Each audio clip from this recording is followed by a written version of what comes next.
Popcorn for this face-off at the center position tonight, Grant. Oh, no question, B.A. I mean, these bigs bring the size and skill. Who has more tools in their toolkit? I mean, we're about to find out. Now a look at Philadelphia's starting lineup. Kelly Oubre out there with Joel Embiid. Then it's Maxey. Then there's George. And it's Martin in at the 3. Now here's George. And Embiid throws it down. The perfect roller. Joel Embiid can pop out and shoot, cut, make the extra passes, really anything in that set. Suggs with it. Picked up by Embiid. Tipped away. And so it looks like it'll be Orlando's ball still. A chance here to catch up with Allie from the sideline. I briefly spoke with Jamal Mosley. The biggest focus on the defensive end, the big man, Joel Embiid. Coach telling me that they've talked a lot about how to defend Embiid. They have a great film session on it, but at the end of the day, he said Joel is a monster down low, so there's only so much you can do. It'll be fun watching the process do his thing tonight, guys. All right, appreciate it, Allie. Now here's Embiid. Oubre, a screen on Isaac. 5 to shoot. Oh, and that one, no question, powered it down. Just rising up to the rim. Man, when he gets up there, he gets up there. You know what I'm saying?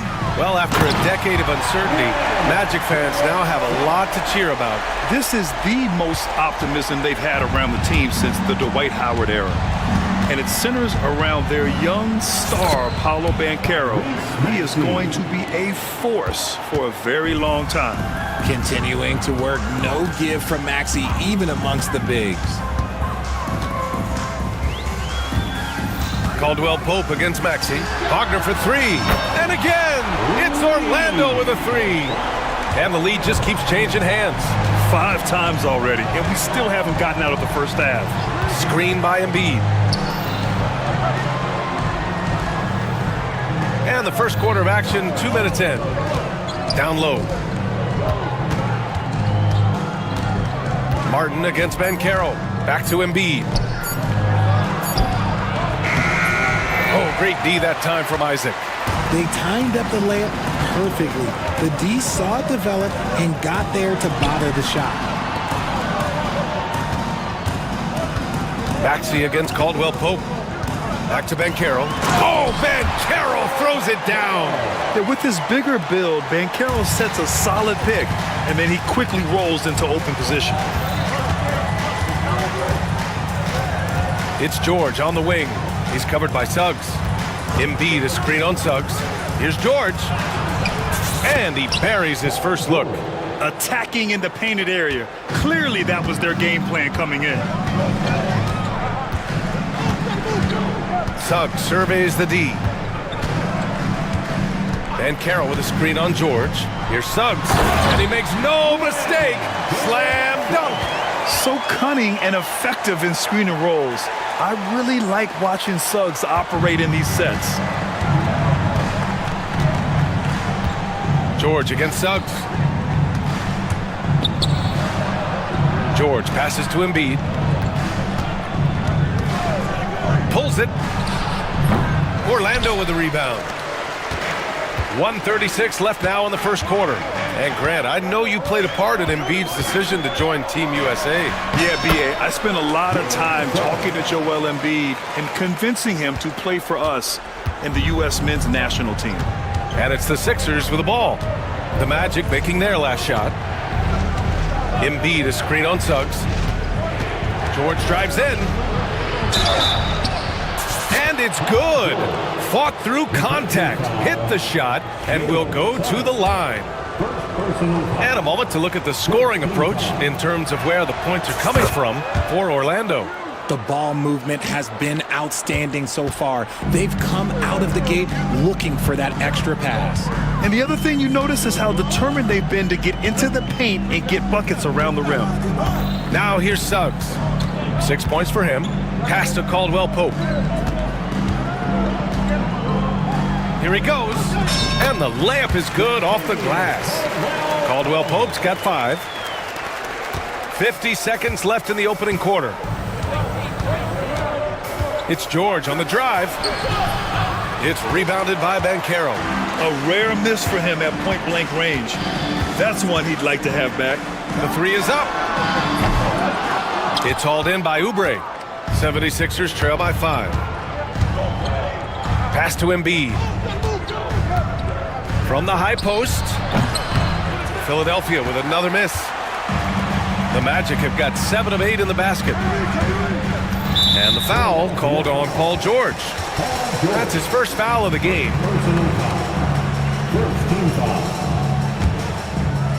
Orlando with the ball.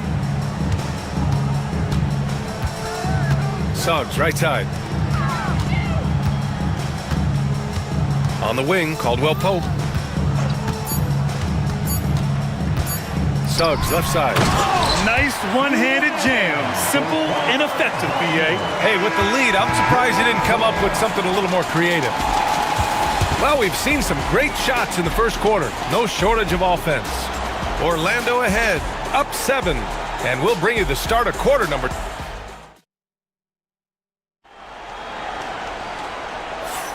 And thanks again for tuning in. If you're just joining us, we played through 1 quarter of action so far. And for Orlando, what jumps out to you guys, stat-wise? Well, clearly they played well in the first period because of their selfless attitude. They're playing for one another and focusing on making winning plays. You love to see it. Taking a look at the 76ers. They've got Joel Embiid. Tyrese Maxey is out there with Paul George. Then there's Kenyon Martin, and it's Oubre in at the power forward. We know how great Joel Embiid is, but he simply hasn't been as effective in the postseason. Part of that is because of all the defensive attention he gets. We know things tighten up in the postseason and things become much more challenging. That's why he needs a better supporting cast. 3 on the clock. Here's George. He hits it just before the shot clock expires. George has got 7 points. With how good PG-13's jumper is, that is an easy make. Suggs with the bucket. That's been the story of their offense so far, getting a number of looks from point-blank range. Puts it up. Yes! Embiid from in close. This is why they feed Embiid. His teammates trust his ability to get the job done. George against Suggs. Pass to Banchero. Wagner, left side. Banchero with a screen on Oubre. Here's Wagner. It's hauled in by the Sixers. Now approaching 2 minutes of action here in the second. And Oubre gets it to go. When he has that much space, he's a pretty good bet to nail the 3. Caldwell Pope against Maxey. Oh, a dunk and a foul! A powerhouse move! He's got a chance for one more at the line. It's going to go on Tyrese Maxey. Orlando shooting their first free throw in this game. First team foul. Richard, you played for great teams and rebuilding teams. How different is the atmosphere between those types of organizations? The expectation to win from everyone, top to bottom, that's what stands out to me. Everyone takes their role seriously and professionally. George passes to Oubre. George against Isaac. Embiid, a screen on Isaac. Late clock, the Sixers need to put one up here. They get it back with the clock winding down. Hammering the offensive glass, Embiid putting that big size to use. Oubre with a steal. All alone on the break. Jumps up. Throw it down on the breakaway jam. And you can tell they're in sync right now, expertly turning the steal into fast break points. Caldwell Pope with a drive. Sinks another one. He's on a roll, starting 4 for 4. And so it's Maxey with it. He brings it up for the 76ers. Trailing by 5. Out to Oubre. Pass to George. And the foul is called. He missed it, so he's got a couple of free throws coming his way. Well, Grant, you often hear about how smooth Paul George's game is. Yeah, I'll tell you this. Young players can learn a lot by watching his footwork. His timing, his ability to find the space he needs, it's just tremendous. And here in the second quarter, about 3 minutes played. Wagner with a screen on George. Here's Suggs. And that one is stuffed right through. Yeah, once Suggs gets hot, he's not easy to stop, especially when he's getting whatever shot he wants. And Maxey, here we go. Ooh, and he took a hard foul on the shot. So he'll head to the line to shoot a pair. It's on Contavious Caldwell-Pope. The defense there doing whatever they can to protect the rim. Talking about Tyrese Maxey, Grant, here's a guy who's improved every year. Yeah, B.A. I mean, from averaging 8 as a rookie to 26 points during his breakout 4th year, Maxey has added to his game every offseason and turned himself into an elite scorer. Suggs, no good. 76ers trail by 3. George scanning the floor. A minute 22 left in the second period. You gotta like the momentum on George's drive, cutting into the defense and clearing himself a path. Caldwell-Pope against Maxey. Here's Suggs driving inside. I tell you, a little extra pressure on D when you're up against a point guard who can elevate. It doesn't make it easy, does it? Yeah, hard to strategize for a guy who can make a pass or a play like this right in your face. Embiid passes to Maxey. Embiid a screen on Caldwell-Pope. Maxey. Hey, how's that for an answer? Right back with the dunk. You see how creative Maxey is, just dissecting the defense with his handles. Wagner with a screen on George. Here's Suggs. He takes it in.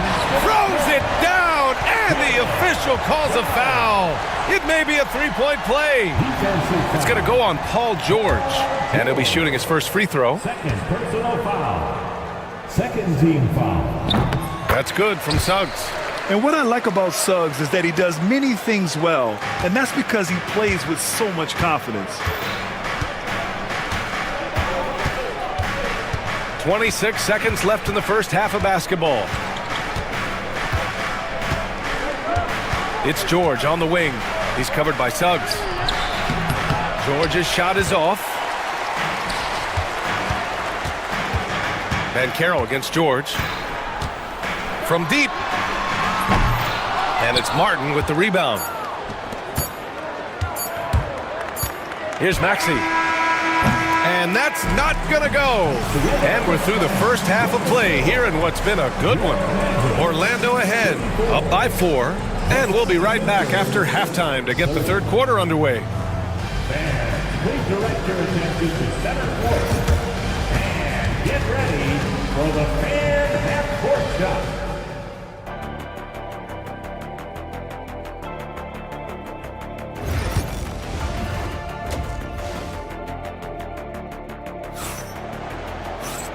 And as we get into this third quarter, as we've seen so far, neither team able to create much separation on the scoreboard. Jalen Suggs with a strong contribution so far in this one. Yeah, they've done an amazing job of creating room to operate for him. And then, of course, executing. I like how they came into this one with a game plan, and they're just going out and executing it. Terrific job. Despite Joel Embiid missing more than half of their games, Grant, the Sixers still won 47 games last season. Yeah, B.A., and lots of credit goes to Tyrese Maxey, averaging over 26 points a game. Philadelphia also had some good depth, and that really helped. We've got Gary Harris, Contavious Caldwell-Pope out there with Wendell Carter, and it's Black in at the 1. So that's who Jamal Mosley starts the second half with. What a read by Maxey. Sees how the play opens up and sends the ball that way. Pass to De Silva.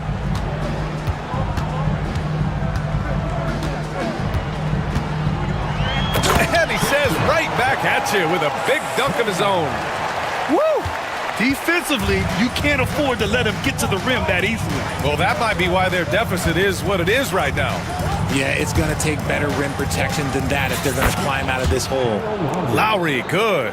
Pick works well there, but the defense left a lot to be desired. Yeah, that just comes down to a lack of effort. The defender has to do a better job fighting through the screen. Carter, a screen on Maxey. Back to Carter from outside the arc. The rebound by Maxey. 76ers trail by 4. Lowry left side. Drummond with the screen. from 17. And here's another one for the Sixers. Found some space to get off the mid-range, and he'll do damage from there if you let him. And keeping us updated from the sideline, Allie LaForce. This Magic team is making moves in the East. Star forward Paolo Banchero said, "We're a lot more competitive. We know we're talented. We can play with anybody, and we've proven it. Just one game at a time." Brian?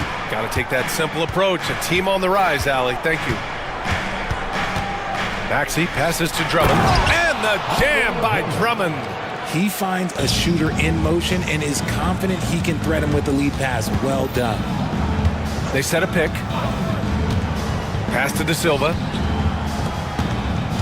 Here's Caldwell Pope. Doesn't drop. He's 4 for 5. They say it's a make-or-miss league, and there are some times that you miss. And what a breakout fourth year for Tyrese Maxey. Named to his first All-Star game in 2024, Richard. When the Sixers traded away James Harden, it really opened up things for Maxey. Gave him the ball more responsibility, and you know what? He showed up. Here's Black. Out to Harris. Caldwell Pope against Lowry. Up top Carter. Down to 5 on the shot clock. Shot's good by Black. Black's got 6 in the quarter. The defense couldn't collapse quickly enough. Maxey surveys. Drummond to screen on Caldwell Pope. To the inside. And the jam by Drummond. Showing off some mobility there. When Drummond rolls like this, he's hard to stop in pick and rolls. With the drive. And you have to love it. The floor general taking things into his own hands. Just the aggression they're looking for, man. No doubt. That's the kind of play that can energize the whole team, and they will take it in a close game like this. And once he gets to the rim, it's fairly automatic. Nothing fancy right there. Just takes his 2 points, moves on. Carter, a screen on Lowry. Here's Black. No good on the triple. The 76ers have gone a perfect 7 for 7 and looking strong in this third quarter. And Kentavious Caldwell-Pope picks up the foul. That's foul number 2 for him. 1:04 left in the third quarter. Lowry, right side. For the lead. The rebound by Carter. Orlando has gone 0 for 2 from outside here in the third. On the wing, Caldwell Pope. Maxey covering. Here's Black. Give him 8. Just 5 to shoot. To the middle. Out of bounds. It'll go to the Sixers. So both teams making some changes here. And so it's Nick Nurse calling timeout here. He wants to make sure everybody's on the same page. Jalen Suggs with a strong contribution so far in this one. This timeout gives them a chance to strategize because whatever the game plan they have, it's not working. And some changes here for the 76ers. Joel Embiid, he's checked in for Drummond. Oubre comes in for Martin. And it's Martin in for Gordon. 5-second differential between the shot clock and game clock. George against Suggs. Embiid a screen on Suggs. Here's George. Oh, rejected by Isaac. Yeah, great length from Isaac. He gets the hand up, gets a piece using that big wingspan.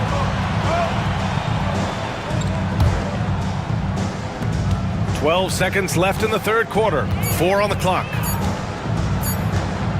Here's Lowry. And it's good. Off the back rim and in. Lowry's got 8 points. That was not an easy move. I mean, especially against that length. Okay, look, that move right there is a product of repetition. He's worked on that, and it pays off over that little larger defender. And the game's still closely contested as we end the third quarter. And a moment now as we take a look at our State Farm assist of the game. Talk about painting a magnificent picture with that dime. Just a great decision and a perfect delivery. A lot of times a spectacular pass is more impressive than a spectacular shot. This is one of those times. And with 3 quarters behind us, we'll start the 4th in what is still anybody's ball game. On the court for Philadelphia to start the 4th. Joel Embiid is out there with Kelly Oubre. Then there's Kenyon Martin. Then it's Kyle Lowry. And it's George in at the point. Here's Suggs. No stopping him there.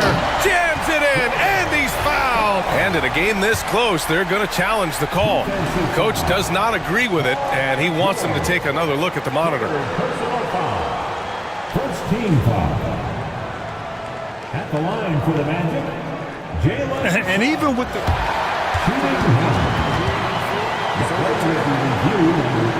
disputed even after the video review. There's no doubt there's going to be a gray area in a lot of these calls. But at least we have the option to take a second look, so the officials can be sure they get it right. So they see clear evidence of a bad call, and they're going to overturn it. Probably the right decision. And give credit to the officials for recognizing the mistake and correcting it. Nobody likes to say they got it wrong, but they fixed it in a hurry. There's a screen. Embiid passes to Oubre. And here's Lowry.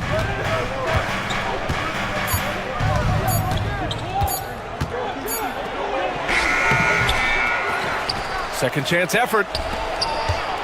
Pass to Oubre. George against Wagner with 1 on the clock. George, no good. Orlando trailing here. Now here's Suggs. On the take. And that one falls. Now 10 for 12 with that make. And I like the shot selection. Suggs recognizes when to look to score inside. Lowry surveys the D. Outside Oubre. Lowry outside. Screen by Embiid. Lets it go from the wing. Orlando with the rebound. Good shot, gone bad. Gotta finish there. Here's Suggs. There's the drive. Ooh, a two-handed power slam. Man, Suggs can really move. And once he sees he has a clear path, he launches up for the dunk. Embiid is screen on Suggs. George passes to Embiid. It's good. Set up beautifully by George. George has got his 4th assist in this one. Suggs outside. Here's Banchero over Embiid. Embiid against Banchero. Isaac with a screen on Embiid. Banchero passes to Black. Hey, in 6 attempts, he's made 5. Talk about efficiency. Coming down the stretch, it's still anyone's game. Incredible effort and energy on both sides. These guys must be gassed. Lowry with it. Wagner picks him up.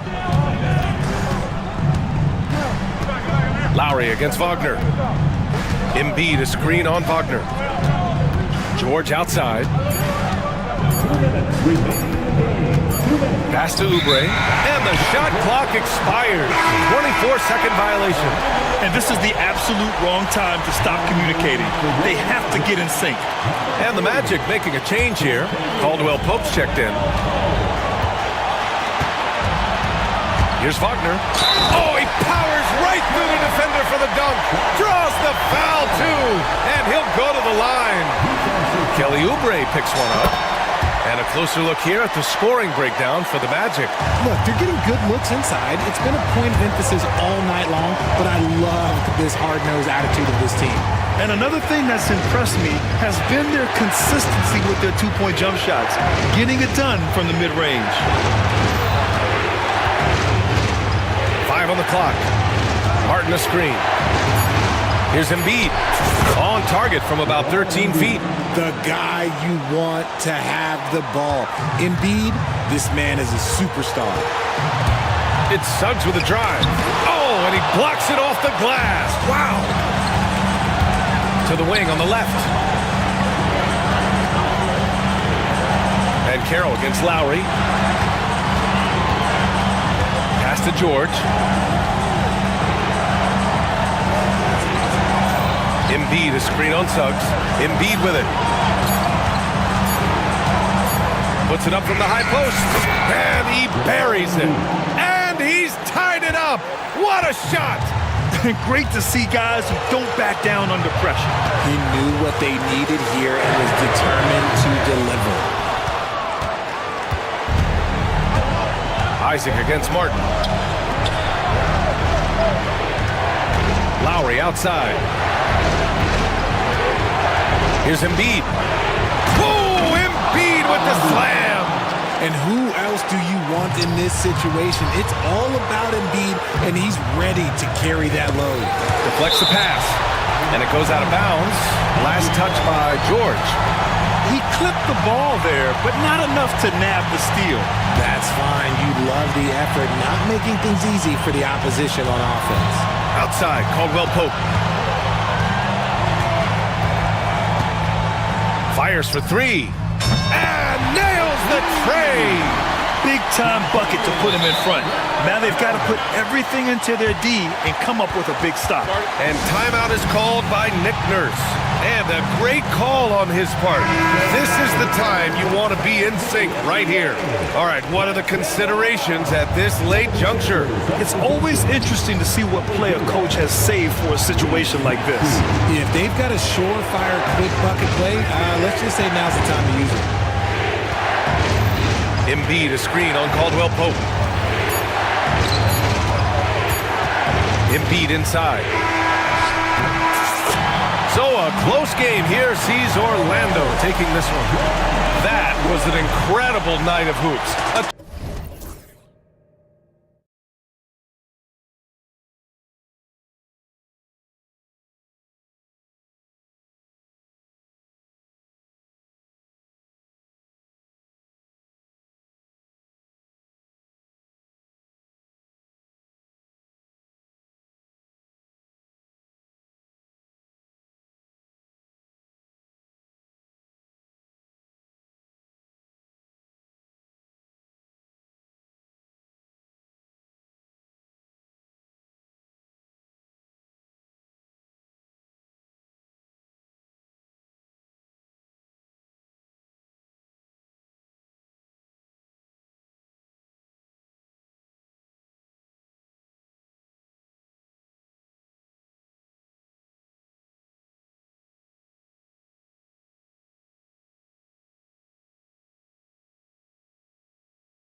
Yeah, each of these teams are anchored by their big men. I think it's going to be physical and highly intensified.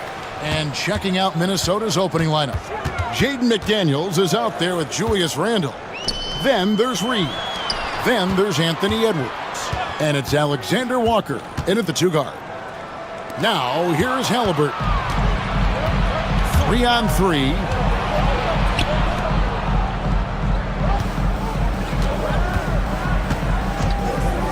Now, McDaniels plays it up off the glass.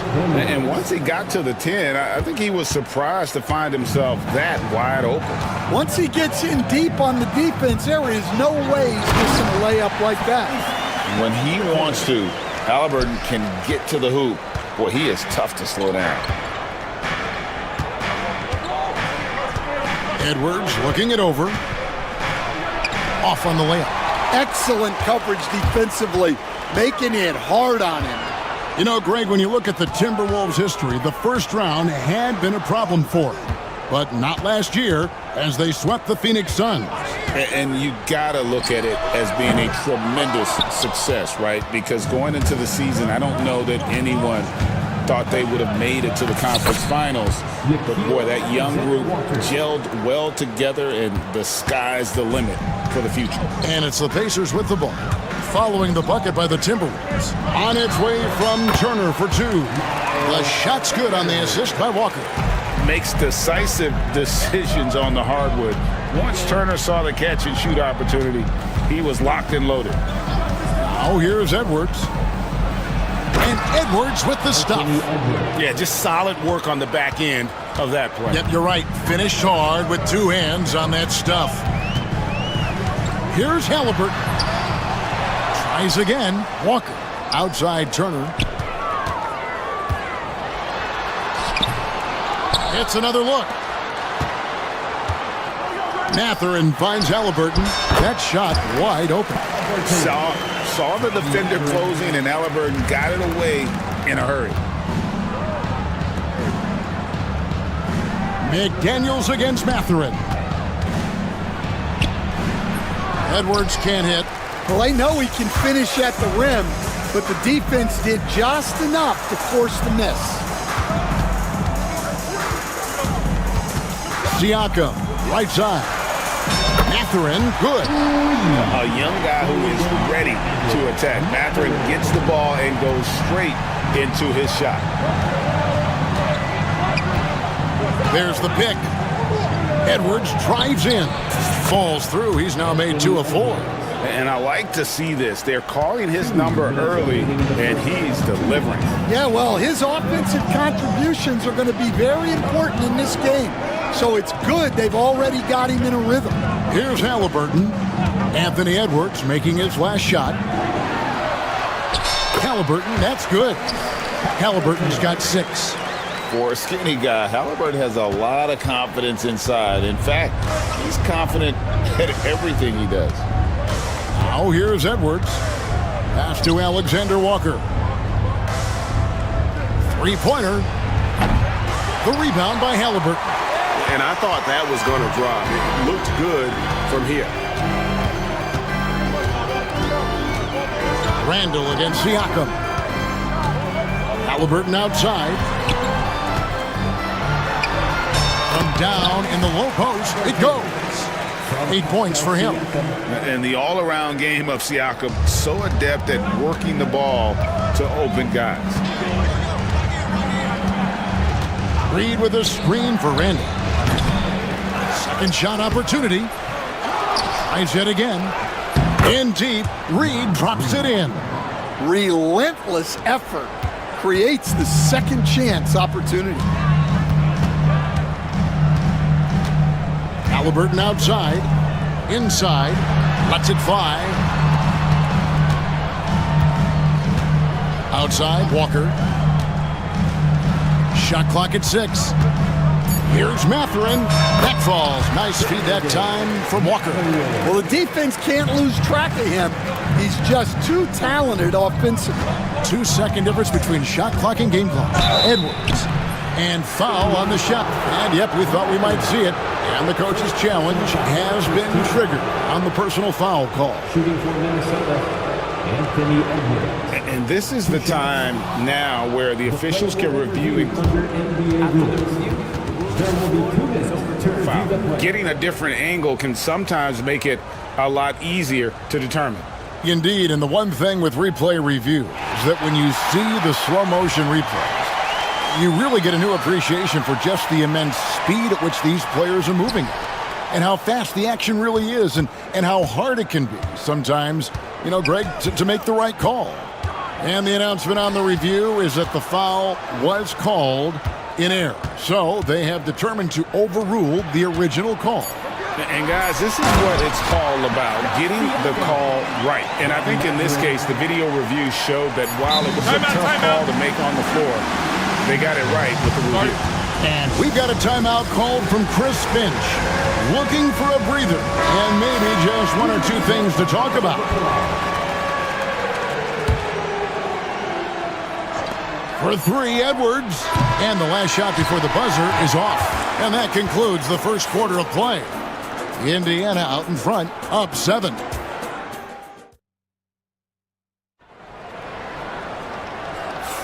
And hope you've enjoyed the broadcast so far. Halfway through the first half in this one. Let's quickly check out the scoring breakdown here for the Pacers. Well, they're in a great flow. The ball's moving. All those assisted buckets means the offense is running well. And the other thing I've been impressed with, guys, is their assertiveness at attacking the paint, trying to hunt for those high percentage looks. Siakam is the 4, and he'll be next to Turner at the 5. Tyrese Halliburton is out there with Walker. And it's Mathurin in at the 3 spot. That's the 5 to begin the second quarter for the Pacers. And finished off by Edwards. Wow, this is how explosive Edwards can be. He finishes with such force at the rim. Outside for Halliburton.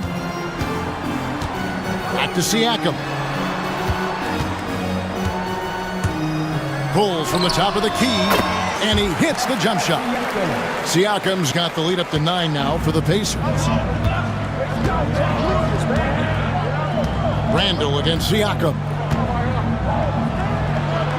Randall with the bucket. Yeah, an underrated ball handler. Randall can beat you off the dribble. He keeps pressure on the defense. And so it's Halliburton who brings up the ball for Indiana. Out to Turner. Turner with a screen on Edwards. No one near Turner as he lets it go. And again, it's Indiana. Yeah, that's a high percentage look when the D doesn't fight over the screen. Yeah, it's certainly worth it to disrupt the offense. Coaches notice that extra effort. Knocks it loose. Halliburton with the steal. And a wide open look for Mathurin. That's good, and it's Halliburton with the assist. And it's a 12-point Indiana lead. The Timberwolves have gone 2 of 3 from the field here to open the second quarter. Reed the pass to Edwards. Picked by Reed. And again, it's Minnesota. And as a coach, what were some of your favorite parts, Stan, of life on the road? Well, Kevin, we get treated really well on the road in the NBA. I mean, you travel on great charters. People take care of your bags. We stay in great hotels. But my favorite part of being on the road was when we were on our way home. Easier to win at home, family at home. That was the favorite part. How about the bonding experience that a lot of coaches talk about when you're out there kind of alone against the forces, just you and your team? Well, I definitely think players bond on trips like that because they're not going in different directions. They team to spend time together. I don't think any of them ever wanted to spend time with me. And we've got a timeout called from Chris Finch. Wants to talk some things over, might be seeing some things to adjust.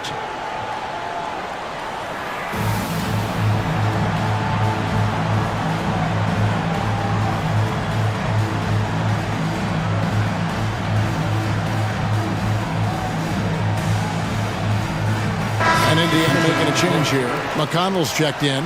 Minnesota also with the sub. Einad's checked in. 3 minutes of action so far in the second quarter. 2 minutes remaining in the first. And here's Edwards. He's got 8. And that one clearly a foul. Gets the whistle and 2 shots coming up. And Greg, it didn't take long for Anthony Edwards to prove himself in the NBA. There's so much to like about his game. And as outstanding as his offense is, his defense cannot be overlooked. He is a lockdown presence when he needs to be. Well, that's not the focus we're used to seeing from him at the line. He's usually rock solid from there. Turner with a screen for McConnell. A rebound by the Timberwolves. Well, that one should be in his wheelhouse, but just off the mark. Let's check in with our reporter, David Aldridge. Kevin, thanks. The NBA chose to extinguish G League Ignite. G League President Sharif Abdul-Rahim says, with the changing environment across youth and collegiate basketball, now is the right time to take this step. But Kevin, in its short time, the Ignite produced double-digit draftees, so the experiment is a success. A huge success, D.A. Thank you. And here's Edwards from the arc. Kept alive, Minnesota. Here's Alexander Walker. That's in, coming off an assist from Randall. Alexander Walker's got his second basket of the game. Now, here's McConnell, defended by Alexander Walker. Turner for 3, and the Pacers another 3. And a big night for Miles Turner so far. Really playing hard, trying to make every possession count. Here's McDaniels. And he's going to get whistled for that foul, G. That was intentional, but not exactly logical. How about pointless to foul there? I mean, I don't know where his head is, but it's not in the game. 2 shots. Free throw good, Edwards. Well, we know Edwards has an outstanding skill set, but what makes him truly special is his competitive will and ability to handle high-pressure moments. And Siakam with the basket on the assist by McConnell. Siakam's got 8 points. And they've repeatedly probed inside in the first half, guys, and it's paid off. There's a 4-second difference from the shot clock to the game clock. McDaniels, a screen on Siakam. And the whistle blows as the basket counts, and a 3-point play chance right here. 1 free throw coming up. Just naturally strong. We've seen more than one defender sort of just bounce off Randall. He's used to it. Now, here's McConnell. Not a lot of room. 4 seconds left. A second chance effort. And no luck with that time on the buzzer beater.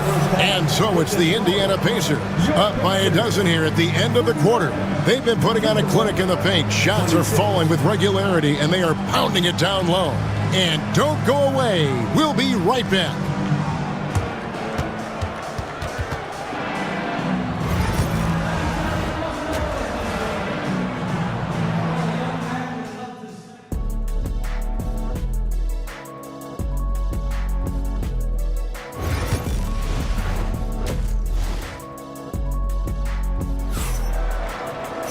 And with the second half upon us, we'll find out if this game becomes the route that it's threatening to be. A fantastic game from Miles Turner in this one. Man, he's been running wild on him through that first half. Absolute dynamite on offense. Yeah, and in terms of slowing him down, I think they're going to have to change things up.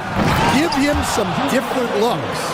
On the court for Minnesota, Nickeil Alexander-Walker out there with Edwards. Then there's McDaniels. Then it's Randall.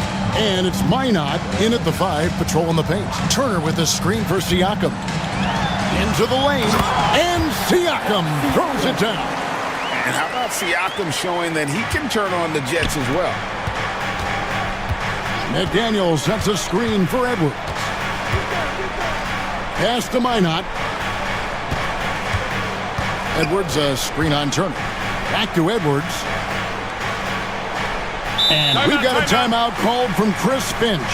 He's made the decision. He wants to huddle up with his guy. Minnesota making a switch. Reed's checked in. Reed. 5 on the clock. Turner with the steal. Now the Pacers moving it up. Here's Siakam. Rebound by Alexander Walker. Timberwolves trail by 12. And the wide open shot from Reed. Off the mark, had a chance to trim it to single digits. Indiana's gone a very strong 4 for 5 from three-point land in the ball game. Here's Halliburton. He's got 10. Turner with a screen on McDaniel. Halliburton, that's good. And once Halliburton hits his stride, there's just very little you can do defensively, proving how dominant he can be. For three, Edwards. No good that time. Pacers leading by 14. Halliburton deciding where to go with it. Takes it out to Siakam.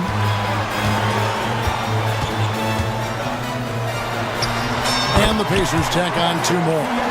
And Siakam always has options in the mid-range. He's a talented shooter who can make that shot. Pass to Minot. Reed with it.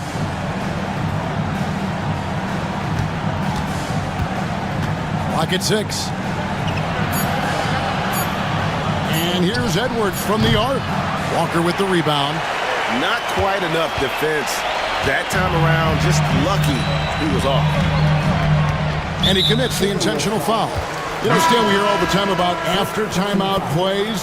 About how many of those do teams really have at their disposal? Well, you certainly have to have a few, Kevin. Coaches vary in their philosophy. Some coaches will draw them up on the fly. I was one, like a lot of guys, who wanted to have things that we've worked on that then we could go to. But that just depends on who you've got, how smart your guys are, how quickly they pick things up.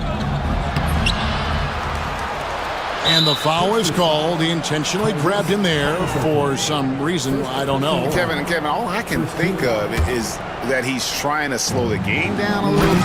Right. That's a stretch, though. Definitely a strange move on his part. And no doubt they'd love to see him get a lot more of those opportunities. And that deficit will go away quickly if he does, Greg. And now, yep, this will be a coach's challenge. We thought that might happen, triggering a review of the personal foul. 2 shots. Tyrese Halliburton. The players are reviewed. Personal fouls can be tough. The action is so fast that it's really tough to catch everything in real time. The wonders of technology. We've seen replay reviews so effectively, and involving the coaches by being able now to challenge like this is something a lot of people have been hoping for. And the announcement on the review is that the foul was called in error. So they have determined to overrule the original call. And guys, this is what it's all about, getting the call right. And I think in this case, the video review showed that while it was a tough call to make on the floor, they got it right with the review. And now we've got some time to check in from the sidelines. What do you got for us, DA? Thank you, Kevin. The game is certainly going international. Commissioner Adam Silver says, with basketball's exponential growth, it's now truly a global game. We're fortunate that the very best in the world want to play in a single league. And Kevin, the NBA continues to draw talent from all corners of the globe. And David, you've been all over the globe, and the talent level undeniable. Topping good. Very few young players see the floor as well as Halliburton. It really shows just how impressive his ceiling is as a playmaker. Well, he wants to shoot his way out of this cold spell, but the struggles continue. Yeah, I get it, but you don't want him forcing things. It's better to get your shots within the flow of the offense. Yeah, not sure what that was about. I mean, talk about a brain cramp. Here's Nemhard, defended by Alexander Walker. Turner with a screen for Halliburton. Shoots over McDaniel. Offline from the high post. Timberwolves trail by 16. And so Chris Finch calls for the timeout. And coach has decided they need a moment to talk things over.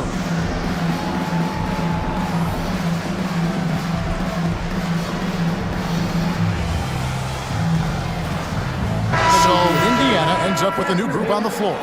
Minnesota making a switch here. 29 seconds left to play in the third.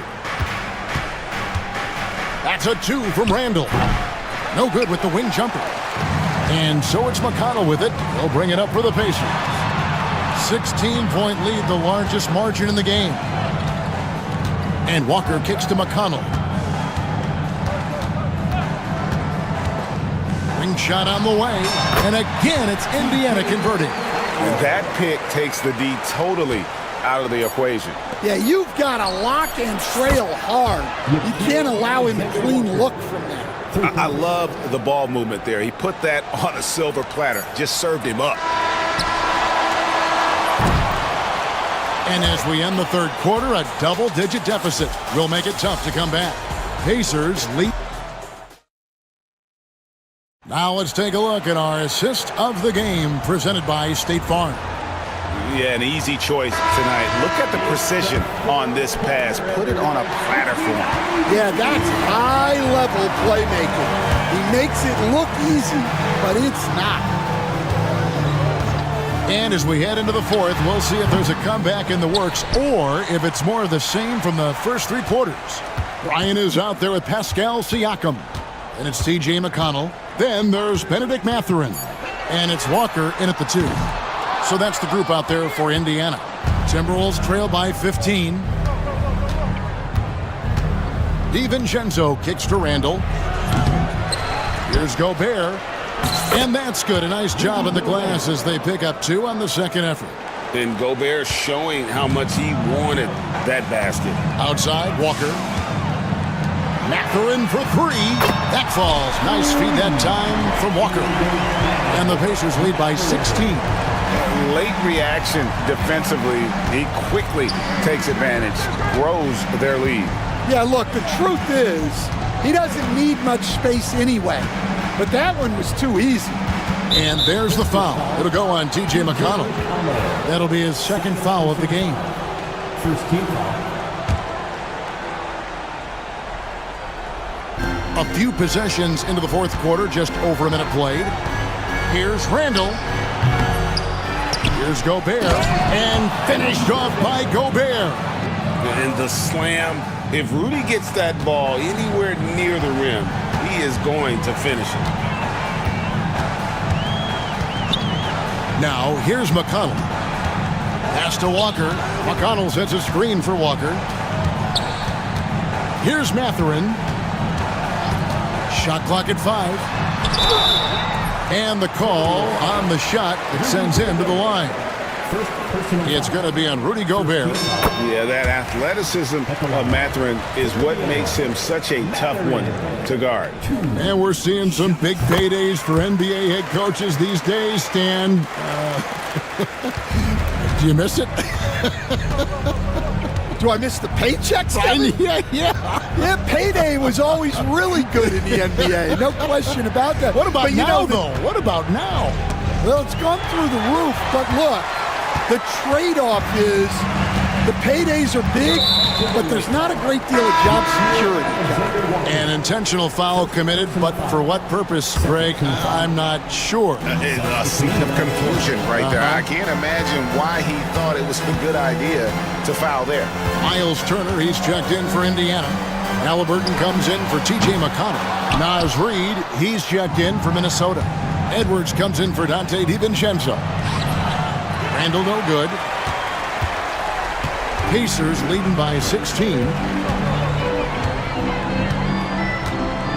Just under 2.5 minutes gone here in the final quarter. Halliburton finds Walker. Now Turner. Siakam outside. And there's the shot clock violation. Couldn't get the shot off in time.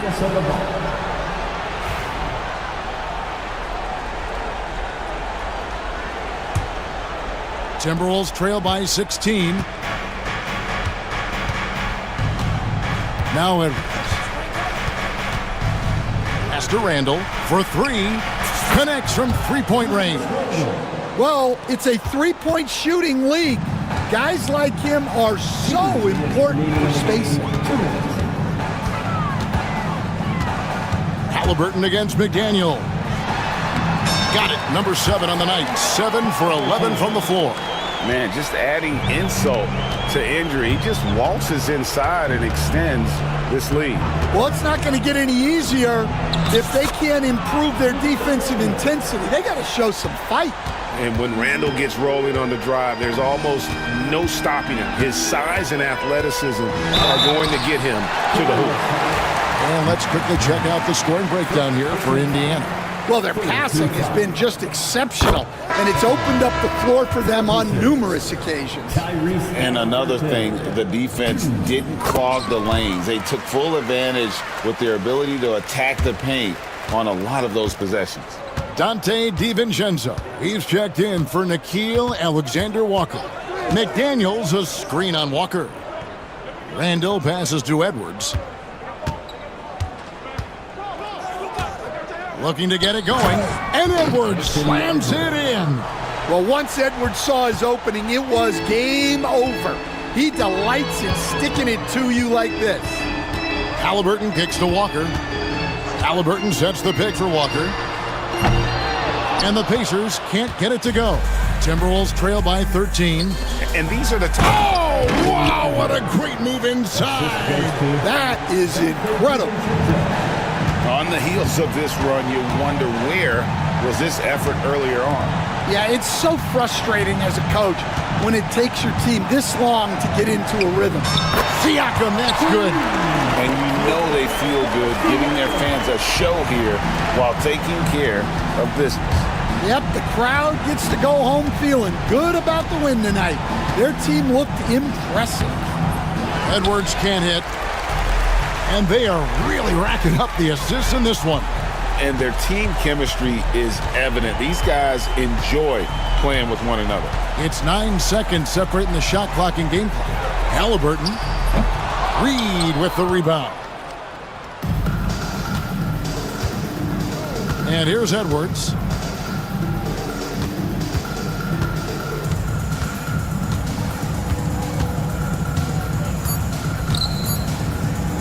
Minnesota calls timeout. 1 second left to play in the final quarter. Guys, your thoughts? And I don't think they'll be able to climb out of this hole. Well, I've been in this spot more times than I'd like to admit. All you can do is tell your guys to hold their heads up and finish strong. So no problem for Indiana as they get the win. A confident win and one where they clearly showed the great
Up like this. You know, BA, it typically means we'll get a clean game. These guys have been around for a while and know how to take care of the basketball. Now the opening lineup for the Los Angeles Clippers. We've got Mo Bamba, Kawhi Leonard out there with Derrick Jones. Then it's James Harden, and it's done in a shooting guard. Oh, my. James Harden with a statement right there. And it's Maxey missing. Harden with it. And Harden with the slam. Woo! When you finish like that, you deserve to brag. Impressive, no question. How about that from your point guard, gentlemen? Playing big at the rim, okay? Come on, BA. He sure can rise. Grant, that's as good as it gets. One of the best in the league. Well, with that frame and that power, James Harden leaves no doubt. Maxey against Jones. Embiid a screen on Jones. Here's Maxey. Offensive rebound. Out to the right wing. And stolen by Jones. Outside Harden. Leonard with a screen on George. And then Harden with the jam. Adding insult to injury with the dunk off the steal. Nice to see a good play on D. That led to some fireworks. Let's see if that serves as a momentum builder. What a great sequence for this group. Here's George, following the score by Los Angeles. Clock at 6. Pass to Embiid. And then Embiid with the dunk. The Embiid can throw it down from anywhere. So much power for the big fella.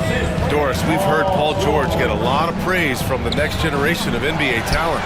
We sure have, and it's easy to see why, Brian. This guy is fundamentally sound. He does a little bit of everything, can shoot with range, can get off the bounce. His game is so polished and smooth, worthy of emulation. I love the confidence Embiid plays with, especially this close to the rim. Here's Leonard. Up and in with the jumper near the hoop. It's easy to say. This guy wanted it more, creating the second chance opportunity and cashing in.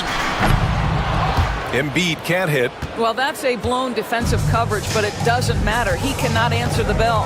And let's send it over to Allie LaForce. I was able to catch up with Nick Nurse. Feels good about their chances if they can prevent Kawhi Leonard from taking over. We're talking about a first ballot Hall of Famer who can score from all three levels and can take your best scorer out of the game. I asked him, so what's the plan? He said, survive. As always, Allie, we thank you. Oh, yes, sir. PJ making it look easy. Harden surveying the D. Driving to the basket, and Harden with the slam. And sends it home with some passion. I think he's rubbing it in a little bit here. Hang it up there like that. Jones against Martin.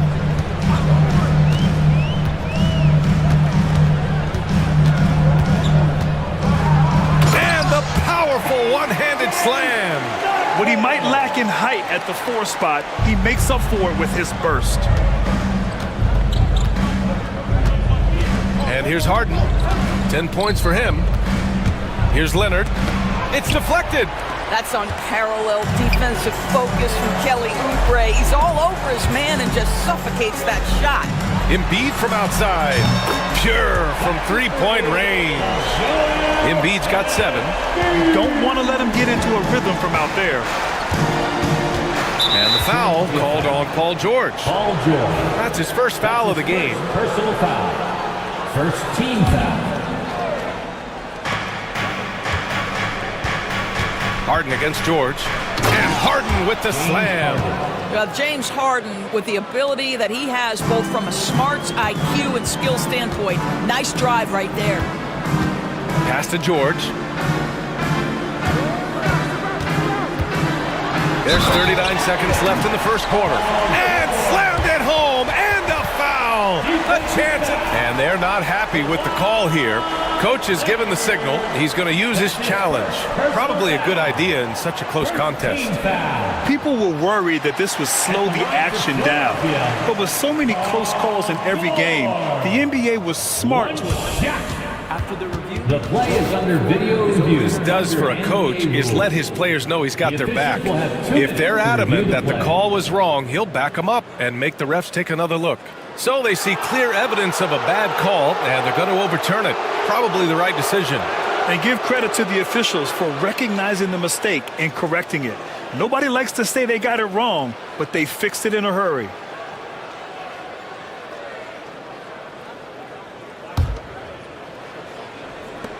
There's 38 seconds left to play in the first. Harden against George. Rebound by Philadelphia. Yeah, we're not used to seeing him get bottled up like that. Wow. And the jam by George. You're asking for trouble now if you let Paul George get room to run. Excellent transition and superb at getting himself in the right position. It's good. He's got 14. Both teams are hot. Woo! This is a fun one to watch. Well, you love it when you can get off to a fast start offensively. You hate it, though, when your opponent does the same. He can really read the floor. Precision pass in rhythm. Here's Leonard. Oh, it would have counted had it fallen, but it is offline. Joel Embiid, he's feeling it tonight.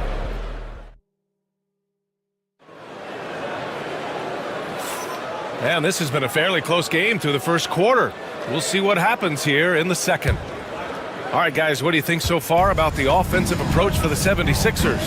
Well, hey, guys, I mean, can we talk about how unselfish they've been? Just racking up the assist numbers, moving it around with great precision. They've also done a great job finding openings and exploiting them. Take those lanes when they're given and turn them into points. Kelly Oubre out there with Kenyon Martin. Then there's George, then there's Tyrese Maxey, and it's Embiid in it to 5, roaming the paint. That's the group for Philadelphia to kick off the second quarter. Now here's Harden. To the paint. Leonard passes to Harden. And then Harden with the jam. A determined James Harden, now that is a problem for the defense. Well, despite the effort to create super teams, the league has a lot of parity right now, Graham. It really does, and I like it. It's not quite like the 80s Celtics and Lakers or the 90s Bulls, partly because of the salary cap. It's so hard to pay more than 2, maybe 3 stars at a time.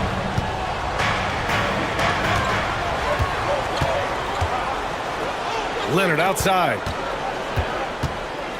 Three-pointer.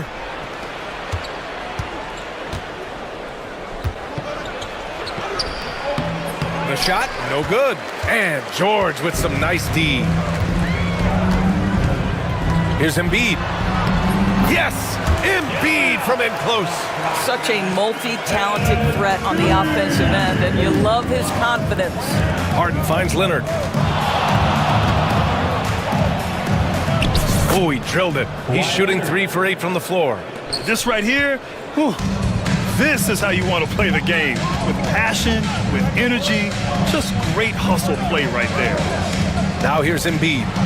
11 points in the game. Yeah, good things happen when Embiid has the ball in his hands. I mean, this guy can do it all. Harden, the pass to Leonard. We're now about 2 minutes into the second quarter. Unloads. And it's Philadelphia with the rebound. You got to move past that one. I mean, they'd want him to take that again. And they should, because it's when you start turning down that kind of look that your offense can start to bog down a bit. And here's Harden. He'll bring it up for the LA Clippers. Drives to the hoop. That one's true. He's now 9 of 10. And James Harden simply stated is putting it to the defense right now. Somebody has got to step up and get the ball out of his hands. And Embiid throws it down. Making sure of it with the two-hand slam, B.A. Yeah, I don't blame him with the score this tight. You cannot take a chance here. And timeout called by Ty Lue. And we might see some changes. Coach potentially looking to adjust. Boy, you look at Joel Embiid. He's playing really well right now. He's just really a one-man wrecking crew down low. And with this timeout, they've got to make some adjustments because he's been steady inside. The Clippers have gone 3 of 5 since the beginning of the second. George against Harden. And Harden with the slam. Wow. I'll tell you, such an advantage having a playmaker who can get up to the rim and finish. Now that is what every team wants. Well, you love it. Fearless, aggressive, leaving, no doubt whatsoever. So it's Philadelphia now. The Clippers getting their last shot to go. 2 minutes. Shot clock at 5. Oubre, a screen on Leonard. Here's George. And it's good with time running down on the shot clock. George has got 10 points. And late in that shot clock, George bailing this possession out. Here's Harden. Uses the glass to finish the layup. And the Clippers lead by 2. And once more this half, they find a way to get great position inside. George against Leonard. George outside. Outside Oubre. From behind the arc. The Clippers grab the miss. 1:10 left in the second. Here's Harden. Outside Jones. Pass to Leonard. And there's the lob. Well, primarily known as a scorer, Kawhi Leonard using his playmaking skills to set up his teammates there. And the call will be against James Harden. That's his first foul of the game. His first personal foul. Second team foul.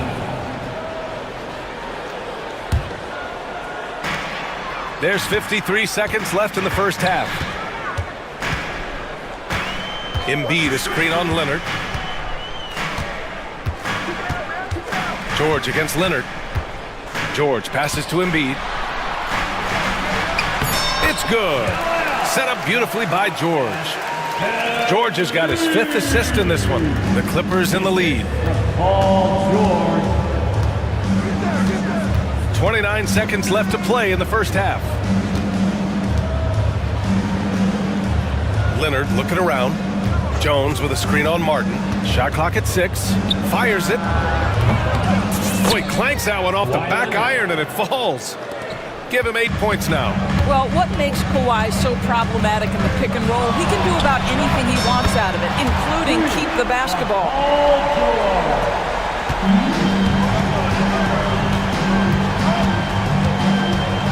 Outside Harden. And Harden with the slam. He's officially taken over this first half, making all the right reads. And timeout is called by Nick Nurse. He's going to gather the troops and talk it over. Yeah, coach no doubt wants to use this timeout to review the matchups and maybe make some adjustments as well. And the guys get a little bit of a break, mentally, physically, just recharge here quickly.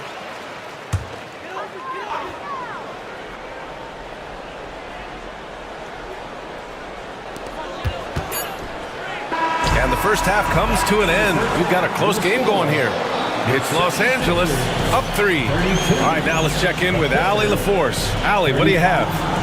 Thanks, guys. Alongside Ty Lue and Coach, what's the focal point for this team as you approach the second half?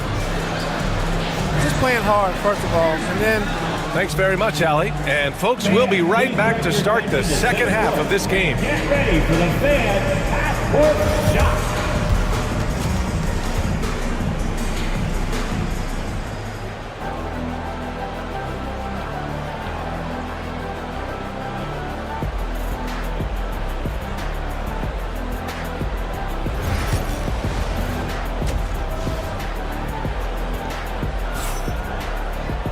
And we're halfway through this one. Plenty of basketball left in a game that's been a fairly even one.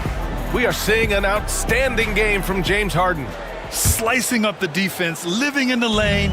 Terrific first half for him. His penetration was a real problem for them. And then, of course, the monster finishes at the cup.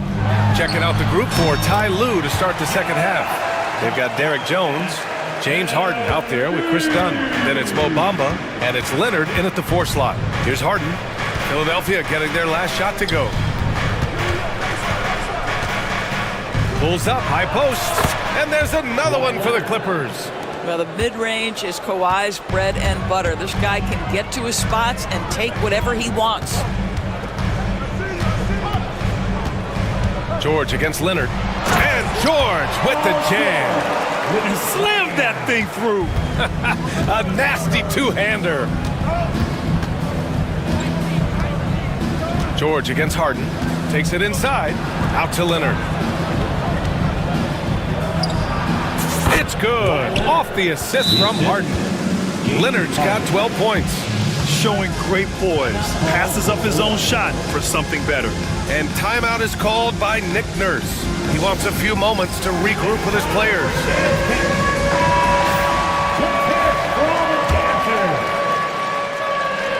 The 76ers trail by 3. And with a little over a minute gone by, the second half is underway. George against Leonard. George passes to Embiid. Just 5 on the clock. And stolen by Leonard. Not watching the line there. That'll be a backcourt violation. Boy, that's the last thing they needed. This game too close to be making those kinds of errors.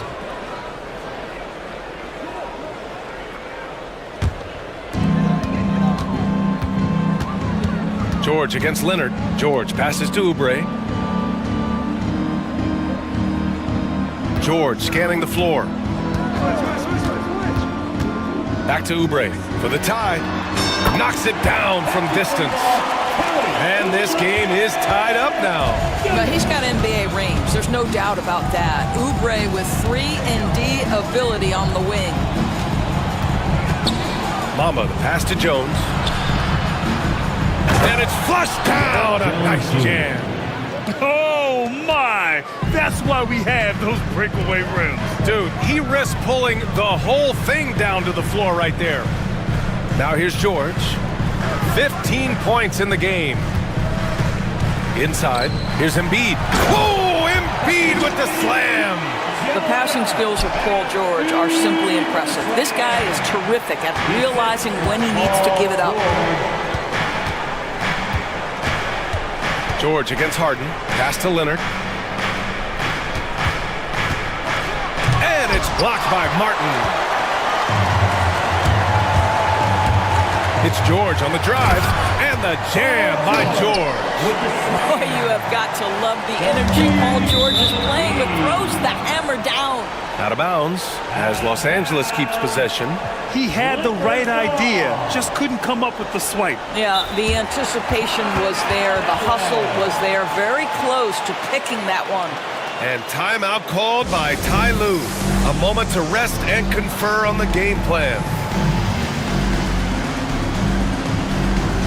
And some changes here for the 76ers. Andre Drummond comes in for Joel Embiid. And it's Kyle Lowry in for George. And timeout called by Ty Lue. He wants to give him a breather and talk things over.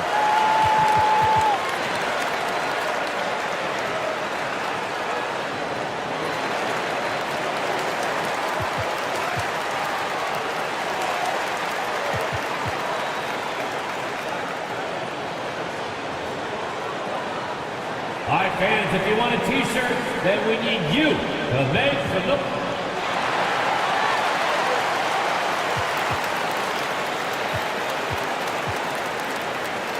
Gordon, he's checked in for Philadelphia. George comes in for Lowry. Powell, he's checked in for Los Angeles. Here's Bamba. Yet to see a basket. Leonard passes to Bamba. And it's Bamba finishing strong. Boy, you better keep the 7-footer Mo Bamba away from the cup. What an easy finish. And Kawhi Leonard gets a whistle that time. That'll be a second foul of the game. And some changes here for the 76ers. Martin, he's checked in for Gordon. And it's Kyle Lowry in for George.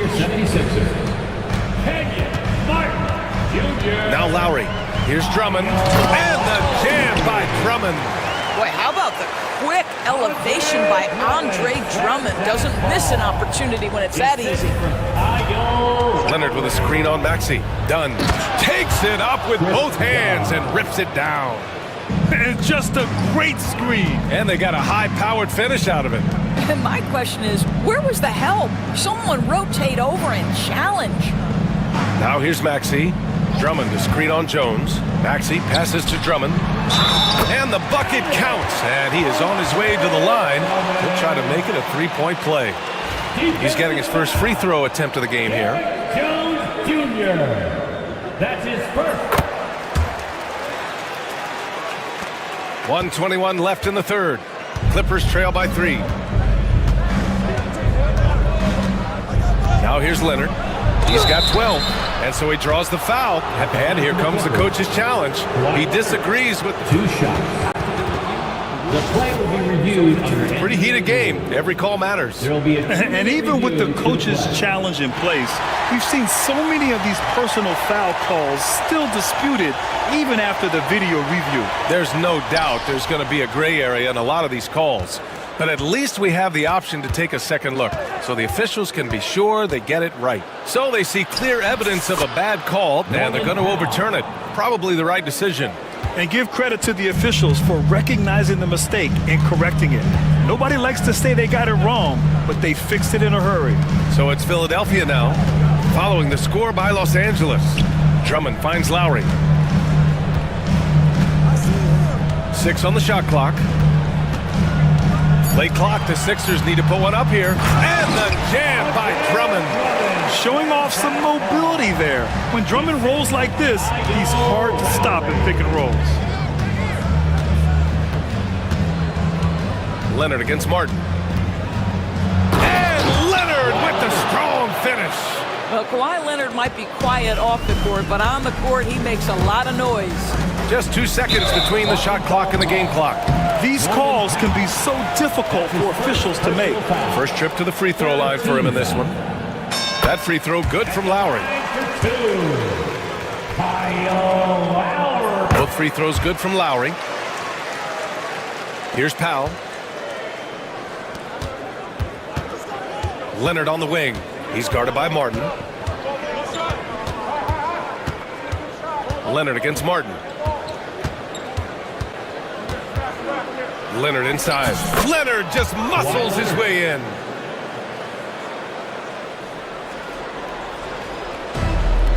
Five ticks left in the third.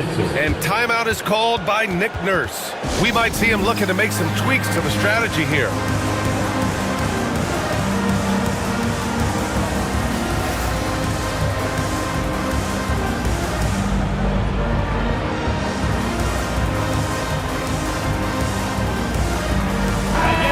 Let's hear it for your 76ers youth dance team.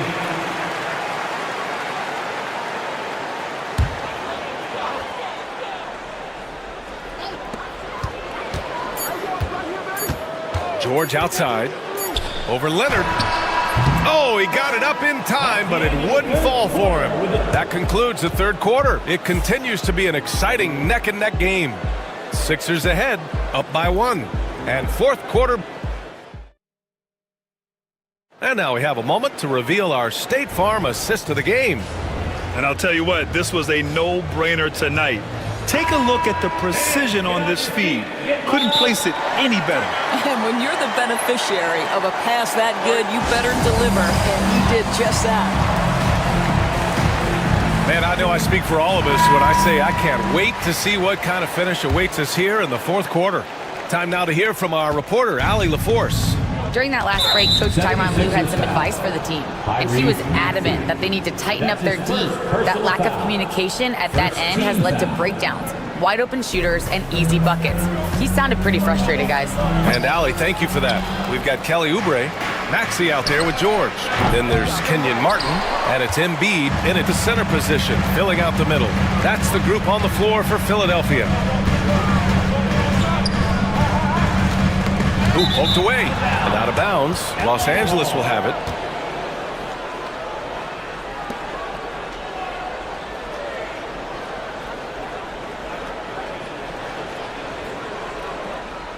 Here's Harden.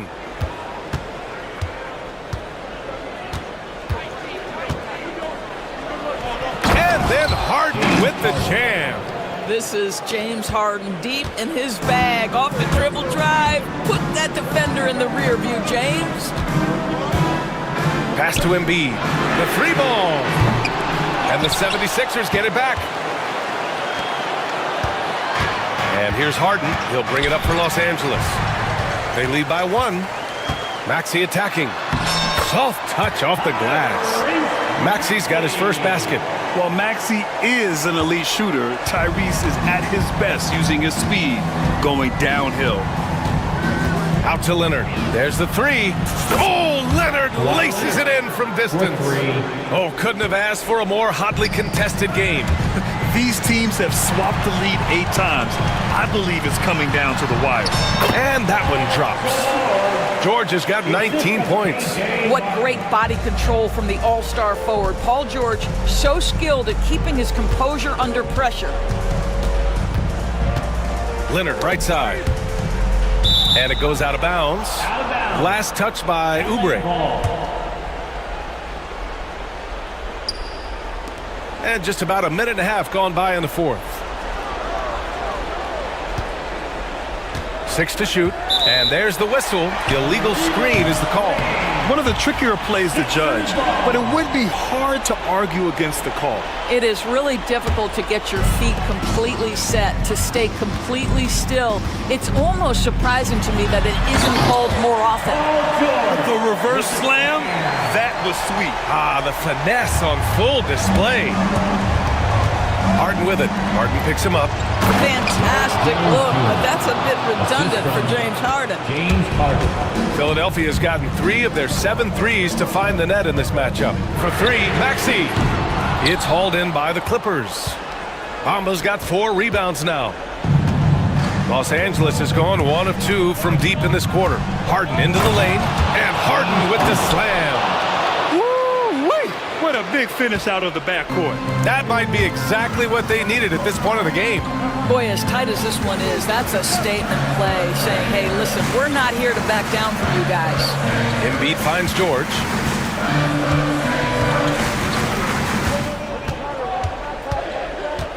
Back to Embiid. And Embiid with the power jam. One thing you can say about Embiid, he never shrinks from the moment. Leonard on the wing. Here's the three. It's good. Off the assist from Harden. Harden's got 3 assists in the game. That's one of those clutch shots he's known for. When the pressure is high, he seems to be the most locked in. For 3, Maxey sinks it from distance. Oh, commanding the ball in big spots. Maxey is so fearless. Harden, the pass to Bamba. Leonard outside. And it's Bamba finishing strong. This has been the story of the game. A battle fought on offense. And it is a major disadvantage down the stretch if you can't guard. This may just come down to who has the ball last. George, no good. Los Angeles has gone 2 of 3 from beyond the arc here in the fourth. Here's Harden. Count that bucket. Now it's a 4-point Los Angeles lead. Oh, can you say important bucket by Harden? James always wants the ball in these moments. Love it. Embiid. Oh, a dunk and a foul! A powerhouse move! And with this game coming down to the wire, they're quick to use their coach's challenge, asking for a review. Challenge in place. We've seen so many of these personal foul calls still disputed even after the video review. There's no doubt there's going to be a gray area in a lot of these calls. But at least we have the option to take a second look, so the officials can be sure they get it right. So they see clear evidence of a bad call, and they're going to overturn it. Probably the right decision. And give credit to the officials for recognizing the mistake and correcting it. Nobody likes to say they got it wrong, but they fixed it in a hurry. Here's Harden. And he got the whistle on the way up. And no surprise here. At this stage of the game, they're going to use the coach's challenge. Challenge in place. We've seen so many of these personal foul calls still disputed even after the video review. There's no doubt there's going to be a gray area in a lot of these calls. But at least we have the option to take a second look, so the officials can be sure they get it right. So they see clear evidence of a bad call, and they're going to overturn it. Probably the right decision. And give credit to the officials for recognizing the mistake and correcting it. Nobody likes to say they got it wrong, but they fixed it in a hurry. Embiid, a screen on Bamba. For three, George. It's Embiid penetrating. And the stakes were high right there. What a bucket. I'll tell you, that changes things, doesn't it? Good job, young fella. What a game. George against Harden. Mama, pass to Harden.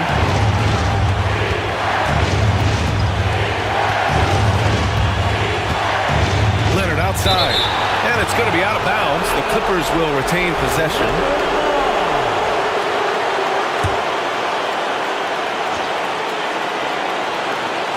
And we've got 28 seconds left in the fourth quarter.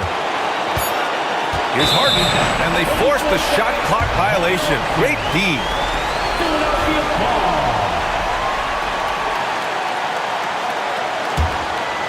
And they're set to take control of this game. It's crucial that they convert here. Maxey against Jones. Maxey with it.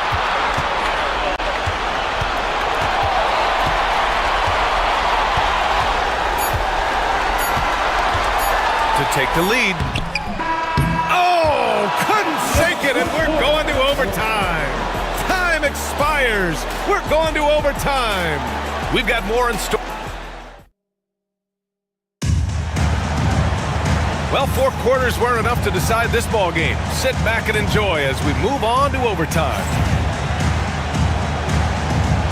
Here we go.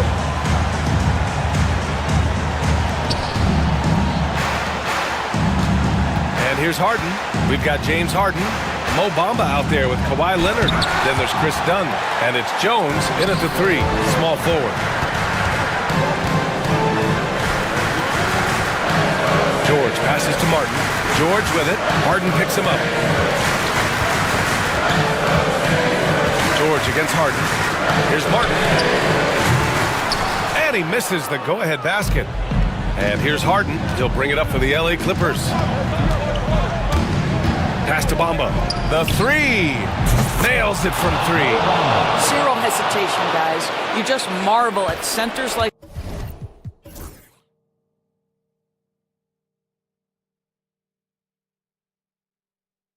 Mo Bamba. The ability to knock down jumper after jumper. 76ers trail by 3. Embiid, a screen on Jones. And here's Embiid from downtown. Counted from distance. Embiid's got 30. Well, that lead didn't last long. Right back to even. What an answer. Out to Leonard. Harden against Martin. Outside Harden. Back to Leonard. Shot clock at 5. Harden against Oubre. Leonard passes to Harden. Back to Leonard. Throw it down, Kawhi! Leonard doesn't shy away from these moments, embracing his role as a leader for his team. Well, consistency is so critical, especially in clutch moments. This guy has got that gene. Philadelphia's gotten 5 of 11 threes to drop so far in this game. The kick out to Maxey.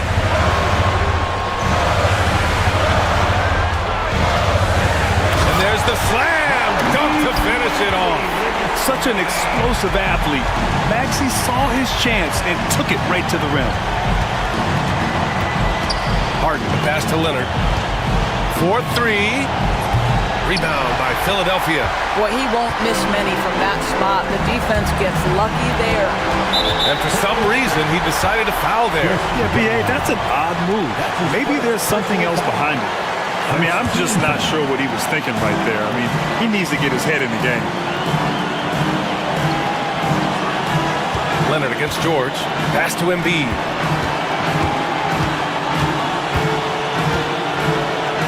Martin outside. Going inside. Oh, boy, James Harden, excellent job contesting right there. Boy, when he gives effort, look out. Leonard outside.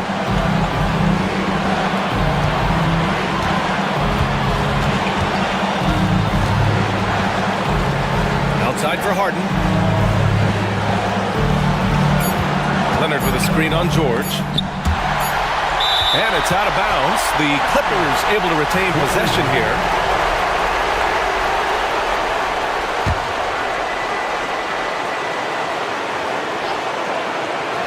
Oh, swiped away. Harden against Martin. George outside.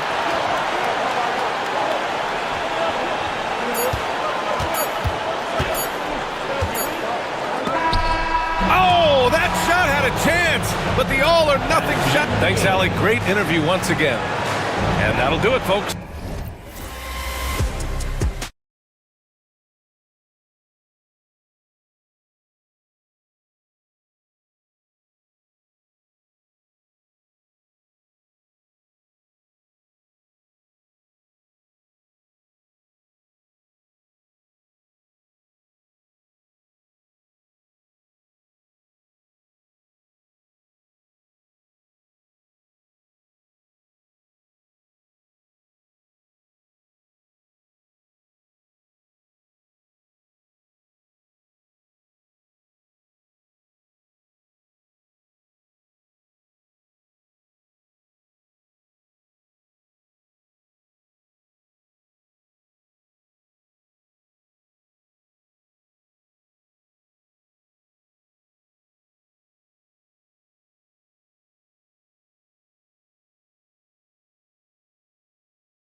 Either team in this matchup because of their depth. And Kevin, you've got to give both front offices a ton of credit. I mean, you've got to find guys and try to be economical about it, and they need to be able to play important minutes for you. It's a little more art than science, and kudos to both of these front offices. Now the starting group for Orlando. In the backcourt form, it'll be Suggs and Caldwell Pope. Isaac in the front court along with Wagner. And it's Banchero in at the 5 spot. Whoops, there's the 24-second shot clock violation, so they'll turn it over.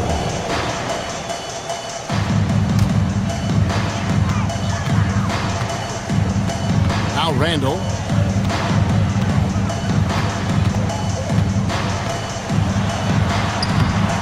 And he uses the glass on the layup. Down low, Randall can throw those 250 LBs around and create havoc. Tough for the defense to slow him down. Suggs passes to Banchero. Suggs against Edmonds. Suggs kicks to Wagner. Just 3 to shoot. The shot goes in. First shot, first basket. Good work by Wagner there, taking advantage of a point-blank opportunity. And Clark, we're looking at Franz Wagner here. What makes him so effective? Well, his size and mobility, a rare combination, and how good he is instinctively at the defensive end of the floor. I mean, he can get out and get in a stance and guard guards, and he also can bang inside with big physical guys, and he's very fluid in his motion, great agility. Love watching that young fella play. Caldwell Pope, and he wills that one in, sinking right through off the back iron. Extremely accurate from the mid-range. Caldwell Pope knows he has the touch to score from there. Suggs against Edwards.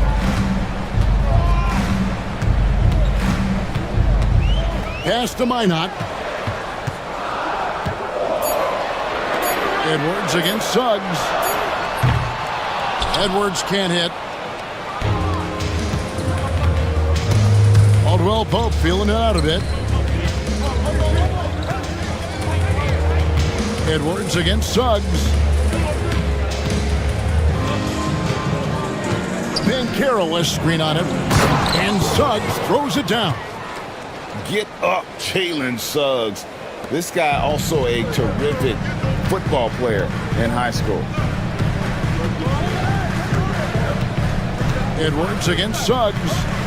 Edwards passes to McDaniels. Good on the shot. And once he got to the 10, I think he was surprised to find himself that wide open. Well, this early, they should be showing a lot more energy on defense. It's not there.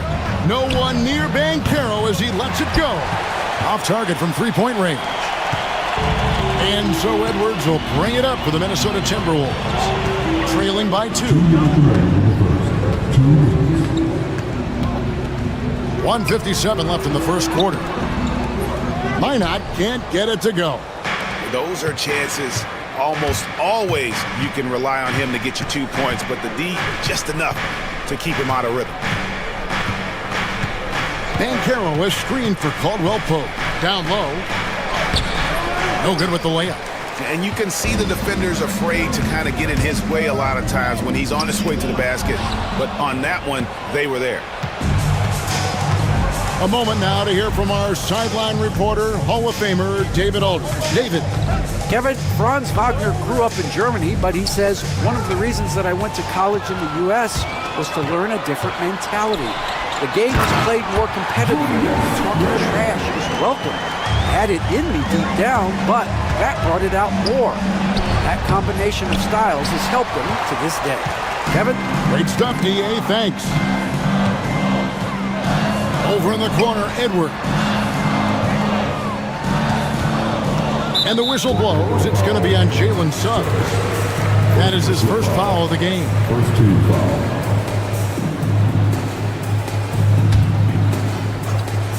For 3, Edwards. Well, that is great defense from Suggs. He's got all the tools to lock you down and lock you up. There's 39 seconds left in the first quarter of the game. That's good from Banchero on the assist from Suggs.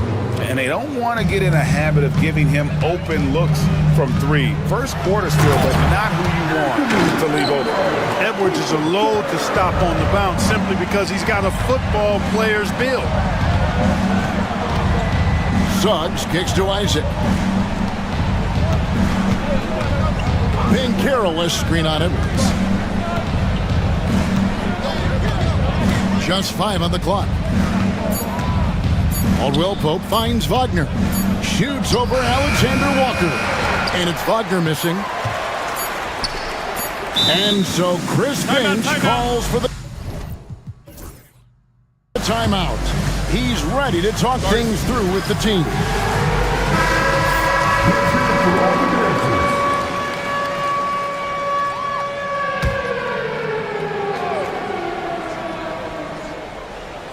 It's stolen by Banchero. A good close contest so far as we finish the first quarter. It's the Met.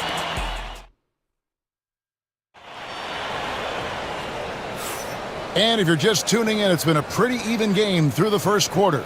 And guys, for the Magic, what jumps out to you so far, numbers-wise? Well, you can see these guys are unafraid to take chances defensively. Well, you know, the defense, guys, is just disruptive, active, and energetic, and you can't afford to be loose with the ball against these guys.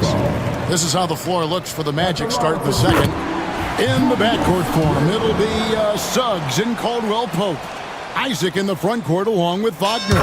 And it's Bancaro in at the pivot spot, manning the middle. And Clark, on average, free throw attempts are down a fair bit in the last 20, 25 years. Yeah, I mean, from a fan perspective, I think you compare a field goal to a couple of free throws is obvious, though, which is more entertaining to watch. You want to see guys score the ball in live action. Good decision that time by Wagner, taking it straight line to the rim. The defense had no chance to stop it. Here's Randall. Rebound by Paolo Banchero. Orlando leading. Isaac kicks to Banchero. Puts up a three. It's stolen by Randall. To the wing on the left. McDaniels passes to Randall. Driving inside. When he has his momentum going forward. Folks, the coach's challenge has been initiated for a personal foul. Close game like this, and he thought it wasn't a good call. Julius Randle. 2 shots. The play is under the NBA rules. 2 minutes. So fast that it's really tough to catch everything in real time. The wonders of technology. We've seen replay reviews so effectively, and involving the coaches by being able to have a challenge like this is something a lot of people have been hoping for. And so the word is in. They've decided that the call stands as it was made on the floor. And, you know, even if a coach still feels this wasn't the right call, you got to acknowledge the effort being put in to reviewing it. The double checking, and the game continues on.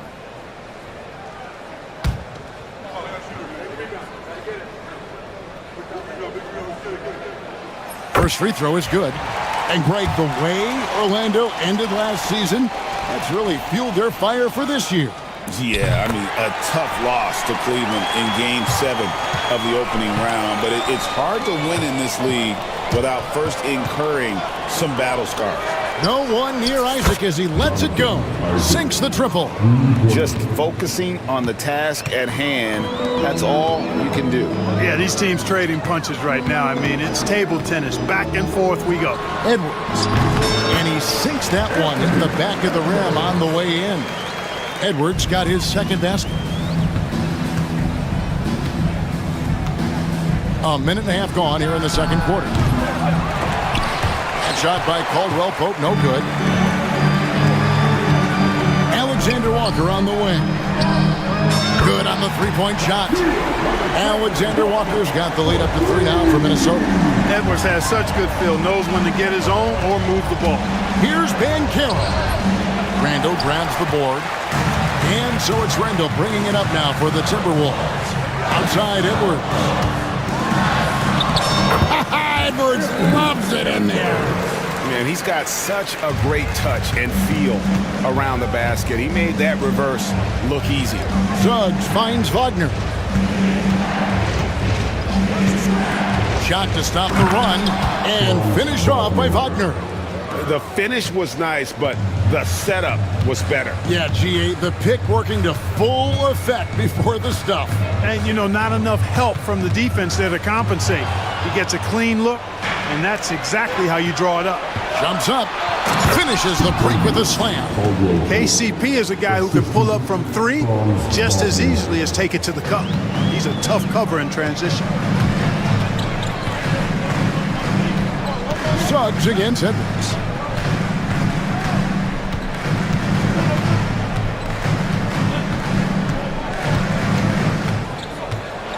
Randall outside. Rebound by Paolo Banchero. Well, I cannot believe he didn't capitalize there, and neither can he. GA, when you look at the development of Franz Wagner, what now is the next step for him? Kevin, for me, it's the three-point shooting, specifically becoming more efficient out there. And I also think he's going to have to become a better passer, ball mover. I got total confidence he'll get there because the rest of his game is complete. And the latest now from our sideline reporter, David Aldridge. David, it's all yours. Take it away. Kevin, thanks. Last season, the Magic retired the first jersey number in their franchise's history, that of our esteemed colleague and Hall of Famer, Shaquille O'Neal. Orlando's #1 pick back in 1992, Shaq went on to lead them to their first NBA Finals appearance in 1995. The honor is well-deserved, Kevin. Yep, he's our teammate, isn't he, David? We love him as a guy, and we love him as a player. And they keep hammering away at him inside, forcing the ball into the paint. Edwards drives in. Well, I tell you what, once Edwards accelerates, I mean, he looks like he's playing at a different speed than those around him. Caldwell Pope against Edwards. 43 seconds left to play here in the second quarter. Caldwell Pope passes to Wagner. Clock at 4. Wagner with a screen for Suggs. Back to Wagner. And finished off by Wagner. Really good movement that time by Franz Wagner. I mean, rolling into a good scoring position and then begging for the ball. Here's Alexander Walker. And oh boy, a lot of contact there, but he gets the call and will shoot 2. That one on Caldwell Pope. Nice work to get it inside and draw the contact. Exactly. The defense is determined not to allow the easy layup right there. They'll settle for making him earn the free throws. And he's good on the second. There's 25 seconds left in the first half. Pass to Banchero. Drills the three-pointer. Banchero's got 8. And he's got a nice fluid motion on his long-range shots. I think Banchero will be a consistent three-point shooter at the NBA level. To the inside, McDaniels, and finished off by McDaniel. Oh, going high to throw that one down. Sky high, fantastic one-hand jam. Boy, nice way to punctuate that possession. Boy, at the offensive end, his game is so impressive. I mean, he's a threat every time up the floor. And so it's Franz Wagner making highlights for the Magic, willing his team to a successful quarter performance. He seemed to stop at nothing to push the momentum. We'll get right back to the action when we return.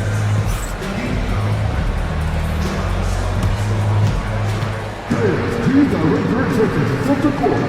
And get ready for the big half-court shot. Jump out. Just taking about the shots.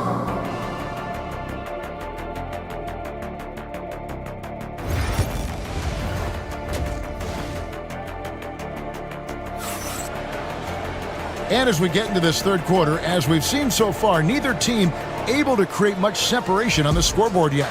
Without question, Franz Wagner displaying his skills today. No problem fighting his way to the rim in this one. A lot of points in close. Yeah, you know what, guys? They gave him too many free runs to the hoop in the first half. I think they've got to be a lot tougher on him. Body him up. Be physical with him. Got Anthony Edwards. He's out there with Nickeil Alexander-Walker. McDaniels is out there with Julius Randle. And it's Minot in at the 4 spot.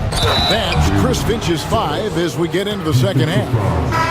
And here we go with the coach's challenge. Not surprised in a competitive game like this. And he's disputing the personal foul call. And I think when it comes to some of the more difficult calls to make, it's really tough to catch everything in real time. The wonders of technology. We've seen replay reviews so effectively, and involving the coaches by being able to challenge like this is something a lot of people have been hoping for. And the announcement on the review is that the foul was called in error. So they have determined to overrule the original call. And guys, this is what it's all about, getting the call right. And I think in this case, the video review showed that while it was a tough call to make on the floor, they got it right with the review. No one near Edwards as he lets it fly. Misses the wing J. Magic leading by 5. Pass to De Silva. Back to Suggs. Here's Banchero.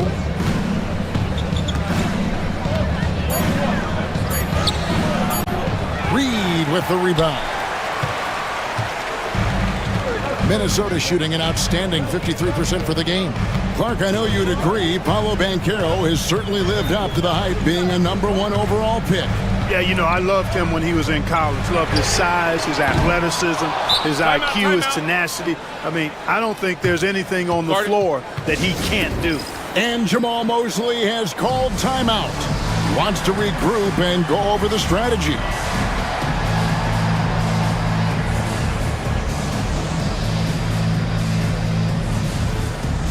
Julius Randle's checked in for Minnesota. Dillingham comes in for Edwards. Orlando also making some changes. Carter, he's checked in for Banchero. Harris comes in for Isaac. And it's Anthony Black in for Suggs. It's tipped.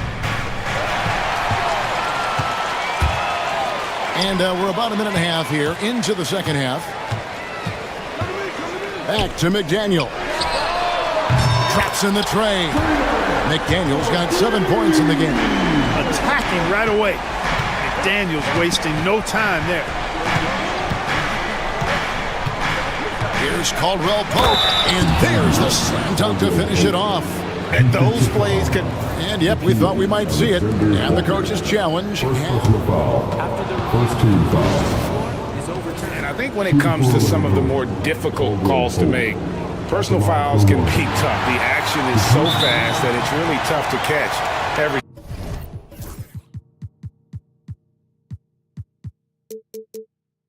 in real time.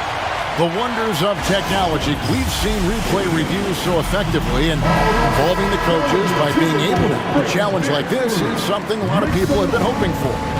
And the announcement on the review is that the foul was called in error.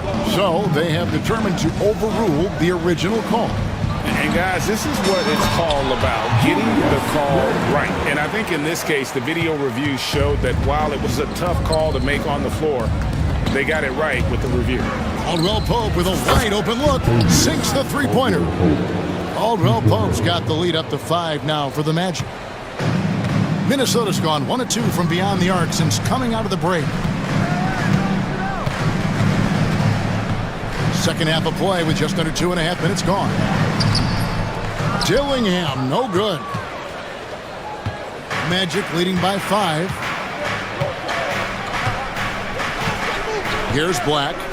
He has yet to score. Carter, the pass to Harris. And he floats in for the easy 2. Credit the assist on that one. That's inexcusable letting Harris hurt you from there. I mean, you've got to keep this guy out of the paint. Alexander Walker finds McDaniel. Bucket is good. McDaniel's got 5 points now in the quarter. They didn't have much of a problem getting the ball into the post that time. Carter with the screen. With the drive. Just rubbing it in their faces with that dunk. He is never going to take his foot off the pedal. And that's terribly demoralizing for a defense, guys. I mean, they know he's going to keep coming and coming and coming, and that they may not have an answer for it. All by himself. Here's De Silva, and he gets the whistle. 2 free throws coming up. No question, he got bumped on that shot. Yeah, the officials didn't need to talk that one over. It was obvious. And the first one drops. Throughout his career, Clark, Contavious Caldwell Pope has proven himself to be a quality player. He certainly has, and I love the way he plays. He's locked in all the time at both ends. Really not only understands his role, Kevin, but embraces it. He's out there to space the floor with his shooting and then provide a lot of energy and versatility on defense. Here's Black. Oh, and there's the one-handed jam. The finish was nice, but the setup was better. Yeah, G8, the pick working to full effect before the stuff. And, you know, not enough help from the defense there to compensate. He gets a clean look, and that's exactly how you draw it up. Yeah, an underrated ball handler. Randle can beat you off the dribble. He keeps pressure on the defense. The D just kind of stepping aside and letting him get to the rim. There's a reason, GA, the lead is what it is right now. You know, you look at it, the communication is lacking, as is the trust. They can ill afford those types of breakdowns. It won't work. You can't win with those kind of breakdowns. Strong move to the motion, trying to get his guys going. Hard not to get motivated, GA, right when your teammate makes that kind of play. Yeah, you know, when you're looking to close the gap, you need guys who will take it upon themselves to step up, take the initiative, and make something happen. Here's Dillingham. It's hauled in by the Magic, and they blow the whistle for a foul. He was trying to disrupt the fast break opportunity. The Magic shooting their third free throw shot of the game. And their free throw percentage as a unit last year, 76%, right around the middle of the road. And, you know, there was plenty of blame to go around for that. I mean, it wasn't just one or two guys. I mean, for the most part, the entire team struggled. And we've got a timeout called from Chris Finch. He wants a minute here to get things straightened out with his team.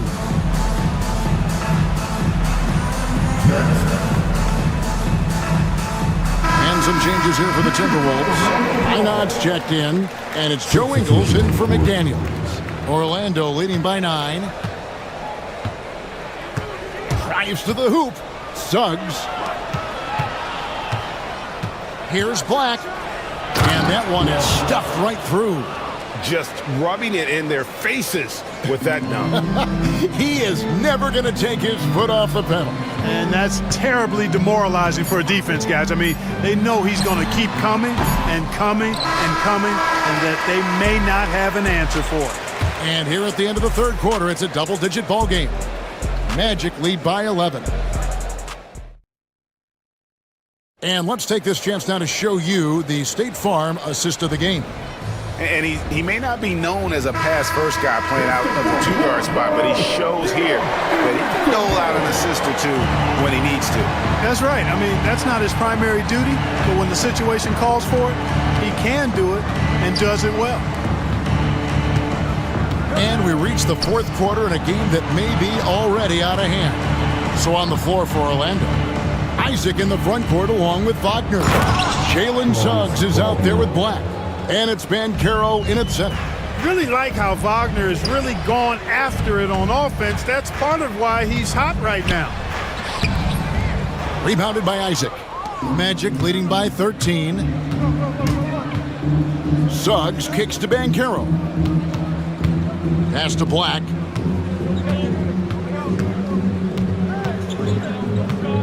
Back to Banchero. Here's Black. The 3. 5 to shoot. That one, no good. And here's Edwards from the arc. Good for basket number 6 from him in the contest. He's shooting 6 for 12. Edwards loves those long-range bombs. He's a confident shooter. Here's Banchero. And the layup's good off the glass. And the Magic lead by 12. Big miscommunication on defense. He recognizes it and quickly takes advantage. Boy, the defense looks shell-shocked. I mean, they're on the ropes right now, on their heels. And even without that 3-ball dropping for him, the defense should have done more on that last play. And there it is for him. And this is the type of go-to scorer this team wants Banchero to be. They love his confidence. And so Chris Finch calls for the timeout. He's very aware of the timing here and the significance of getting things squared away with his team. Some changes for Minnesota. Rando comes in for Reed. And it's McDaniels in for Joe Ingles. And a switcher also for Orlando. Aldwell Pope, he's checked in for Black. It's time now to hear from our Hall of Fame reporter, David Aldridge. What's the latest, David? Hey, guys, here's what Chris Finch went over with his guys during the break. His emphasis was for more effort on the defensive end. He said, we have to do a better job of communicating and helping each other out. They're getting too many easy looks. Let's make it hard on them. Evan, they're going to have to if they're going to slow down the hot shooting of their opponent. Thank you, David. And so they foul intentionally. Really no idea why you're fouling in a situation like that. You know, maybe there's some bad blood between those two. Yeah, but that's no excuse for that kind of foul. I mean, that might be an explanation for it, but certainly doesn't justify it. And even then, it's just not a good play. Suggs against Edwards. Going inside, and Suggs throws it down. Offensively, defensively, they are in total control. And don't leave out the coaching staff here now. I mean, their game plan has been perfect. McDaniels, a screen on Suggs. Edwards with another miss. Nothing seems to be going his way this quarter.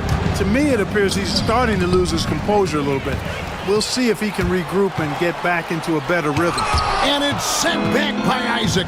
And the suffocating reach of Isaac is tough to overcome, and outshoot excels at getting up and denying shots. We're in the final quarter of play here, 3 minutes in. Timberwolves trail by 20. Here's Randall, and it's sent back by Isaac. And so the ball goes out of bounds. Isaac touched it last.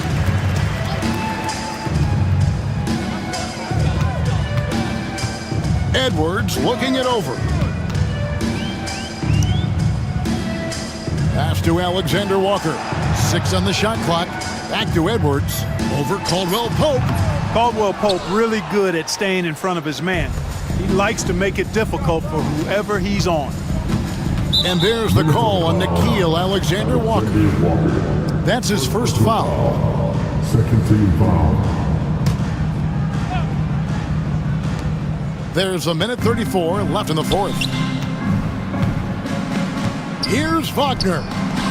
Well, guys, this was never really a contest, just a total obliteration, if you will. And you can safely say mission accomplished now for Orlando. It was a standout performance across the board. I mean, it was like watching a cat play with a mouse. They were able to do more or less whatever they wanted. And one of the league's top talents, game in and game out. And doing it here again in this one. A terrific night for Paolo Banchero. You look at the energy he brought on both ends of the floor, and it's easy to see why he was a difference maker. And they came in determined to take this one. It's going to be a happy flight home. Yep, to have a stress-free win on the road, very satisfying. The fans are already headed for the exit.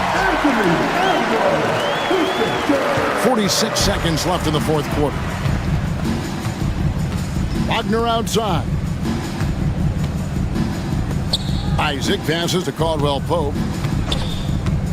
Shoots over Alexander Walker. And rebounded by McDaniels.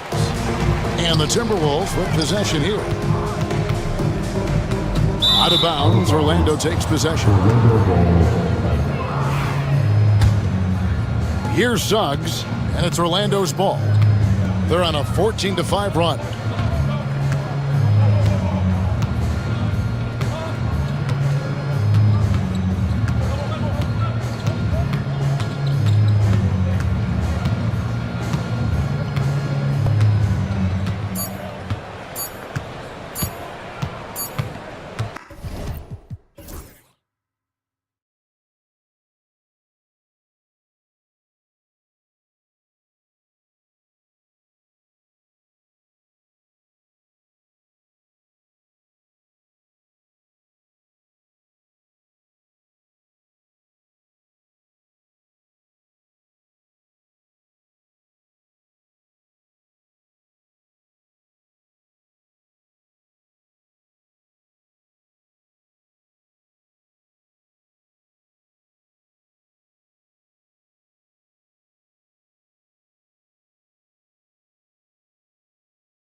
we go.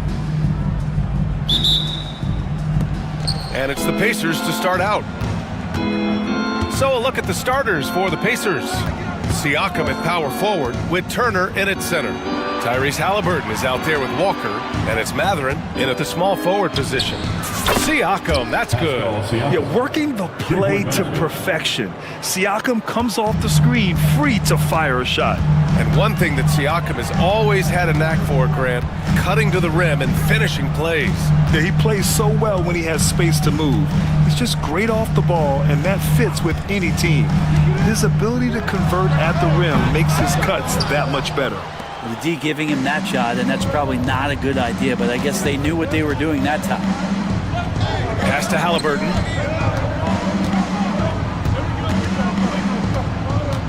Now Siakam. Over Leonard. And he sinks that one, hitting the back of the rim on the way in. Siakam's got 5 now. Yeah, and Siakam is the total offensive package. A big man with post moves and a reliable jumper. Harden. Indiana with a rebound. I admire the play call. They just couldn't capitalize. Yeah, an efficient offensive possession. They found the look that they wanted, just didn't go in. Now here's Halliburton.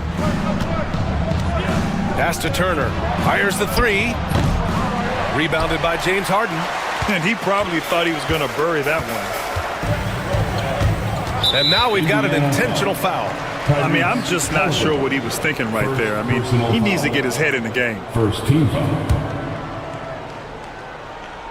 Almost 2 minutes into the first here. And here is Bamba. Leonard outside. Count it. And Kawhi is certainly one of the strongest players in the league at that position, just doing damage. The Pacers have gone 2 of 3 from the floor. Kicks it out to Siakam. Back to Halliburton.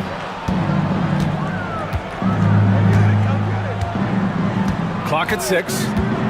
Into the lane. There are times when you want your guards to be aggressive, and Halliburton there with a great take. Indiana shooting their first free throws of the game. And the first one at the line is good. Well, there's no question. Pascal Siakam has raised the ceiling of this Pacers team. Yeah, absolutely. He complements Halliburton's up-tempo style very well. And defensively, he shores things up with his ability to guard 1 through 5. Leonard with a screen on Siakam. Harden finds Leonard. And the dunk by Leonard. Sneaky right there on the pick and roll. Leonard knew exactly how the defense would react, and he took advantage. Walker passes to Mathurin.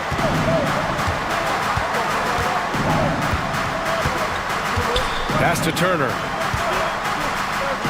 Back to Mathurin. Now here's Halliburton. Leonard defending. Out to the right wing. And here's Siakam for 3. It's rebounded by Los Angeles. Practically a block. Good, strong challenge. Yeah, altering the shot just as long as there's a miss. That kind of energy not wasted. Second personal foul. Second team foul. Pacers on D. It's a 3-point game. Here's Bamba. And it's Bamba finishing strong. Well, Leonard usually has humble assist numbers, but that doesn't mean he's not going to keep his eyes open. Here's Turner. The Pacers again can't hit. And Harden's got the ball here for Los Angeles. Right now, firing on all cylinders. Yeah, there's a nice flow to this offense right now.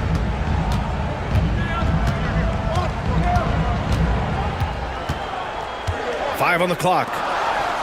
Here's Leonard. Good work there as it goes. Leonard's got 6. If there's an open man, you can make sure that James Harden will find it. All right, let's get a report from Allie. Tyronn Lue gave me a few minutes to catch up with him. We talked about this matchup here tonight, specifically what his team wants to do against Miles Turner. Coach told me we need to push him out of the paint whenever we can and make him a jump shooter and live with those results. If we can do that, I think we'll be in great shape.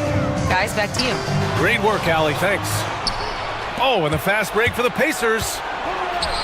And here's Siakam for 3. Kawhi Leonard comes up with a rebound. The Clippers trail. Pass to Bamba. Jacks up a 3. And can't get it to go. Now 1 of 2. A chance at a 2 for 1. You have to find ways to use the clock to your advantage. There's a screen by Turner. And Chris Dunn gets the whistle that time. That's his first foul. Second team foul.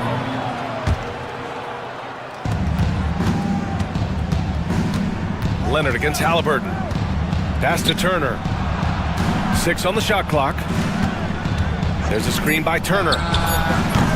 They get the rebound. It's good on the putback. Playing with real urgency.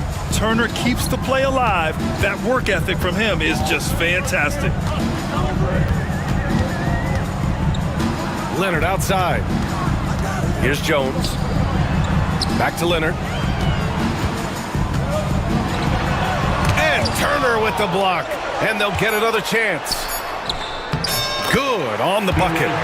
Such a big part of what he does for this team. Just work and work on the boards, generate second chance opportunities, and hopefully convert. And we'll have a timeout here called by Rick Carlisle. He'll take the opportunity to regroup. Clippers breaking. Let me hear you get loud for it. Three-pointer Matherin. What a play! He drains it at the buzzer! And just nails the three. Way to close. And we've reached the end of the first quarter. It's the Pacers up 5. And the second quarter is on its way when we return.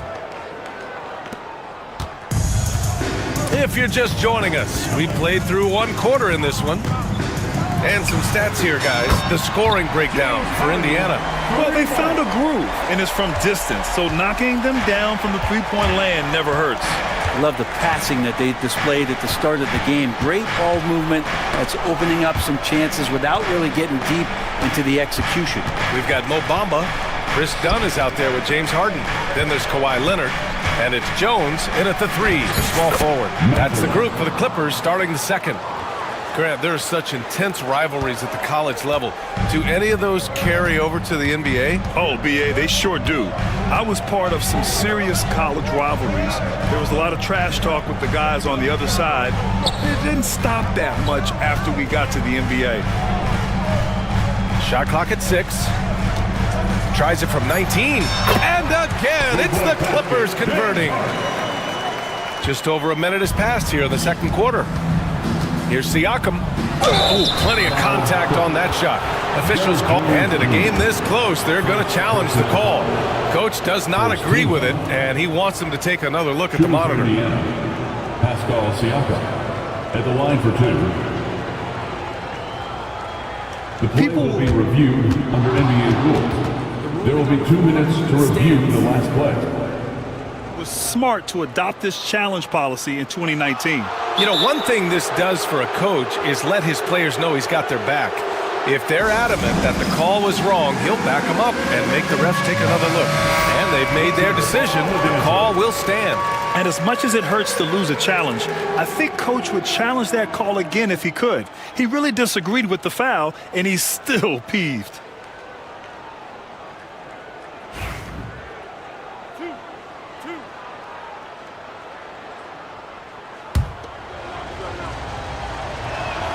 That's good from Siakam.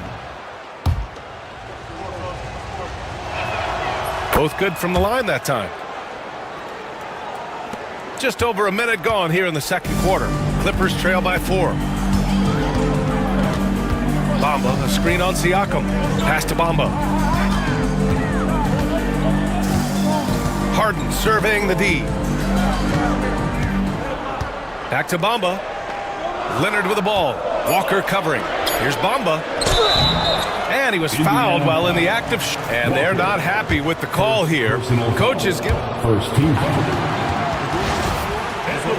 such a close contest. And even with the coach's challenge in place, we've seen so many of these personal foul calls still disputed even after the video review. There's no doubt there's going to be a gray area in a lot of these calls. But at least we have the option to take a second look so the officials can be sure they get it right. So they see clear evidence of a bad call and they're going to overturn it. Probably the right decision. And give credit to the officials for recognizing the mistake and correcting it. Nobody likes to say they got it wrong, but they fixed it in a hurry. The claw, slashing his way inside. Well, I like what the defense tried to do. They crowded Kawhi, but he's just getting so creative near the basket. And despite his injury history, Kawhi still has the ability to take over games, Brent. Yeah, does it feel, BA, that Kawhi sometimes is even more patient and more deliberate in the way he delivers in games? I think he's the type of talent that can slow himself and the game down at his will and still be a lockdown defender. And here's Harden. He'll bring it up for Los Angeles. Trailing by 2.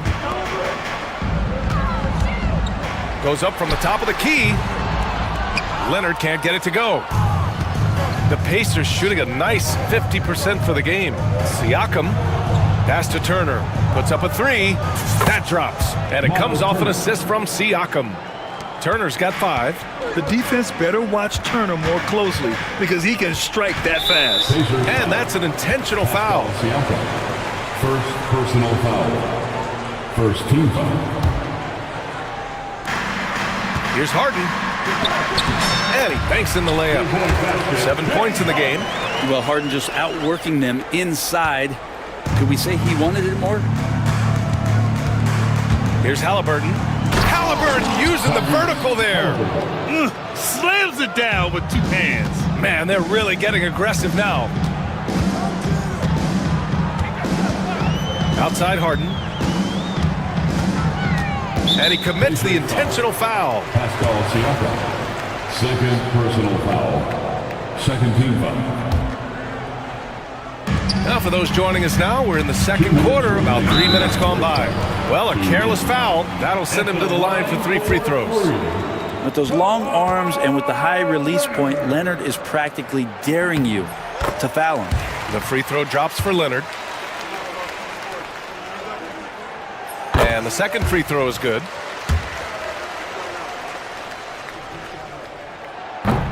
And he makes all 3. Well, when he gets into a groove at the free throw line, it doesn't just last for tonight. This might be 2 weeks, 2 months, something like that. Halliburton, the pass to Turner. Buries it from 3. Turner's got 6 here in the quarter. And Halliburton just sees the play before the play. Pass to Harden. And in the second quarter, a little under 3.5 minutes played already. 6 on the shot clock. Here's Bamba. He's covered by Siakam. From 17, Indiana with a rebound. Turner's got 5 rebounds tonight. Here's Halliburton on the take. It's stolen by Leonard.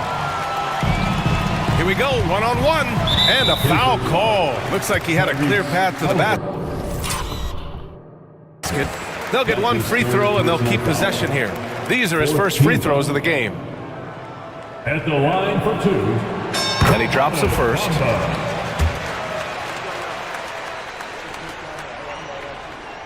Bamba hits them both.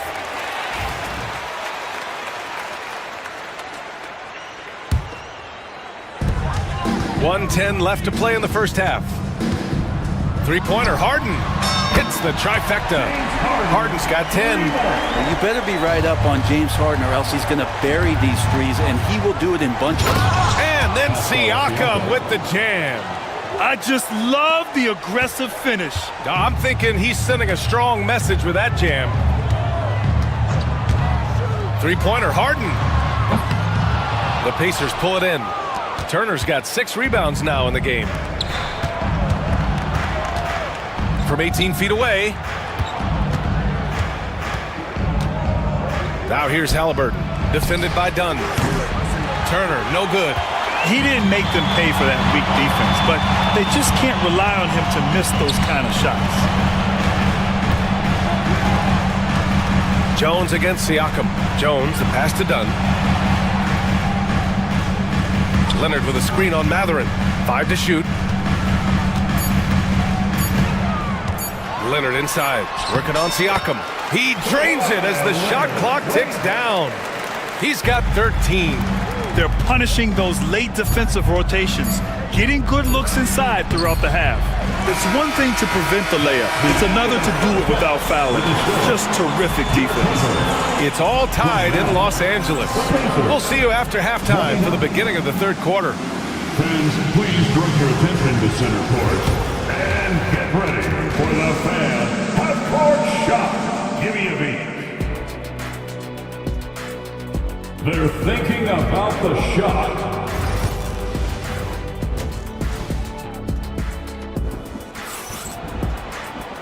And in that first half, we saw a pretty tight battle. We'll soon find out what sort of adjustments were discussed during halftime. It's been one outstanding game from Kawhi Leonard. He's been dominating down low. Gotta assume they'll keep feeding him the rock. Oh, man, pouring it on right now, and why wouldn't you? Second half underway. Here's who Rick Carlisle's got on the floor. Siakam at power forward with Turner in at center. Halliburton is out there with Walker, and it's Mathurin in at small forward. And Harden gets it to go on the assist by Bamba. Bamba's got his fourth assist in this one. Pass to Turner for three. Drains the triple. Turner's got 11 points. He does so much out there to stretch out the defense when he's out on the perimeter, and he drains the triple. Lets it go. Again, the Clippers score. And Leonard, a three-level scorer as well as an offensive anchor for this team. Siakam with it, done in his pocket. Now Mathurin, give him 8 points now. And Siakam with the slam. Extremely competitive game thus far. Yeah, 6 lead changes in total. I expect there to be more to come. Here's Harden. Out to Leonard. Back to Harden. Outside Jones. Leonard for three. The rebound by Turner. Turner's got rebound number 7 tonight. Mathurin passes to Turner. No good on the three. The Clippers have got 2 of 3 from the floor in this third quarter. And so they choose to intentionally foul. And Ty Lue has called a timeout. Coach wants to speak to his guys, maybe alter some of the game plan.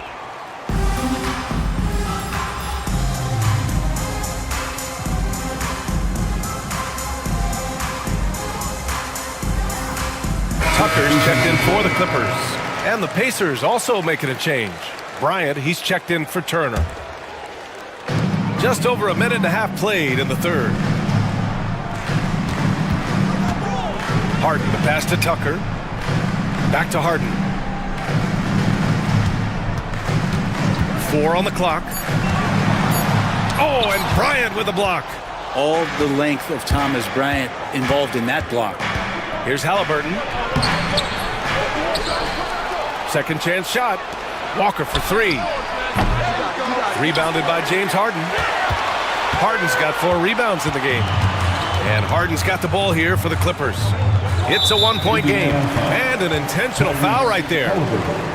4th personal foul. 2nd team foul. Indiana on D. Tucker with a screen on Siakam. He shoots it. When he's defending, Siakam is just all over you. He's got great footwork and fast hands. Leonard against Halliburton. And then Bryant with the dunk. And nobody putting out much of an effort to stop him. Surprising, in a close game, a lack of energy on defense. On one side, inspiration. On the other, devastation. Leonard inside. He's covered by Mathurin. And now they decide to foul intentionally. 2nd personal foul. 3rd team foul. Harden against Siakam. To stop the drought. Oh, and Bryant with a block. In transition, here come the Pacers. And Halliburton turning on the speed. Excellent awareness and effort. Halliburton getting involved and finishing that time on the break. And it's Harden penetrating. And then Harden with the jam. Get up there, young fella. Sometimes as a point guard, you got to take it yourself. Well, it's okay to be selfish when you can flush it like that. Well, if he's calling his own number, there's a reason for it. There you respect the decision-making from him out there. Third quarter of basketball here. A little under 3.5 minutes gone by. Outside Walker. Here's Bryant. Good, and it's Walker who picks up the assist. Bryant's got 4 points this quarter. Bryant doing some work on the inside. Nice soft touch from 10 feet and in. Siakam against Harden. 1:14 left in the third quarter here. And then Harden with the jam. Wow. I'll tell you, such an advantage having a playmaker who can get up to the rim and finish. Now that is what every team wants. Like to see that assertiveness, especially from the guy who's going to orchestrate your offense. Pass to Leonard. Tucker with a screen on Walker. Here's Leonard. Outside for Harden.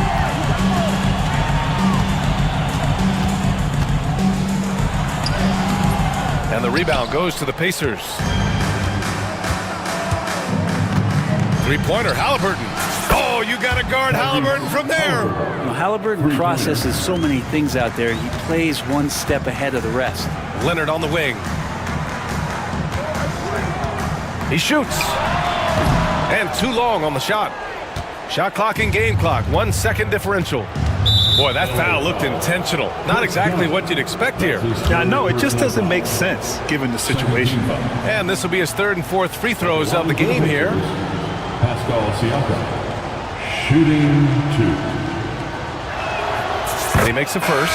So for the Clippers, Bamba comes in for Tucker, and Norman Powell subbed in for Harden.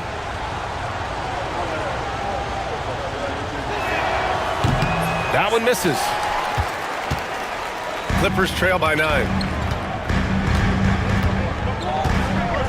Leonard with the ball. He's got 15.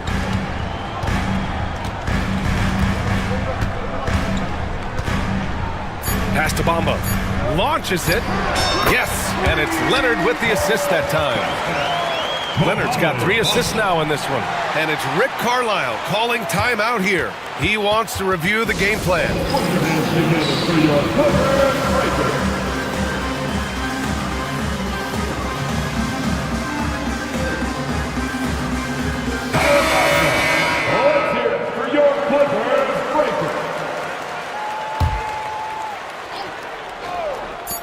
There's Neesmith with the 3. He got it up in time, but it would not fall for him. Shots continuing to fall as we conclude the third. Both teams putting up some points. And it's time to bring up the State Farm assist of the game. And the winner today coming from an unlikely position. It's the big fella with the sweetest pass of the day. You know, anytime a guy's in the post and the teammates know he's unselfish, great player movement can create an opportunity just like that. And with these teams locked in a very close contest, this fourth quarter promises to be a good one. Mo Bamba out there with Kawhi Leonard. Then there's Derrick Jones. Then it's Norman Powell. And it's done in at the 2. That's who's out there for the Clippers. The Clippers making a switch here. Harden's checked in. A moment to hear from Allie LaForce. During that last break, Coach Tyronn Lue had some advice for the team. He told his guys to up their aggressiveness on the defensive end, saying this game is all about who can get stops right now. I need you guys to bring some more energy on defense. That's how we'll get this win. Guys? Thank you for that, Allie. And you just can't afford to give up that kind of look very often. Halliburton, the pass to Siakam. Back to Halliburton. Now here's Matherin. Defense right on him. Count it. Good. Matherin's got 4 points in the quarter. And right now, Matherin is on a roll. This young guy continues to do whatever he wants. Leonard against Walker. Down low. Jones. And he jams it after taking a nice feed on the run.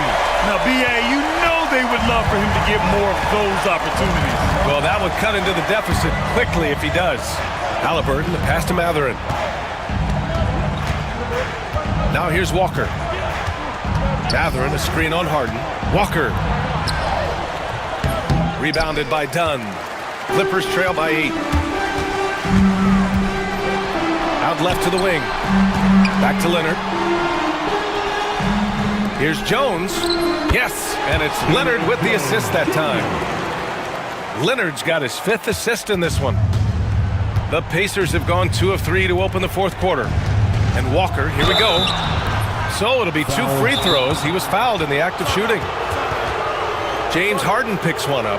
That jump shot is going to be key for Walker in his career, especially with how physical a player he is. And timeout called by Ty Lue. He wants to make sure they're purposeful with the game plan.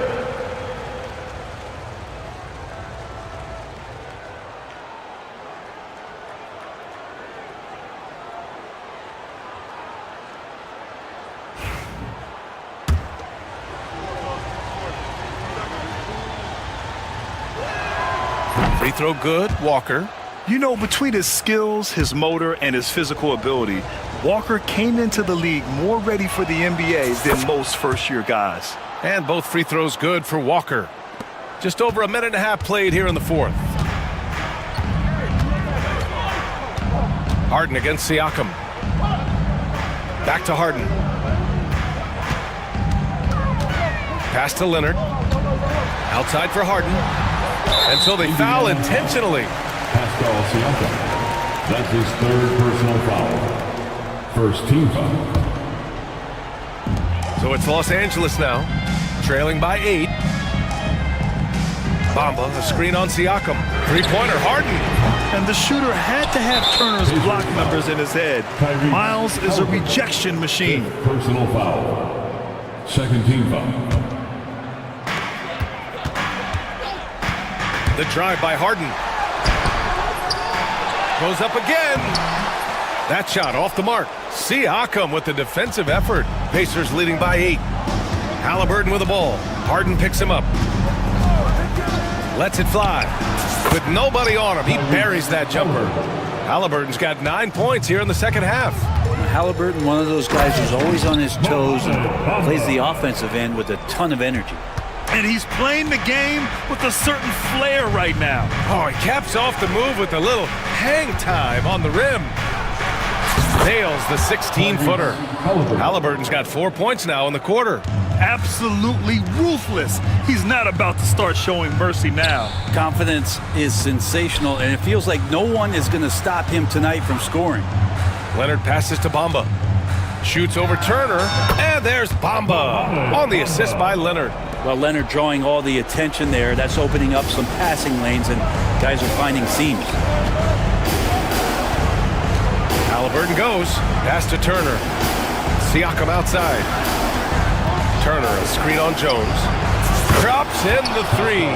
And just totally relentless, only increasing the intensity level. Yeah, he's the guy that you want to go to right now, trying to put this one away. Leonard finds Harden. Here in the fourth quarter, just under 2.5 gone by. Here's Leonard. There's the drive. Count it. That's his 7th basket of the game in 14 tries. Well, what makes Kawhi Leonard so effective on those kinds of drives is the kind of pace he goes at it with. He's able to decipher the defense and knows where the help is coming from, and yet he still scores. Here's Halliburton. And he's going to the line for 2. The official saw contact while he was going up. And a moment now to quickly take a look at the offensive approach for Indiana. Yeah, what stood out to me was their passing. They moved the ball effortlessly and have been able to find those holes in the defense. And it seemed like throughout this game, right after the jump ball, they've just been feeling it from distance, getting all the looks they want and continuing to take advantage of that three-point line. Yes, it's good. This right here, this is how you want to play the game. With passion, with energy, just great hustle play right there. From 18 feet away, and the basket by Halliburton. And the Pacers lead by 11. And this is a game they can build off of. They kept their focus all game long, and it will get marked as a win for the Pacers. Man, they were in a groove from long range tonight. Yeah, they were able to find space, and they were ready to let it fly the moment they saw an opening. And as it was happening, as it was building, you knew this was a monster game for Tyrese Halliburton. It's hard to think of a part of the game where he didn't play a major role, mentally, physically. I mean, he showed us what he's capable of when he's feeling his best. Ooh, I think that's a wrap, and I can tell you, you can't have more pressure-packed free throws than the ones that are going to seal the game. Leonard gets the bucket. Well, Harden in sync with his teammates, and he's looking to create whenever he can. And here's Halliburton. He'll bring it up for the Pacers. Spins. And Kawhi Leonard gets the whistle that time. That's his third foul so far. Bonus situation in effect, so we'll head to the line for two. He gets the first, and that stretches their lead to 8. Halliburton, 2 shots. So he gets them both, and it's a 9-point game here. There's 21 seconds left in the fourth quarter here. Leonard with a screen on Siakam. Harden, the pass to Leonard.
be a battle won in the trenches, each team with a formidable front court.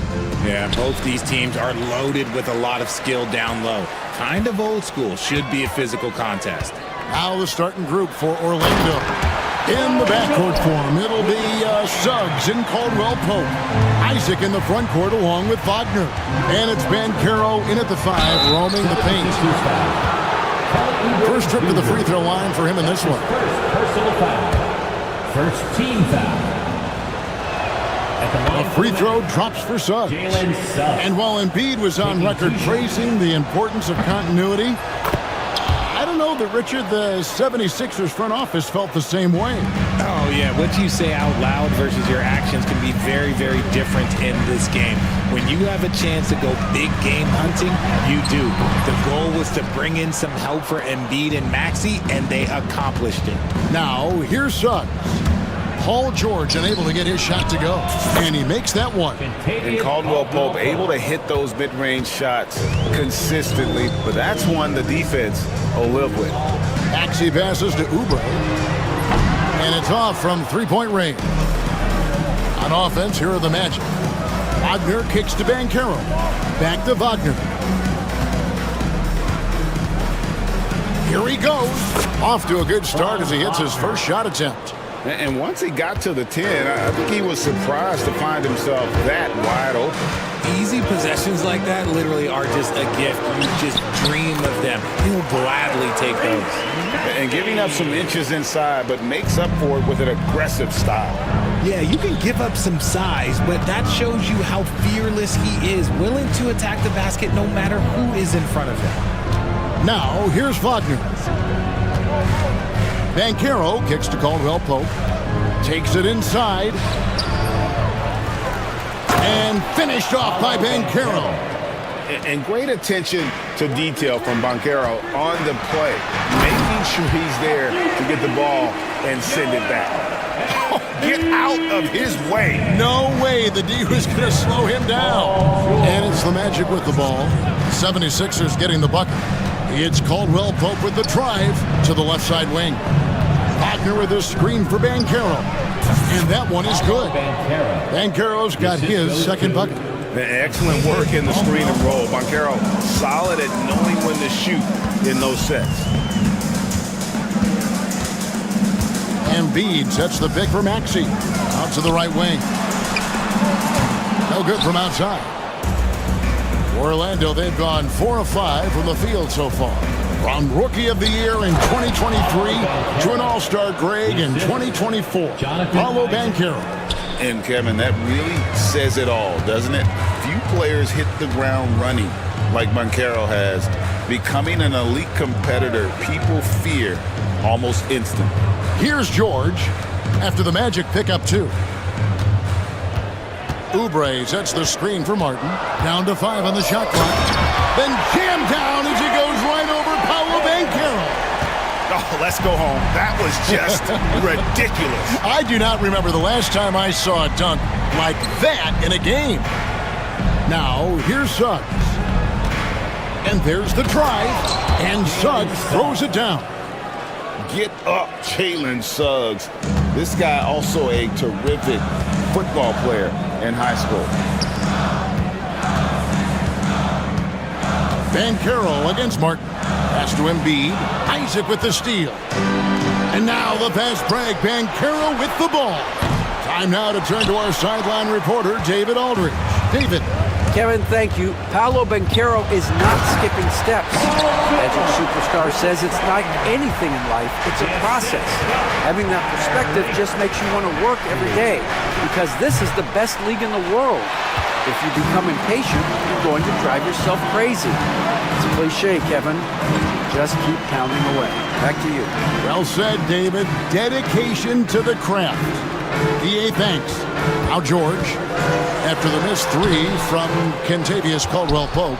That's a surprise. I mean, really out of character for him to miss when the defense is not right up on it. Lets it go from deep. Drains it from beyond the arc. Caldwell-Pope's got 5 now. And the three-pointer, a big part of KCP's game. About half his shots come from out there. And George gets it to go. And an eye for an eye. Both teams working to stretch the floor. This is today's NBA. Hey, we see this kind of exchange more often than not. Now, here's Wagner. 8-second difference between the shot clock and the game clock. The shot from the low post is good. Yeah, liking the vision there from Caldwell Pope, looking to get his guys going when they're open. Embiid with a screen on Caldwell Pope from past the arc. And Embiid, the bucket on the assist by Maxey. He's got 5. The way he can elevate over a defender from deep, very tough to contain outside the arc. To the middle, here's Banchero. And he can do a lot more damage to the rim than that when he wants to. Oh, you're right. And with the lead they're enjoying, I'm surprised he didn't put a little something extra on that one. And we will have a timeout called by Nick Nurse. He's going to have a discussion here on the sideline. For your 76ers youth dance team.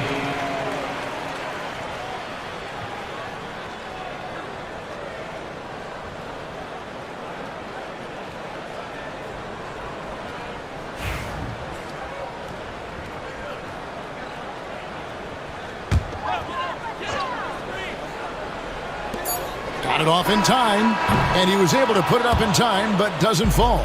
The basket's coming early and often in the first quarter. Magic lead by 5. We'll take a quick break, then get you back to the action.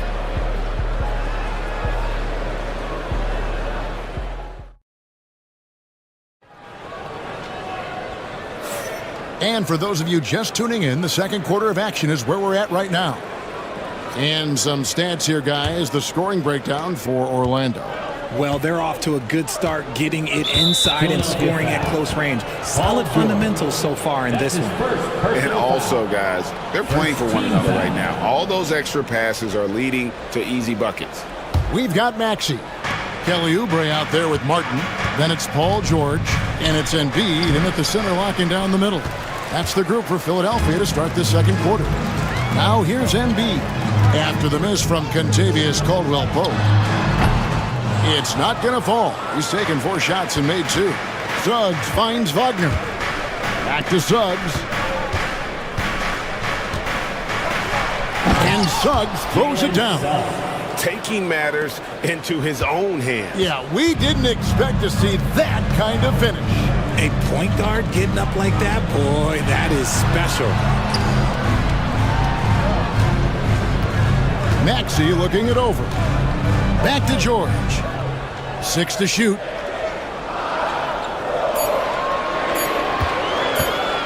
Shoots it up. It's hauled in by the Magic. No clue how he misfired on that shot. You don't see that from him very often. On its way from Caldwell-Pope for 2. They get it back.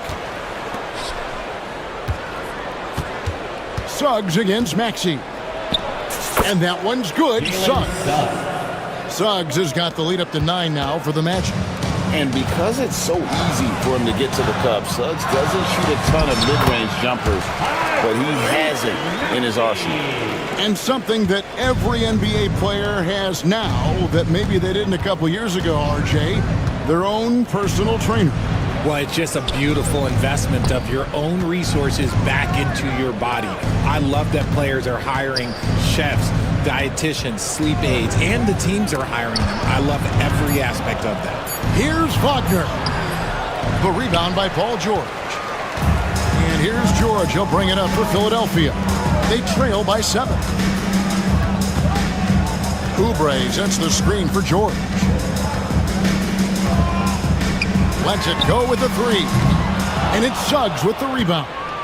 Hard to figure out how he doesn't knock that one down. No defender in sight. Caldwell-Pope against Maxey. Caldwell-Pope pass to Suggs. Caldwell-Pope with the screen on George. Suggs kicks to Wagner. Over Martin. And it's Wagner missing.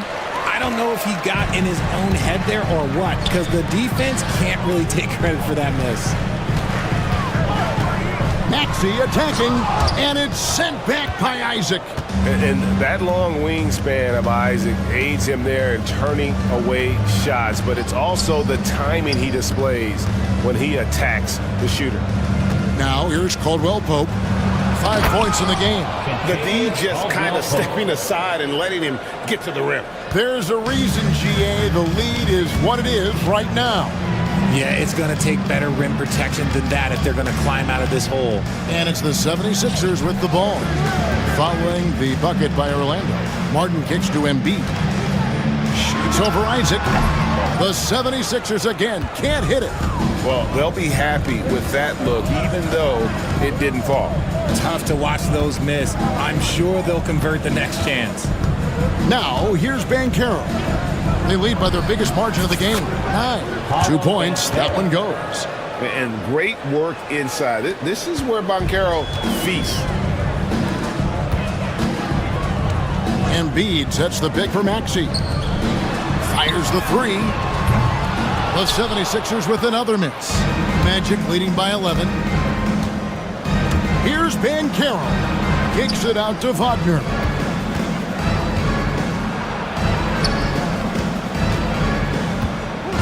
He takes it in. He made that one. Basket number 3 for him. He's also missed 2. Unwilling to let up even for a moment. That's his killer instinct, just fanning the flames. Always plays hard until the final whistle, no matter what the situation is. Now here's Oubre. Still scoreless. Maxey, count that one. Continuing to work. No give from Maxey, even amongst the bigs. Embiid against Banchero. Rebound by the 76ers. 2 seconds separating the shot clock and game clock. And George, here we go. No stopping him there. Jams it in as he's fouled. Chance now for a 3-point play. It's on Jalen Suggs. And he'll be shooting his first free throw of the game here. That free throw good from George. And you know, George is a tough cover. The length, the range, smooth athlete, very difficult to match up with. There's the drive. Suggs in the corner. Stolen by George. It's Martin on the wing. That's tipped. And so it's the Orlando Magic holding on to an 8-point lead heading into the break. And they've done a phenomenal job down low. So many of their points coming right at the rim. And a chance now to send it over to... All right, David, thank you. And stay with us, folks. We'll be back just after halftime to get the third quarter started.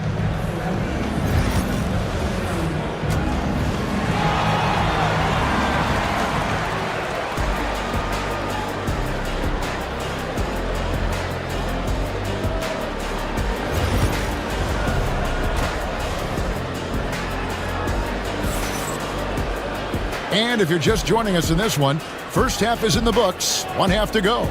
You know, Paolo Banchero, guys, has been exceptional. He's done a fantastic job of finding open space to operate within the first few quarters. I like how they came into this one with a game plan, and they're just going out and executing it. Terrific job. On the court for Orlando. In the backcourt for him, it'll be Suggs and Caldwell Pope. Then there's Jonathan Isaac. Then there's Carter. And it's De Silva in at the power forward position. And while we've got a moment, let's send it over to our terrific reporter, David Aldridge. David? Hey, Kevin. Last season, the Magic extended Coach Jamal Mosley's contract through 2028. He said, it's not about me. I just want each one of these guys to reach their full potential. This game has been good to all of us. I want to be part of maximizing how great they can be on and off the court. Kevin? All right, David, thank you.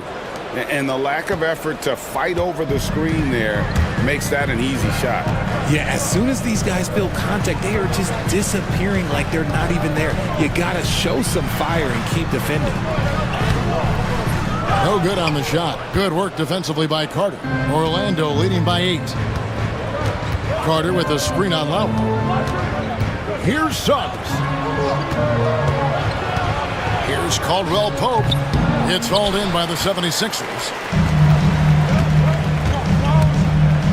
Lowry deciding where to go with it here. Drummond with a screen on Suggs. To the paint. And Andre Drummond, the bucket on the assist by Lowry. Crafty with the ball. Lowry calls for the pick and roll to open something up for his team. And we've got a timeout called by Jamal Mosley. He wants to talk to his guys. Gary Harris is checked in for Orlando. Black comes in for Suggs. Carter with a screen on Lowry. Driving the lane. Black, no good. Defense pulled out all the stops to shut him down there. Martin wide open. He fires. Cans the shot with nobody near him. Martin's got his first points in this one. Oh, great feed by Lowry. He'd rather pick up an assist than score a bucket. The 76ers trail by 4. For the 3.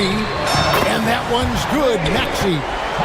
Maxi's got 9. That was just ridiculous. He is just an absolute surgeon when he has the ball. This man is surgical. There is no way to slow him down when he wants to score.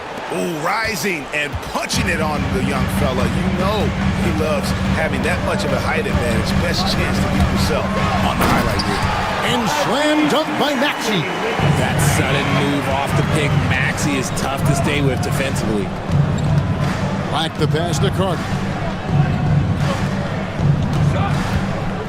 A touch over 2.5 minutes of basketball played here in the third quarter. Black, no good. And so it's Drummond with it. He'll bring it up for Philadelphia. It's a 1-point game for the lead. Good work defensively by Carter. The Magic have gone 2 of 7 from the field in the third. That leaves room for improvements. Here's Caldwell Pope, and it is flushed down with a nice jam. And Caldwell Pope, explosive off the floor. He can catch you unawares with his dunk. No one near Maxi as he lets it fly. Oh, and the jam by Drummond. And look at Drummond, capable of rising up and dropping an absolute hammer. Caldwell Pope against Maxi. Caldwell Pope passes to Carter. Goes straight through the defender for the dunk. Draws the foul. He'll go to the line. That one on Maxi. Oh, and he went for the two-hander on the slam, using some muscle. Some urgency from him there, sure. The 76ers trail by 4. Outside Lowry. Driving to the basket. Lays it up and banks it in. You gotta like how Lowry puts his head down and just charges in on the drive. Pass to De Silva. Carter with a screen on Maxi. And here's Carter. Played in with a nice touch off the glass. Carter's got 5 points now in the quarter. Bully ball at its finest there. Carter Jr. brings a physical presence to this team. It's deflected. There's 47 seconds left in the third quarter of the game. Here's De Silva. Covered by Martin. Pass to Harris. Caldwell Pope outside. Carter with a screen on Maxi. Back to Carter. And there are the Magic with another bucket. And when you call a play for Carter Jr., you really want to get him something in rhythm. Great execution there. 2-second difference between shot clock and game clock. Drummond a screen. Here's Lowry. Gets it to go from 18 feet away. Lowry's got his second bucket of the game to go. Easy little jumper for him right there, guys. Carter with a screen on Maxi. Caldwell Pope kicks to Carter. Good if it goes. And the last shot at the buzzer doesn't go in for it. The points coming in bunches as we wrap up the third quarter. It's been a good one. Magic out in front. And let's take this opportunity now to show you our State Farm assist of the game. Yeah, an easy choice tonight. Look at the precision on this pass. Put it on a platter. You've got to admire the vision just as much as the accuracy. Not many players can even spot that pass. 3/10 quarters behind us. One more to go. Thanks for being with us as we begin the fourth. And now the latest from our reporter, David Aldridge. I was able to listen in on what Jamal Mosley was going over with his team. He demanded something of his guys. He said, I'm not satisfied yet, are you? You've worked hard, but we need to keep piling it on. Don't give them any hope, guys. Thanks so much, David. We've got Joel Embiid. Martin is out there with Oubre. Then there's Maxey. And it's George in at the 1 spot. That's the group in the game for the 76ers. Kicks it out to Wagner. And he's good on the 3-ball. I love watching Isaac find the open teammate. Has great floor awareness out there and just knows when one of his guys has a clean look. Embiid sets the pick for George.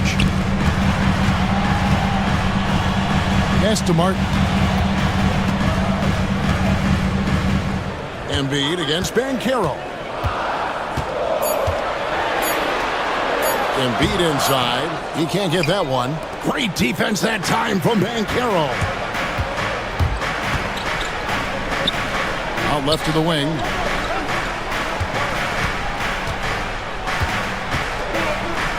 Here's Isaac. Wagner outside. And denied. He sends it right off the glass. Kept alive. Isaac finds Wagner. And we've got a timeout called by Jamal Mosley. He knows every possession is critical now. Hey, man, clap your hands for your Sixers ENT. How about your Sixers ENT? Make some noise, everybody. About a minute and a half into the fourth quarter now. Here's Caldwell Pope. He gets that one to drop. He's now 5 of 12. And good touch there on the floater. A shot KCP is adding to his arsenal. Oubre can't get it to go. Magic leading by 7. Suggs up top, defended by George. Driving in, and Suggs throws it down. Using that momentum to just prepare for liftoff. Suggs with a problem on the drive. George against Suggs. Up top, Embiid. Just 5 to shoot. Martin the pass to Embiid. It's stolen by Banchero. And laid in to finish the break. Wagner's got 5 points now this quarter. Way ahead of the field. He can do pretty much whatever he wants.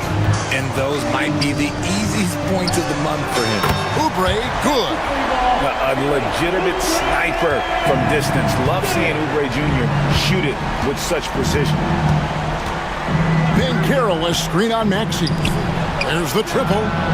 That's good from Banchero. On the assist by Caldwell Pope. And the Magic lead by 11. Suggs against George. Oubre a screen on Suggs. Here's George. And he drops in the layup off the glass. And moving George around the floor keeps the defense guessing. Orlando leading by 9. Here's Suggs. That's in. That's his 5th field goal. He's shooting a hot 71%. 5 for 7. Philadelphia's gone 1 of 2 from three-point range here in the fourth. Embiid kicks to George. Here's the teardrop. That's in, coming off the assist from Embiid. 14 points for George. And we know George can score from all 3 levels, which is why he's capable of catching fire. Suggs finds Caldwell Pope. And a little over 3.5 minutes in the books so far here in the fourth. Got it in close, and unless it's an open 3, that's the key to efficient offense. Maxey against Caldwell Pope. To the wing right side. 3-pointer by Embiid. Buries the long-range jumper. That's just not fair. 7-footers like Embiid with that size, they aren't supposed to shoot like that. Wagner with a screen for Suggs. Isaac outside. George against Suggs. Down low. 6 on the shot clock. Wide open. And against the jumper to drop. and it's just competing. You know, giving your best when it matters most. And let me tell you, as a team, you love to hit your stride right at the crucial moments. They put this game away in style. Maxey passes to Embiid. And they'll get another chance. And he drives in, and the dunk by Embiid. About 3 seconds between shot and game clock. Outside for Caldwell Pope. Banchero a screen on Maxey. And Caldwell Pope gets the basket. They just blocked out the noise, kept on grinding, and this is their reward. All road wins. They're just so sweet. They're just so sweet. You know why? Because they are so hard to come by.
On the depth chart, Coach, how important is that in assembling a contender? Well, look, it's even more important, Brian, in the regular season than it is in the playoffs. To get through a long NBA season and get yourself in good playoff position, you're going to need a lot of guys. 12, 13 guys at different points of the year are going to have to be ready to make contributions. Now, obviously, the team with the better starting five will have the edge, but depth can be a big factor even in the playoffs. A look at Indiana's starting group. Siakam at power forward with Turner in its center. Walker out there with Tyrese Halliburton. And it's Mathurin in at the small forward position. Edwards goes up and lays it in nice and easy. Edwards plays with such ferocity.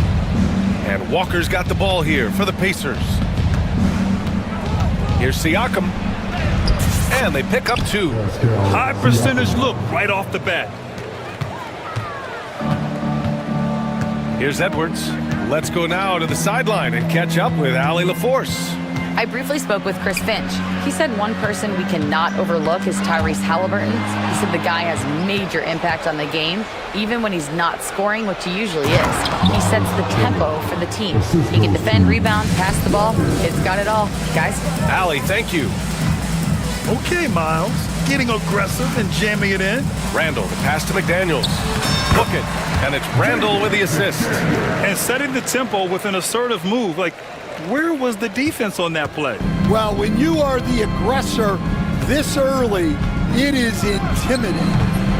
Halliburton, no good. Well, I'm surprised that didn't fall for him. We know that's a shot he can hit, and there wasn't much resistance either. Not sure why he committed the intentional foul. No purpose. I think everyone's a little confused, but weird plays happen. Now here's Edwards. The rebound by Turner. And just a tough guy to get around. Halliburton, very effective defensively, forces the rogue shot. Turner, a screen on Randall. Here's Siakam. Yep, that one goes. And they may have talked about shot selection coming into this. The Timberwolves have gone just 2 for 4 from the floor. Randall on the screen. Edwards, a pass to Randall. And the bucket is good. Yeah, great play from Edwards off the pick and roll. Moving the ball around and get another guy a shot. You know, a reliable veteran like Julius Randle is so valuable. He provides a foundation for everyone else to play off of because they know he'll be there to score and help out. He makes it easier for other players to succeed around him. And the jam by Walker. I mean, what an acrobatic move. Walker just leaving them speechless. Randall, right side, to the paint. Mathurin with a steal. Siakam looking it over. Oh, and there's the whistle. And here comes the coach's challenge. He disagrees with the foul. He does not hesitate to ask. After the review is overturned. Challenge in place. We've seen so many of these personal foul calls still disputed even after the video review. There's no doubt there's going to be a gray area in a lot of these calls. But at least we have the option to take a second look so the officials can be sure they get it right. So they see clear evidence of a bad call and they're going to overturn it. Probably the right decision. And give credit to the officials for recognizing the mistake and correcting it. Nobody likes to say they got it wrong, but they fixed it in a hurry. Here's McDaniels. The Pacers making their last shot.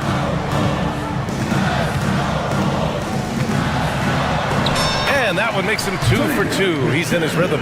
In the NBA, you just can't let guys get to the rim. Halliburton, the pass to Walker. Edwards against Halliburton. He drains that one after 2 misses. Now 1 for 3. And I appreciate how confident Halliburton is. For a guard, he handles himself well and deep. They set the screen. Edwards, that's good. Now you want to get him going as soon as possible. Great way for him to start this game. Yeah, and I'll tell you what, if he gets into a good rhythm early, watch out. Now here's Siakam. 6 points for him. And the jam by Walker. As a roller, Walker has soft hands for the catch, and he is aggressive. Here's Edwards. And there are the Timberwolves with another bucket. Well, we've all had those as coaches. That's a no, no, no, yes type of shot. Here's Siakam. Minnesota with a rebound. Oh, this is exactly the kind of opportunity you don't want to waste. 6-second difference between the shot clock and game clock. To the middle. Mathurin with a steal. Here's Walker. And the jam by Walker. Nice slam by the big man Walker, making his presence felt there inside. Pass to McDaniels.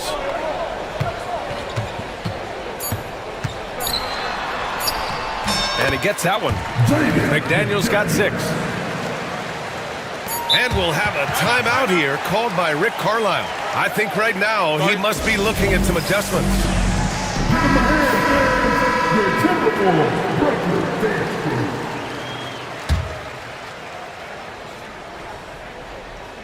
For 3, Mathurin. And that's not gonna go. Misses at the buzzer. And a high-scoring first quarter. Both teams really...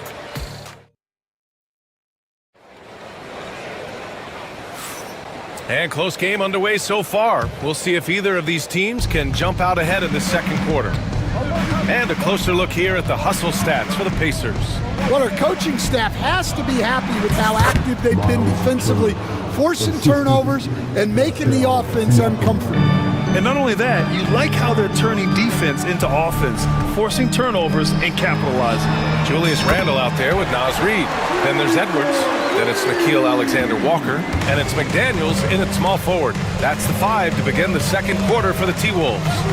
And Grant, the success of teams like the Timberwolves showing that size still matters. Yeah, in this pace and space era, that may have come into question just a bit, but size and skill combined has always been your best bet at winning. Now here's Randle. And for some reason, he decided to foul there. Yeah, B.A., that's an odd move. Maybe there's something else behind it.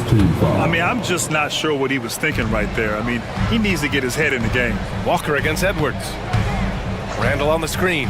Wing shot on the way. And the basket by Edwards. Give him 8. Yeah, I really like when Edwards shows this kind of patience, allowing the play to develop over time. Siakam, pass to Walker. Siakam outside. Halliburton on the wing. Right side Mathurin. And stolen by Edwards.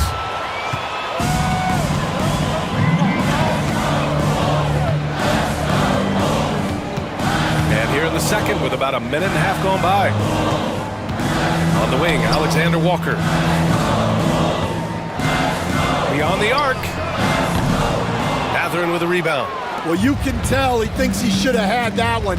Even harder on him when he's got a good look like that and it doesn't go down.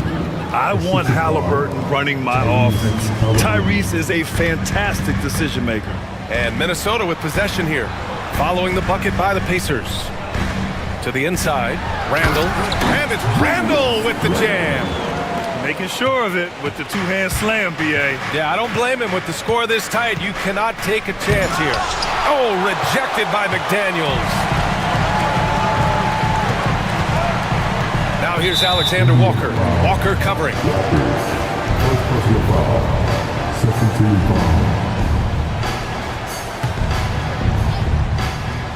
Here's Alexander Walker.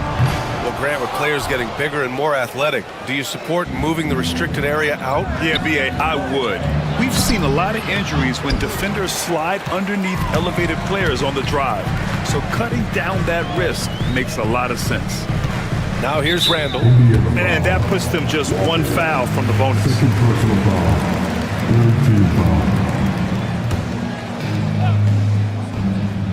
And we're now a little over 2.5 minutes into the second. Outside Reid takes the 3. Walker pulls down the board. The Pacers have gotten 2 of 5 shots to fall this second quarter. Shots good by Mathurin. On the ball, Halliburton has great concentration. His focus is what helps him find the wide open man. Edwards against Walker. Edwards, no good. And here's Halliburton. He'll bring it up for Indiana. Look at Halliburton converting through contact. And this is how competitive Halliburton is. Doesn't allow some contact to distract him from scoring. Outside Edwards. Lets it go from deep. And he can't get that one. Indiana leading by 4. Pass to Walker. Now here's Siakam. It's tipped. Here's Halliburton. McDaniels with some nice D. For Minnesota, they've gotten 5 of 8 attempts to drop since the second began. Here's Edwards. Indiana with a rebound.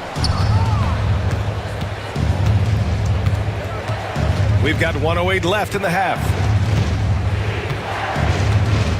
Here's Halliburton. Oh, the sweet touch inside by Halliburton. Well, with his skill and confidence with the ball, if you put him in position, he'll reward you. Now here's Edwards. Give him 8. Outside for Randall, looking to end the run. And all around the rim that time before dropping. Randall's got 4 points this quarter. No hesitation from the big man, Randall. I mean, this is how confident of a shooter he is. Siakam outside.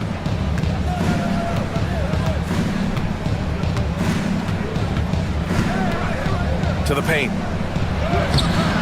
Walker's shot is off. Timberwolves trail by 4. Randall outside. Shot and game clock separated by 5. It's Edwards on the wing.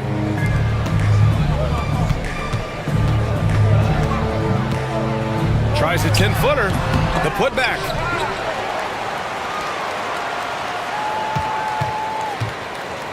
The 3 is up. Edwards on target. 5 ticks left in the first half. And Chris Finch has called timeout. He's going to talk it over with his guys.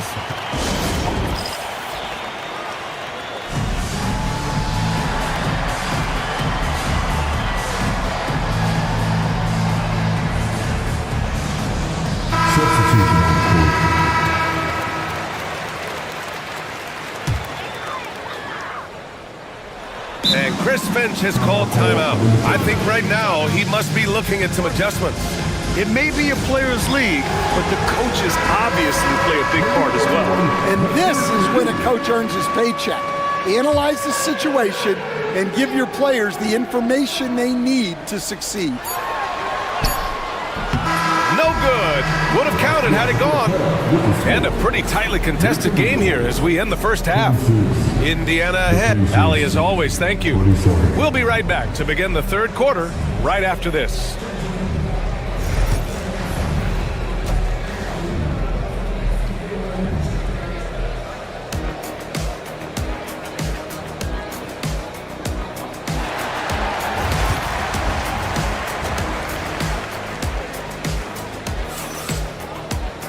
And after a fairly even first couple of quarters, this second half could turn out to be a great one as both teams trying to gain an edge. Boy, you gotta like what we're seeing from Anthony Edwards.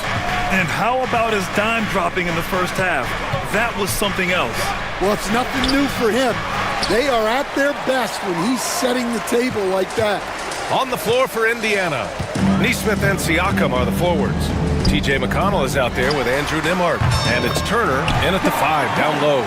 Well, excellent read there by Edwards. He saw someone had a better shot, and he got them the ball.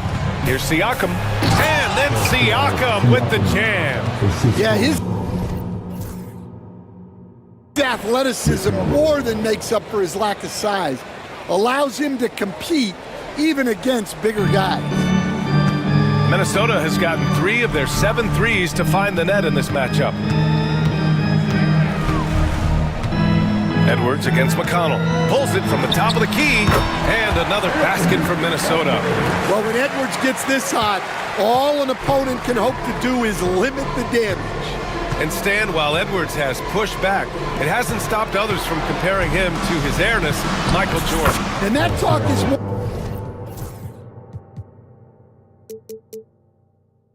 about how his game reminds one of MJ and less about greatness.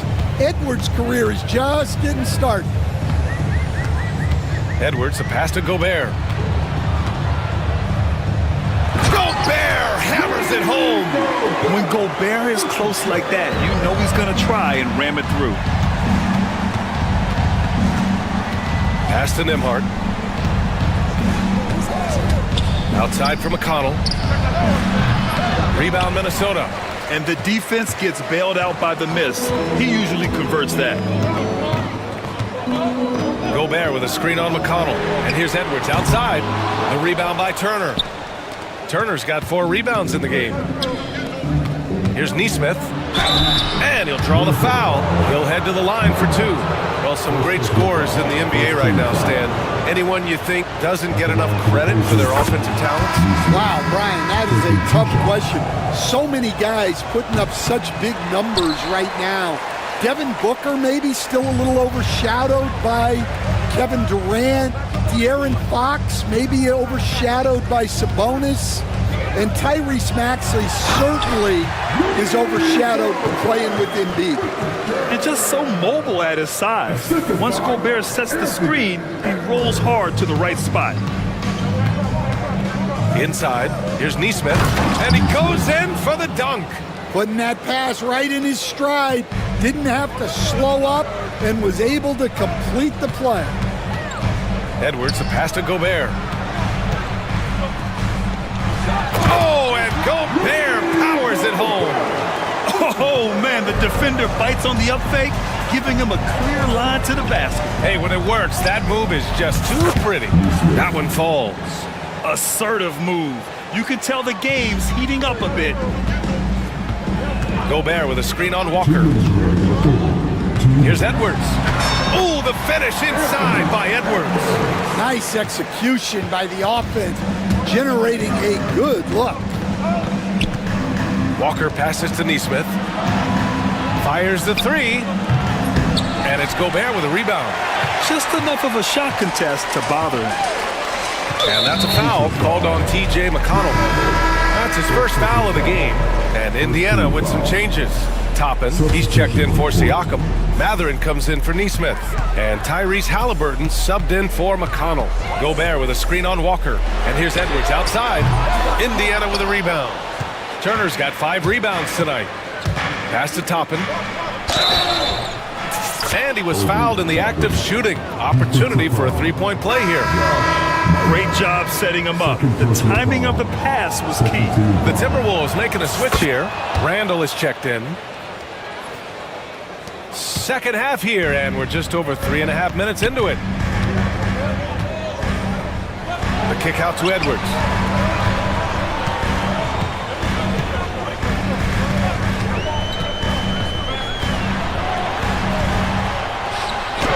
Drops in the short one. Edwards got 6 here in the quarter. Bad idea leaving him open. He needs more defensive attention, not less. 3-pointer Matherin. And Indiana misses again. Minnesota in the lead. Randall finds Edwards. Fires from deep. Edwards punishing him from the corner. Well, it doesn't matter where he is on the court. If Edwards likes a look, he's going to take it. Halliburton on the attack. And the dunk by Halliburton. Woo-wee! What a big finish out of the backcourt. That might be exactly what they needed at this point of the game. Yeah, what a huge dunk. Making a statement right there. And despite the size mismatch, getting a little aggressive down there in the paint. Yeah, he didn't let the defense affect him there. He just kept his focus. Oh, merciless jam by Halliburton. He's got some serious hops. Randall against Toppin. Randall, good. And you look at how they've come out in the second half. It's almost like night and day. Yeah, you can see it in the hustle stats. These guys have come out with a different mindset and seem much more motivated here in the second half. Here's McDaniels, and Chris Finch has called timeout. A moment to rest and confer on the game plan.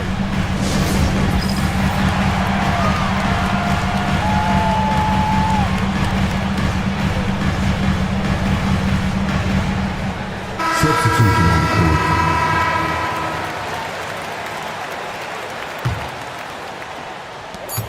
Just 4 seconds left in the third. Rejected by Siakam. And it's Rick Carlisle calling timeout here. We might see him looking to make some tweaks to the strategy here.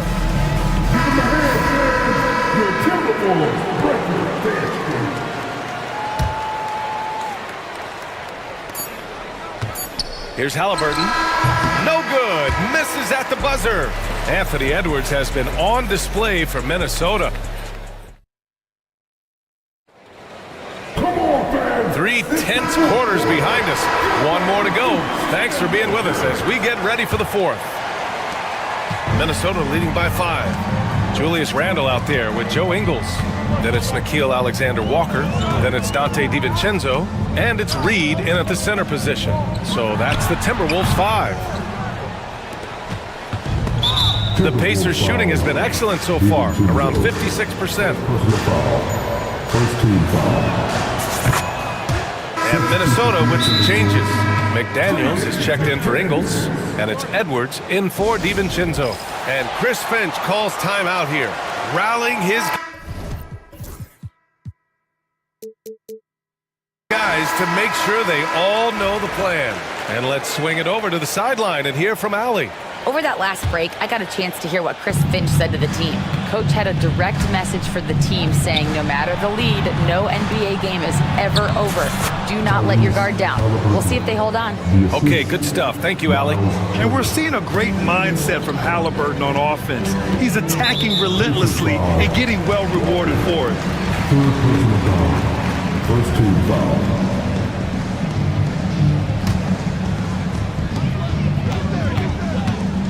Edwards with it, and Walker picks him up defensively. The shot by Alexander-Walker, no good.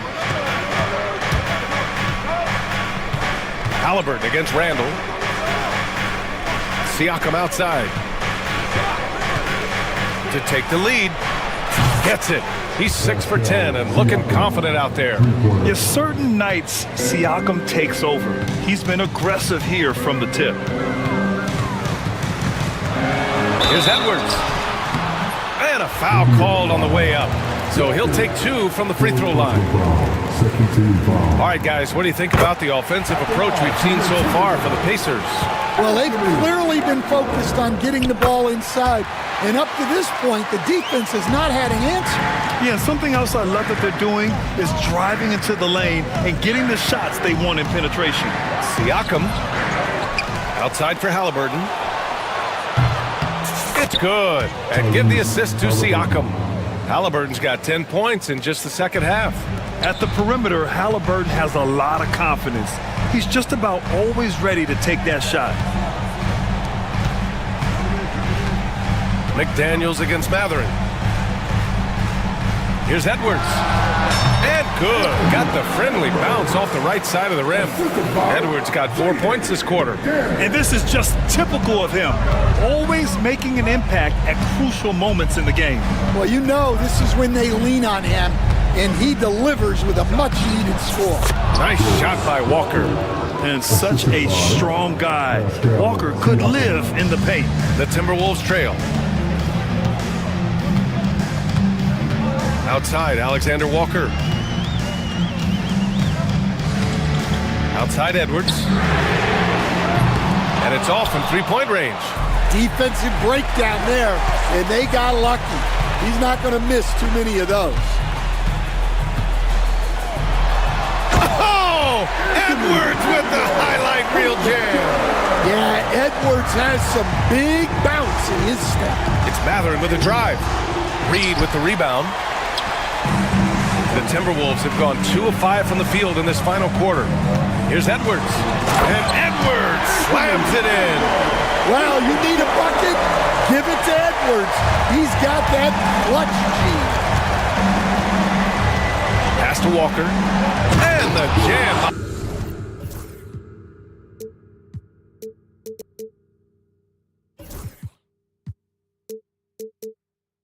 Walker. Well, if you came here looking for a scoring battle, I think you made the right choice. Yeah, and how great have these offenses been for these teams tonight? Just fantastic execution.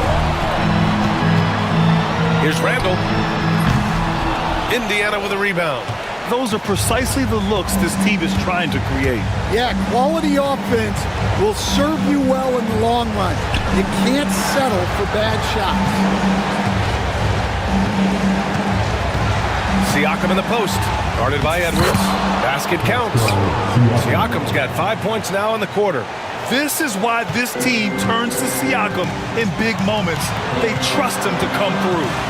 Outside Reed, this one for three. Gets the three to fall. And the Timberwolves lead by one. This is the very definition of a back-and-forth contest. Yes, neither side taking its foot off the gas. I'm expecting a spectacular finish. And yep, it's good. Siakam's got 11 in the second half. And this is why the team relies on Siakam. In the big moments, you can trust him with the shot. Outside Edwards. Mathurin with a rebound. Indiana's gone 2 of 2 from outside so far in the fourth. Pass to Turner. Lets the three fly. Oh, the trifecta! There is absolutely no fear in his eyes.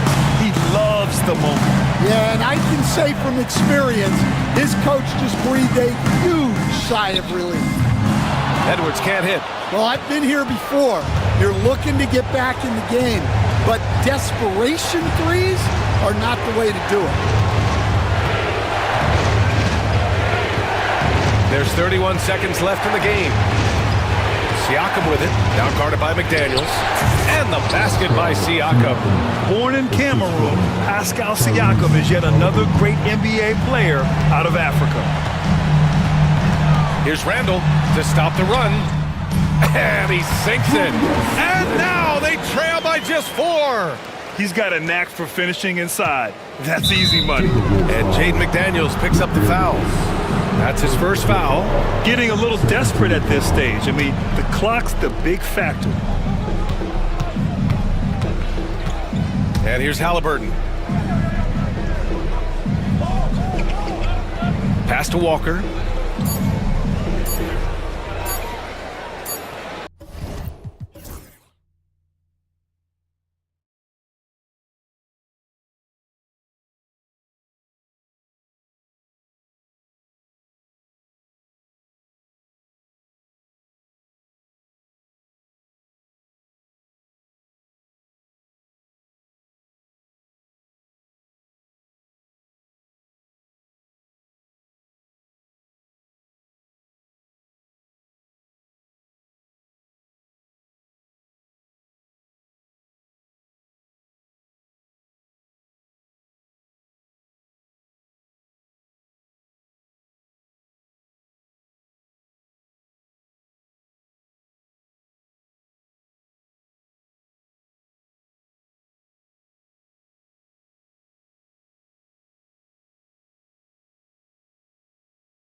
basketball here tonight, given the veteran talent on both sides. Yeah, tremendously high IQs from both teams, so expect a clean game. And some of these players have been through it all in this league. Look at the 76ers starting group. We've got Maxey, Joel Embiid out there with Oubre. Then it's Martin, and it's George in at the 1 spot. Now here's Leonard. Uses the glass to finish the lane. So many advantages Kawhi Leonard has when he's inside. Size, power, strength. To the cup he goes. George against Leonard. Here's Embiid. The shot's good on the assist by George. Just such a well-rounded offensive player. He's got a little bit of everything. Leonard with the ball. Now defended by Oubre. And Leonard gets it to go. Good way to start this game. You want to get him rolling as early as possible. He's a guy who, if he gets hot, he can carry your offense for long stretches. This team has handed a lot of responsibility to Tyrese Maxey, but Greg, he's lived up to it. And has grown very well into his role with the team. Shown that he can be a scorer all over the floor. Amazing to think how far he's come in such a short amount of time. Nice job by James Harden to leap out and get an easy opportunity in transition. Bamba with the block. Martin against Harden.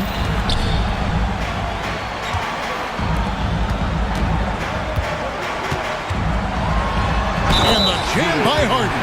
Well, what a surprise. James Harden has finished a play with contact and gets a chance for the three-point the old-fashioned way. Nicely done, James. He's getting his first free throw attempt of the game here. Free throw shooting, not an area he has worried about at all. How about last year, 88% from the line. Outside for Martin to stop the run. Kawhi Leonard comes up with the rebound. Harden with it. George picks him up. Pass to Leonard. Harden outside. Offline with his three. The 76ers have gone 2 of 5 here, making 40% so far to start out the game. George with the bucket. You've got to be in Paul George's shooting space in order to make him uncomfortable. You give him anything easy, look out. And here's Harden after Paul George getting his 3 to go. It's all about the defense right there. Without that level of activity, he probably scores it.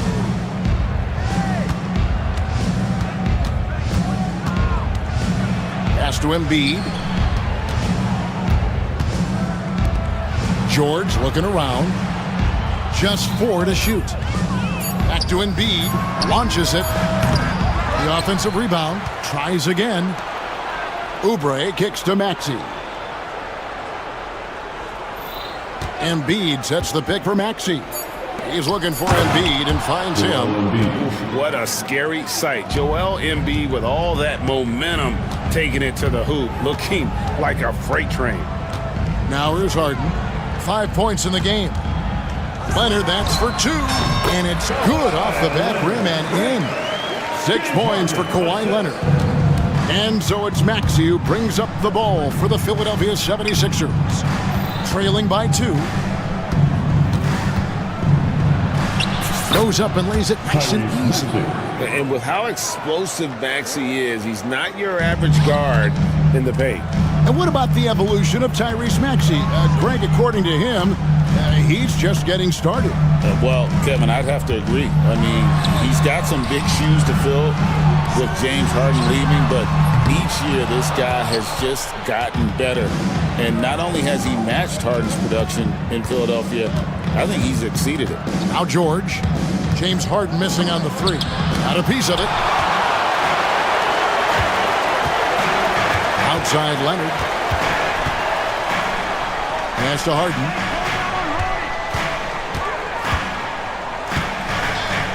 Back to Leonard.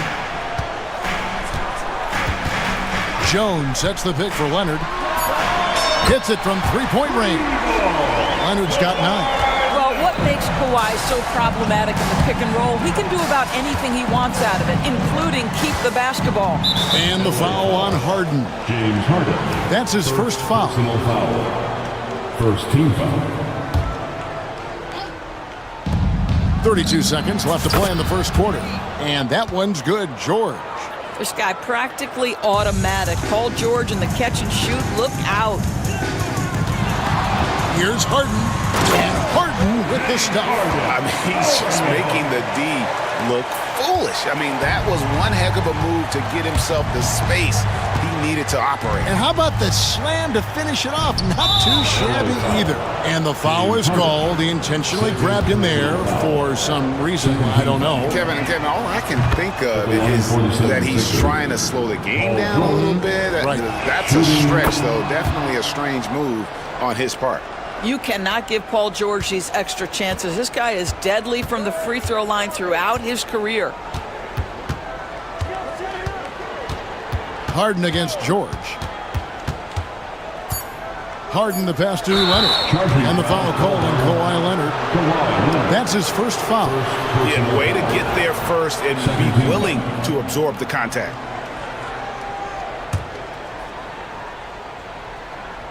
And it's Nick Nurse calling timeout here. He wants to make some adjustments to the game plan, clearly.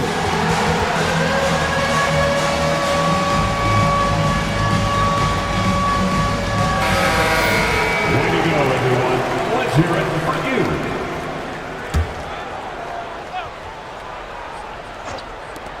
Here's Maxey. Kawhi Leonard has been on display for the Clippers. He finishes with 9 points in the quarter. The D is having all sorts of problems with him. We'll take a quick break and then back to the action here.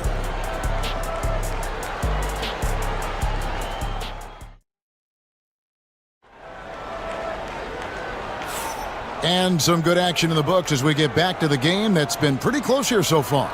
And let's quickly break down the game we've seen so far from the Clippers, guys. What are your thoughts?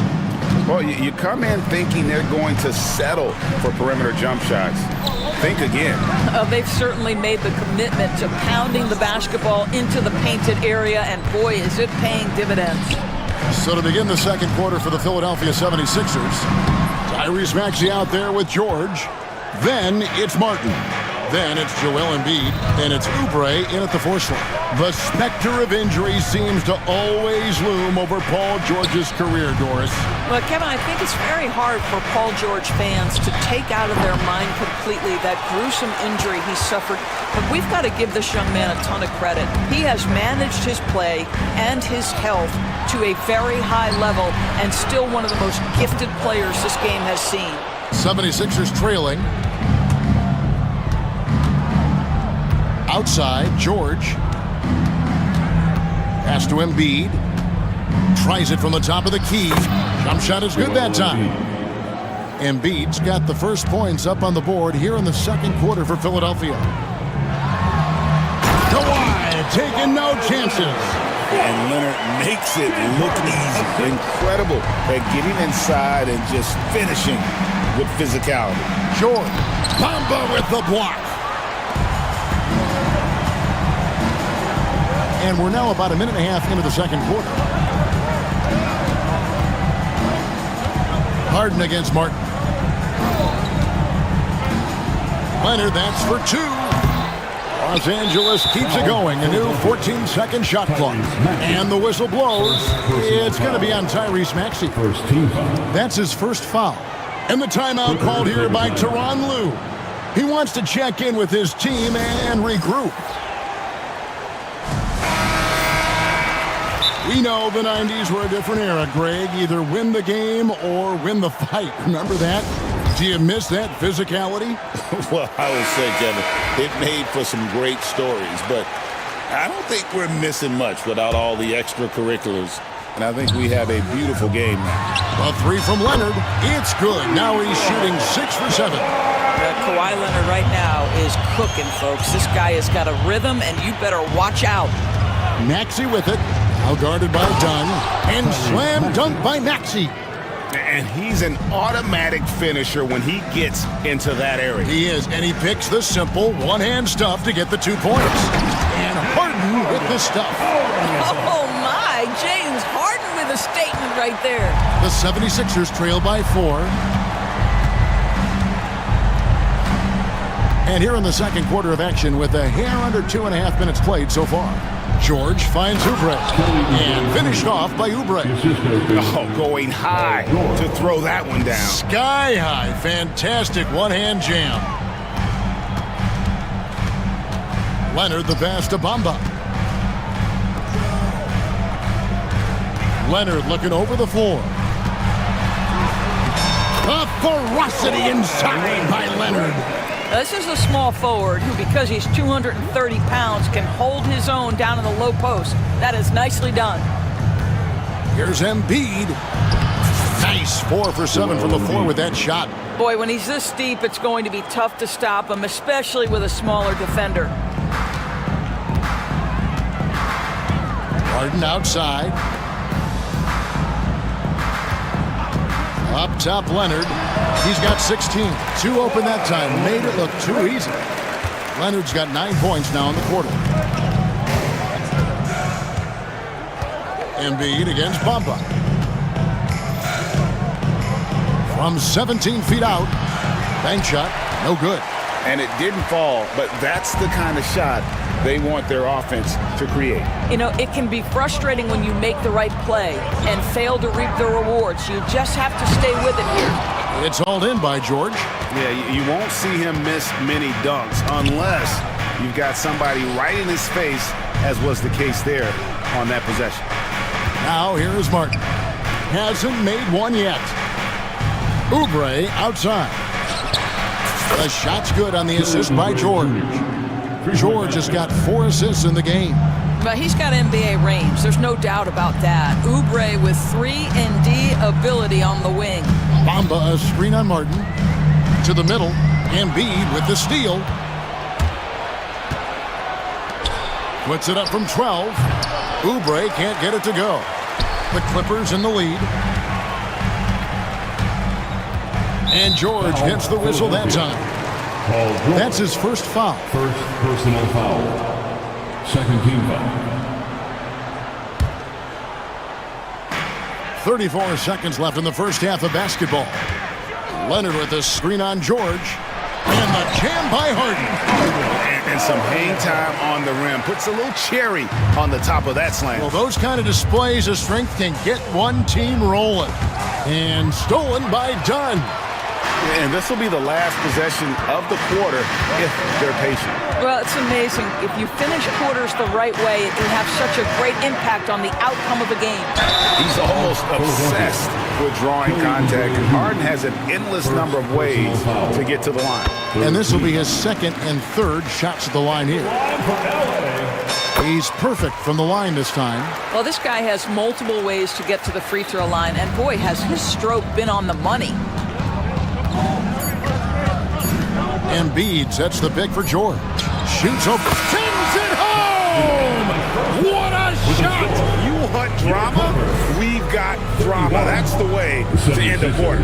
That is a way to fire him up, fire up the team. Thank you, David. And we'll be right back after halftime to start the third quarter. See you in just a bit. Fans, please direct your attention to center court. And get ready for the fan half-court shot. Drum roll. They're measuring up the shot.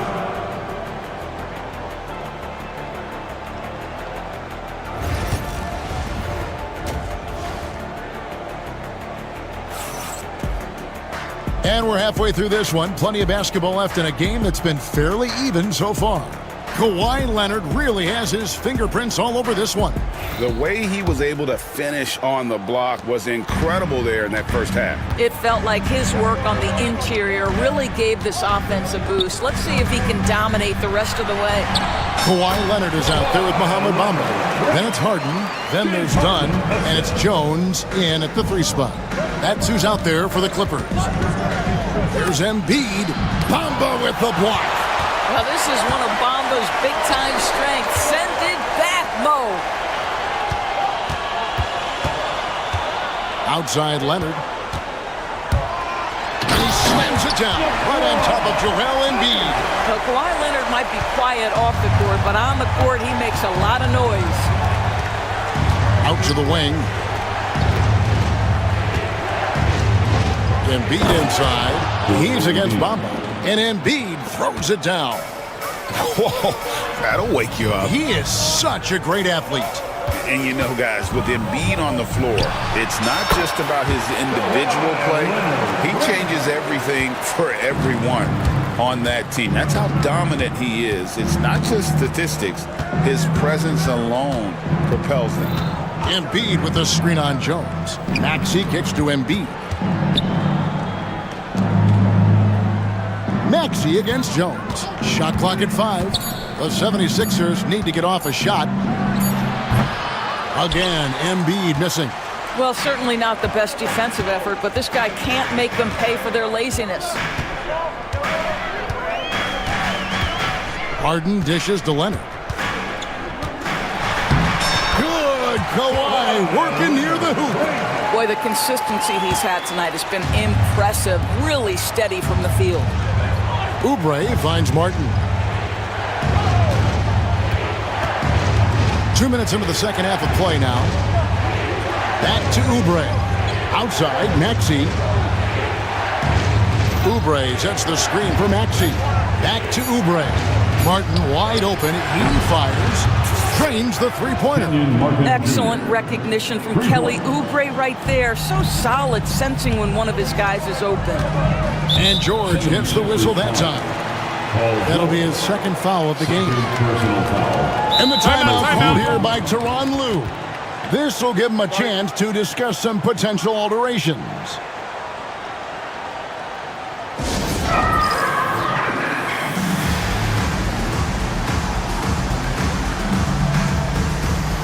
Andre Drummond's checked in for the 76ers. Gordon comes in for Martin. Not quite 2.5 minutes played here in the second half. Now here's Harden. He's got 13. And the foul on Harden. That's his third foul of the game. Just got a little ahead of himself going for that rebound and gets whistled for the over-the-back. To me, that's just a case of being too aggressive. You're out of position. Don't compound the problem by committing that foul. It's Drummond, high post.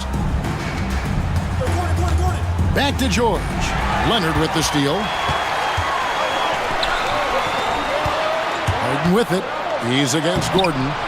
Comes up empty down low. That's not the type of opportunity he fails to convert very often. And George, here we go. And Philadelphia with another turnover here. LA basketball. Clippers leading by 6. Harden looking it over. Inside, Leonard. And Kawhi Leonard with the slam. They've hardly needed anyone else today to get out to this lead. I mean, he's provided almost all of their offense. And we will have a timeout called by Nick Nurse. He wants to make some adjustments to the game plan, clearly. A different look for the Clippers. P.J. Tucker, he's checked in for Kawhi Leonard. And it's Powell in for Derek Jones. And Philadelphia also making a switch. Caleb Martin's checked in for Kelly Oubre. Maxey passes to Drummond. And Drummond throws it down. It's just too easy for Andre Drummond. Gets the inside position and leaves no doubt. We've gone about 3.5 minutes into the third now. Here's Harden. Down goes basket number 6 for him this game. He's taken 12 shots and made half of them. And no surprise here, right? This guy is not only a gifted player, but he is so smart on the offensive end. And there's the whistle. That goes on Chris Dunn. That's his first foul. Personal foul. First team foul.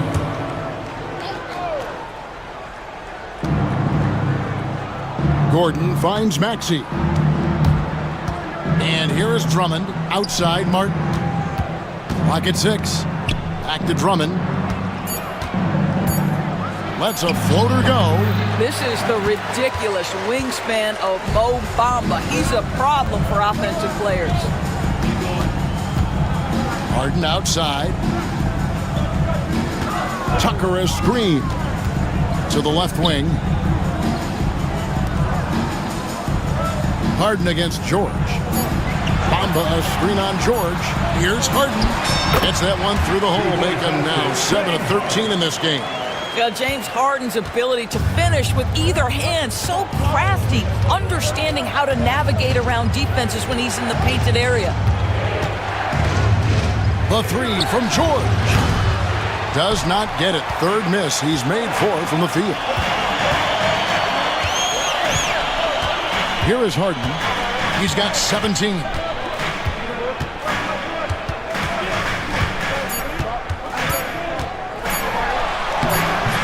No good there. And so it's the Los Angeles Clippers with a 10-point lead. Some breathing room heading into the break. They're pounding.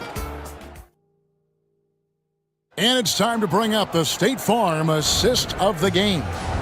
And I'm glad this was the pick because I love this pass. Such a great dish. That's what I call court vision.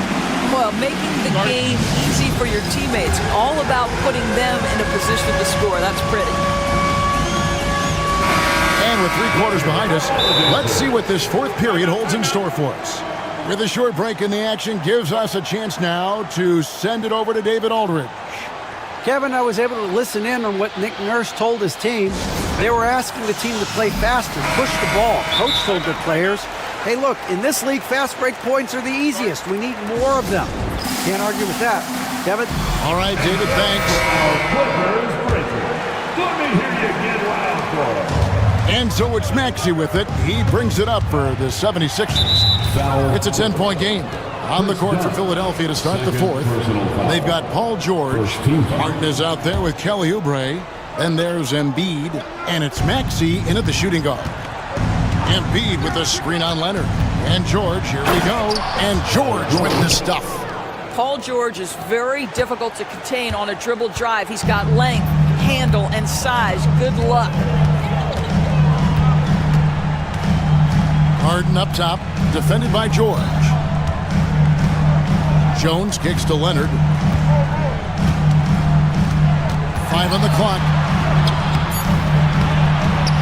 Got it. Good job in the low post. Leonard's got the lead up to 10 now for the Clippers. Unwilling to let up even for a moment. That's his killer instinct, just fanning the flames. One thing I enjoy is watching players who don't pay attention to the score. You lock in on the moment and play the right way. Here's Embiid. 2 free throws coming up, and here we go. Coach's challenge happening right now. Second team foul. Shooting for Philadelphia. And I think when it comes to some of the more difficult calls to make, personal fouls can be tough. The action is so fast that it's really tough to catch everything in real time. The wonders of technology. We've seen replay reviews so effectively, and involving the coaches by being able now to challenge like this is something a lot of people have been hoping for. And the announcement on the review is that the foul was called in error. So they have determined to overrule the original call. And guys, this is what it's all about, getting the call right. And I think in this case, the video review showed that while it was a tough call to make on the floor, they got it right with the review. And that's out of bounds. Philadelphia will retain possession.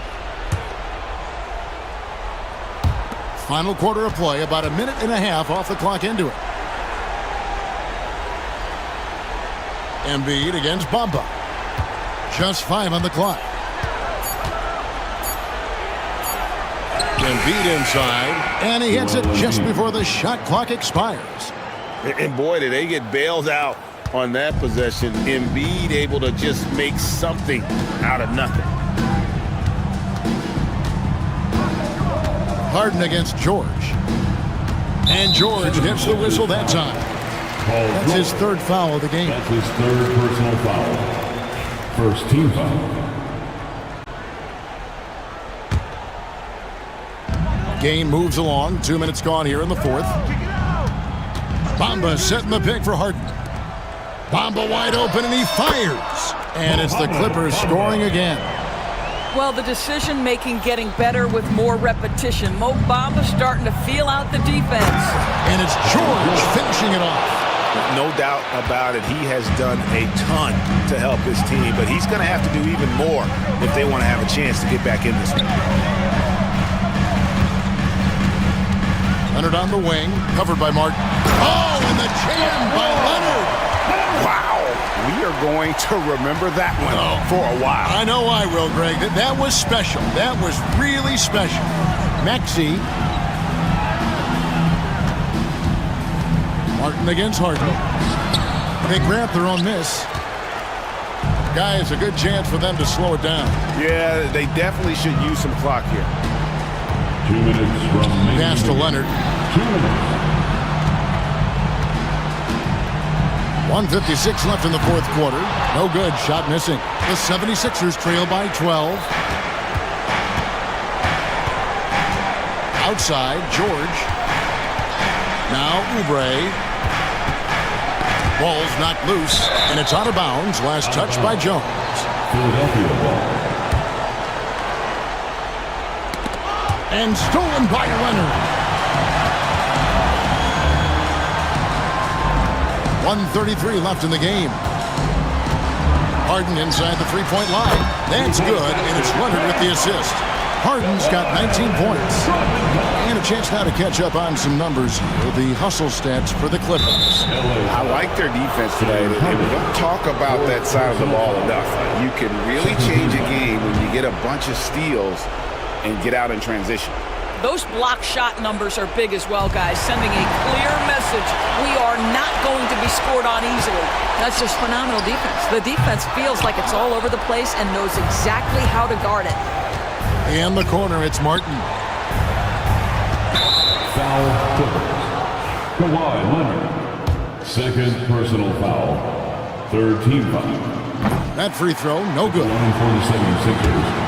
Kenyon Martin Jr. 2 shots. And the second free throw, good. Yeah, he cuts the deficit a little bit, but not as much as he could have. One miss can make a big difference. Los Angeles leading by 13. No question as to which team gave the better effort tonight. A dominant performance and an outstanding win for the Clippers. Their shot blocking turned out to give them a big advantage in this game. Yeah, excellent defense around the rim there, Kevin. That they were disciplined and focused. And what a tremendous standout performance it was for Leonard. He was extremely efficient offensively, got good looks, and really knocked down big shots all game long. And so Harden will bring it up for the Clippers. And Bamba with the basket on the assist from Harden. And the Clippers lead by 17.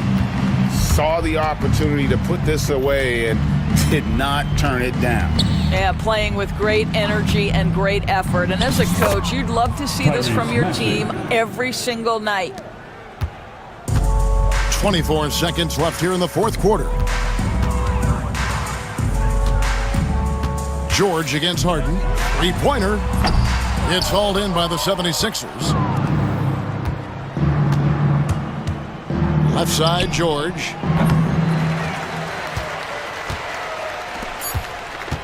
A deep three from Leonard. Out of bounds. Philadelphia takes possession. 76ers ball.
My attention is drawn to the front court matchup. Oh, yeah, this should be a battle on the baseline.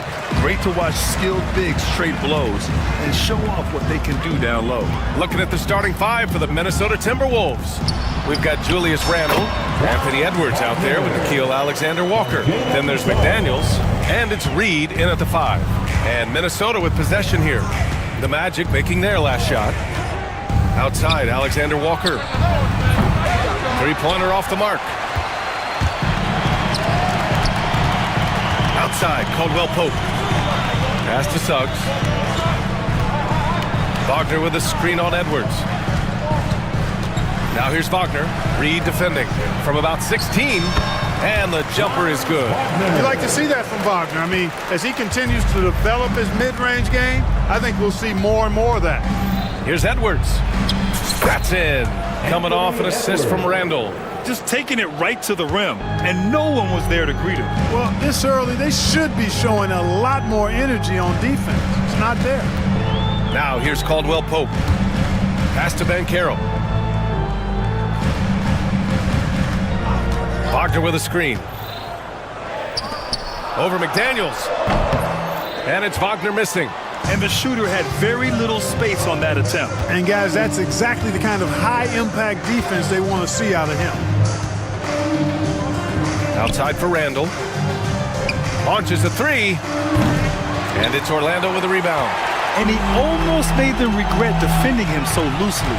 And the Magic surprising many league-wide, Clark, with how they've broken through. And the way they're winning, I might add. I mean, rugged, physical defense is their identity and calling card.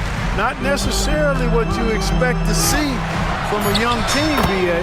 That shot wide open. His ability to shoot off the catch is a big plus. Banchero has quick reactions, a really versatile scorer. Edwards fires from way outside. Now here's McDaniels. Reed a screen on Wagner. Here's McDaniels, and he drops in the layup off the glass.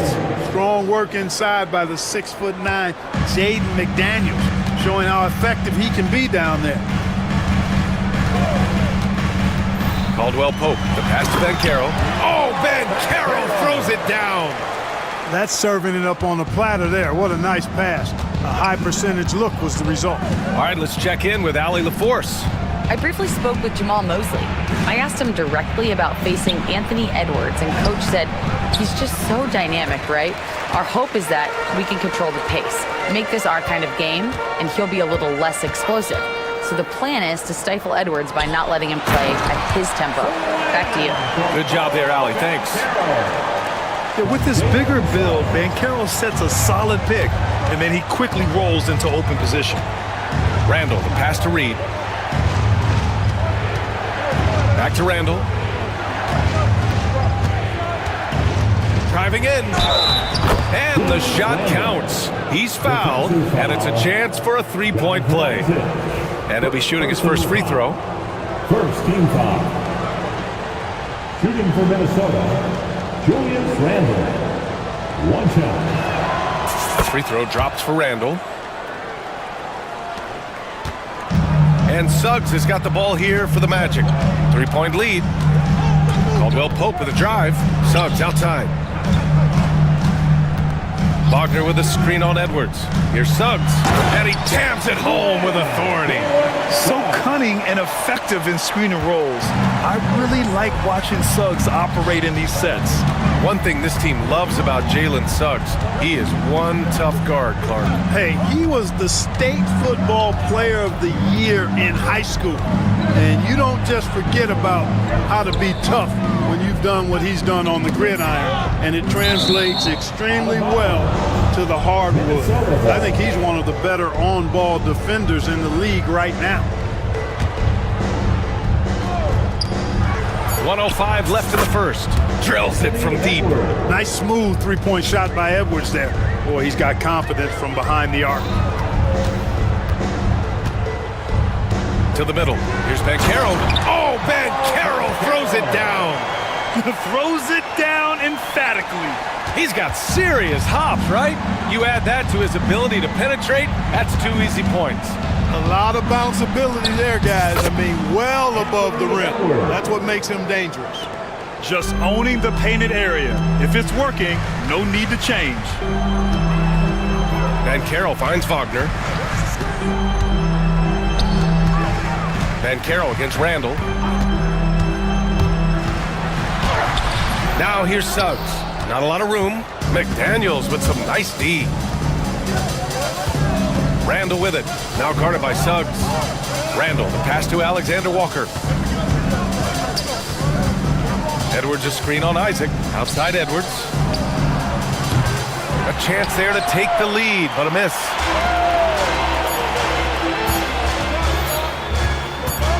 Here's Banchero.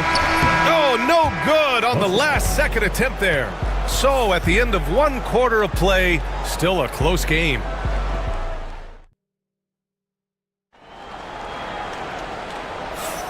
And it's been a pretty even game here after one quarter of play. Let's get a quick check of the scoring breakdown here for Orlando. To me, it's been the ball movement. That's been the key. I mean, going from good to great. Not settling for a good shot, making that extra pass, keeping the defense off balance, and taking great shots. Another area they've excelled in is the points in the paint. They've been able to gouge the interior defense so far in this one. On the court for the Timberwolves, second quarter underway. Jaden McDaniels out there with Julius Randle. Then there's Naz Reid. Then there's Anthony Edwards. And it's Alexander Walker in at the two guard. Now here's Caldwell Pope. No points so far. Offline with a three. Edwards against Banchero. Oh, Edwards with style and authority. Watch out now. Look out below. Edwards rising to the rafters. Randall against Wagner. Dumps it hard with one hand. Wow, he makes it look easy. Impressive one-hand slam right there, B.A. Man, as long as he's confident about it, I'm good with it. Maybe use two hands next time. He knows where he is. Somebody you can count on. He is an extremely reliable finisher. And from the sideline, let's catch up with Allie. Well, Paolo Banchero grew up in Seattle playing pros every summer, and that gave him a huge leg up in the NBA. He said, quote, "They'd always tell me it's not as hard as you think. You just have to be focused and locked in." That's what led to me having that demeanor. Brian? The 2023 Rookie of the Year, Allie. He hit the ground running. Here's Banchero. Following the score by Minnesota. Just 5 to shoot. At the arc, Banchero finds his mark. And Banchero has some range already. I mean, I want to see him continue to drain these shots. McDaniels, a screen on Suggs. Edwards, the pass to Reid. Three-pointer. Always a nice way to start. Makes his first one. Man, this is just fun. These teams are trading threes back and forth. Nothing like answering back. One team gets three, you fire three of your own. Boom. Brad, you played on some very tight-knit teams. Talk to us about chemistry. Well, B.A., you know, in some sports, chemistry is not a big issue, but in basketball, it is huge. You have to trust and believe in your teammates, and it has to be a unit, not 5 separate individuals. Now here's Randall, down low. Here's Alexander Walker. That's in. Coming off an assist from Randall. Alexander Walker's got his first 2 points. Outside, Caldwell Pope. Wagner against Randall. Isaac with a screen on Randall. Here's Wagner. Oh, he goes up high for the two-handed slam. Wagner able to bounce to the rack and throw it down, and he'll do so just about any time he has the opportunity. Here's Edwards. It's good. Edwards, what strength. He does not lack for confidence. He shouldn't. I mean, this guy's a dangerous scorer. Caldwell Pope the drive, and the dunk to finish it off. A beauty. So quick on these drives, as quick as a hiccup. Can't let him, Caldwell Pope, get into the lane like this. Reid a screen on Suggs. Here's Edwards. Oh, and he got fouled on his way up. He'll head to the line to shoot 2. It's going to go on Jalen. And in a game this close, they're going to challenge the call. Coach does not agree with it, and he wants them to take it. After the 2 shots. The play is under video review. So many close calls in every game. The NBA was smart to adopt this challenge policy in 2019. You know, one thing this does for a coach is let his players know he's got their back. If they're adamant that the call was wrong, he'll back them up and make the refs take another look. So they see clear evidence of a bad call, and they're going to overturn it. Probably the right decision. And give credit to the officials for recognizing the mistake and correcting it. Nobody likes to say they got it wrong, but they fixed it in a hurry. And count that. 2 points and a chance for one. And here comes the coach's challenge. He disagrees with the foul. He does not hesitate to ask for a second look. It's a pretty heated game. Every call matters. People were worried that this was At the line for Orlando, Jalen every game. The NBA was smart to. After the review, The play will be reviewed under NBA rules. Let his players know he's got their back. If they're adamant that the call was wrong, he'll back them up and make the refs take another look. So they see clear evidence of a bad call, and they're going to overturn it. Probably the right decision. And give credit to the officials for recognizing the mistake and correcting it. Nobody likes to say they got it wrong, but they fixed it in a hurry. Now here's Edwards. He's got 15. Rebound by the Magic.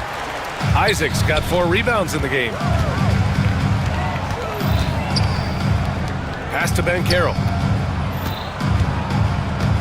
Back to Isaac. And the dunk by Isaac. Yeah, he's going to flush it every time when he's that close to the rim. You can't allow him to get that kind of position.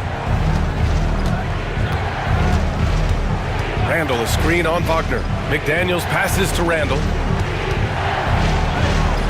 Gets it to go. That makes him 2 for 3 in this game. And once more this half, they find a way to get great position inside. Wagner with a screen on McDaniels. Here's Ben Carroll. Plenty of space. Edwards pulls it in. With the defense absent, that was a great opportunity, but no go. McDaniels from long range. It's hauled in by the Magic. That's a look he couldn't pass up. He just couldn't get it to go. Now 5 seconds separating the shot clock and the game clock. Suggs finds Wagner. Howard down after the assist led him to the lane. And just shredding apart the defense with his passing. He's helping to pace this offense so well. You know, numbers don't always tell the story, guys, but his assist totals do paint the picture here. I mean, he's got everybody involved. McDaniels, a screen on Suggs. Pass to Alexander Walker. Here's Wagner. Oh, and the release was before the buzzer, but it's off target. And so a close game as we wrap up the first half of play. Orlando ahead. They're up by 2. And time now for the halftime break with the third quarter soon to follow on 2K Sports. And get ready for the fan half-court shot. Drums, please. They're measuring up the shot. Oh, so close. So close. Let's hear it for the participant.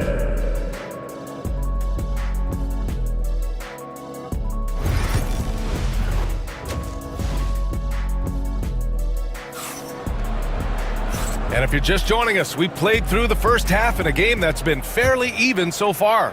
And you know, Anthony Edwards has been really making it happen, guys. You just love his patience offensively in the first half. Waited until he got the looks he wanted. Well, you know what, guys? It was all about efficient offense, not rushing things, taking your time, finding the best shot on every possession. The backcourt is Suggs and Caldwell-Pope. Isaac and Wagner make up the forwards. And it's Ben Carroll in at center. So that's who Jamal Mosley starts the second half with. Now here's Caldwell-Pope. And it's good for 2. A really difficult cover, especially in these screen and rolls. I mean, Caldwell-Pope is fantastic with his creativity. Grant, you look at the development path of Franz Wagner. Not surprising he had an easier transition to the NBA. But think about this, B.A. I mean, he played against men very early in Germany, splitting time in Euroball, and at Michigan let him really develop in multiple ways. So he's seen it all and is still so young. Now here's Caldwell-Pope. Wagner outside. Pass to Suggs. Wagner with a screen on Edwards. Oh, sweet move. And Wagner with the nice bucket inside. Wagner's got 12 points in the game. Really good movement that time by Franz Wagner. I mean, rolling into a good scoring position and then begging for the ball. Randall deciding where to go with it. That's tipped and stolen by Banchero. They're running. Well, the defender's stopping the developing fast break. That looks like a transition take foul. This is his second trip to the free throw line in this one. I'll say this, Banchero is a guy that opponents can't forget about for a second. And you see it in all the defensive attention he gets. Teams show him all kinds of different looks, and he draws a bunch of double teams in isolation. And Chris Finch has called timeout. He'll take the opportunity to regroup. DiVincenzo.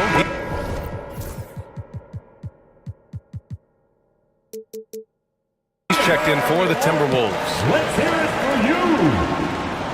Substitution on the court. 90 seconds into the second half now. Here's Caldwell Pope. It's good from about 19 feet. He's got 6. You got to give respect to Caldwell Pope's mid-range jump shot. He's got the green light to take this shot, and that green light is always on. Gives us a chance to catch up with Allie LaForce. Well, this young Magic roster has chemistry. Coach Jamal Mosley said they're so tied together. It's just organic. They're happy in creating these relationships over time, and it's because they're all just good kids that like being around each other. Guys, that's what you want. Yeah, no question. Something to build on, Allie. Thank you. Carter Jr. has a big body inside and uses his physical advantage as well to draw fouls. And so Carter nails them both. Timberwolves trail by 6. Here's DiVincenzo. There's a screen. It's McDaniels on the wing.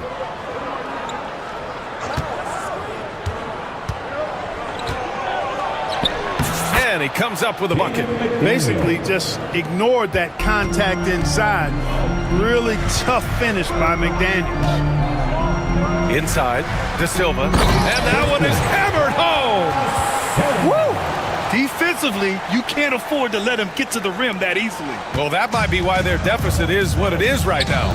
You know, you look at it, the communication is lacking, as is the trust. They can ill afford those types of breakdowns. It won't work. You can't win with those kind of breakdowns. Here's Black. They lead by 6. That's their biggest margin. And he drives in. Ooh, powered down with both hands. And he just driving the stake in him there. He's a guy just never lets up. And that's terribly demoralizing for a defense, guys. I mean, they know he's going to keep coming and coming and coming, and that they may not have an answer for it. This is the energy Randall provides. When he's charging inside, he wants to hammer it down. Caldwell Pope with a drive. Pass to Carter. Carter, a screen on Randall. On the wing, Caldwell Pope. Checked by Randall. Shot clock at 3. And it's Orlando with another. Well, the attitude that Caldwell Pope plays with is really quite admirable. I mean, he's out there to score, and he does that well. Here's DiVincenzo. And there's the screen. Randall, the pass to Alexander Walker. Oh, a clear foul there on the missed shot. So he'll get a pair at the line. I like that. I mean, some physical play inside. He's not about to give up any easy baskets. And, you know, the defense gets their money's worth on that foul, stopping the layup and not giving up the and one. Both shots good from the strike. And Orlando has possession. 6-point game. Here's Black. Outside Carter. Pass to Caldwell Pope. Picked by Carter. Goes up on the baseline. And he gets the jumper to drop. Caldwell Pope's got 8 points here in the quarter. Carter Jr. with the unselfish play that time. Quality possession. And he makes a lot of those. And Chris Finch has called timeout. Coach wants to speak to his guys. Maybe alter some of the game plan.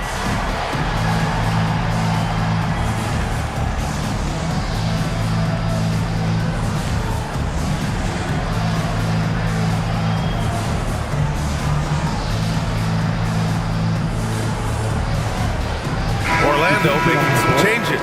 Houston comes in for Isaac. And Harris is subbed in for Caldwell Pope. There's 37 seconds left in the third quarter. And here's Edwards outside. Orlando with the rebound. And stolen by Gobert. And here we go, the Timberwolves on the run. Oh, the breakaway! Edwards gets it done on the run.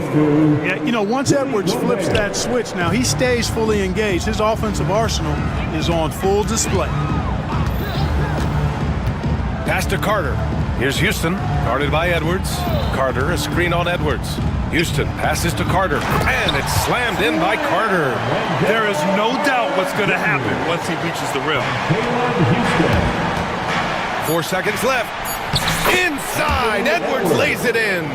In a tight game, they wanted to make sure of that possession. And we've got a timeout from Jamal Mosley. He's going to gather the troops and talk it over. And something fans don't always get to see, some of the closely guarded secrets that happen in that huddle. Yeah, typically there's some type of adjustment made out of a timeout. It might be major, it could be just a slight tweak.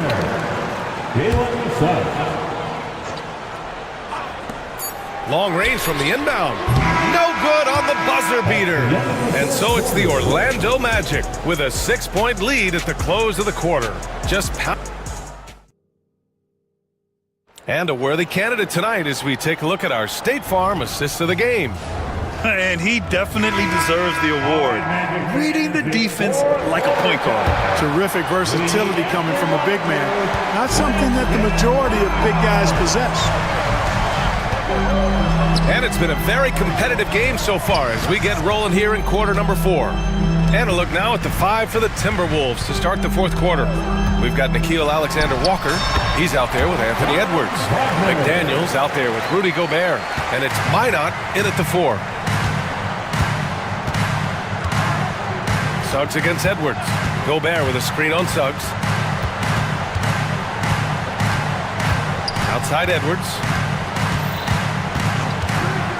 Clock at 6. Gobert with a screen on Suggs to the middle. Stolen by Carter. In transition, the Magic on the run. Here's Houston, defended by Gobert. Outside Carter. There's the triple. Sinks the tray. And the Magic lead by 11. The versatility of Carter Jr. I mean, he can shoot off 1 to 2 dribbles as well as off the catch. To the inside. And he takes the feed in stride and slams it home. And what an aggressive move to the rim. He's really trying to fire up his teammates right now. Boy, it's not hard to feel inspired after a teammate makes that kind of finish. Yeah, you know, when you're looking to close the gap, you need guys who will take it upon themselves to step up, take the initiative and make something happen. Since half, there's been a stark contrast between these teams. I'm talking about efficiency at the offensive end. And that's why you have such a huge gap in the shooting numbers between the teams. And guys, let's get your take on the scoring breakdown for the Magic.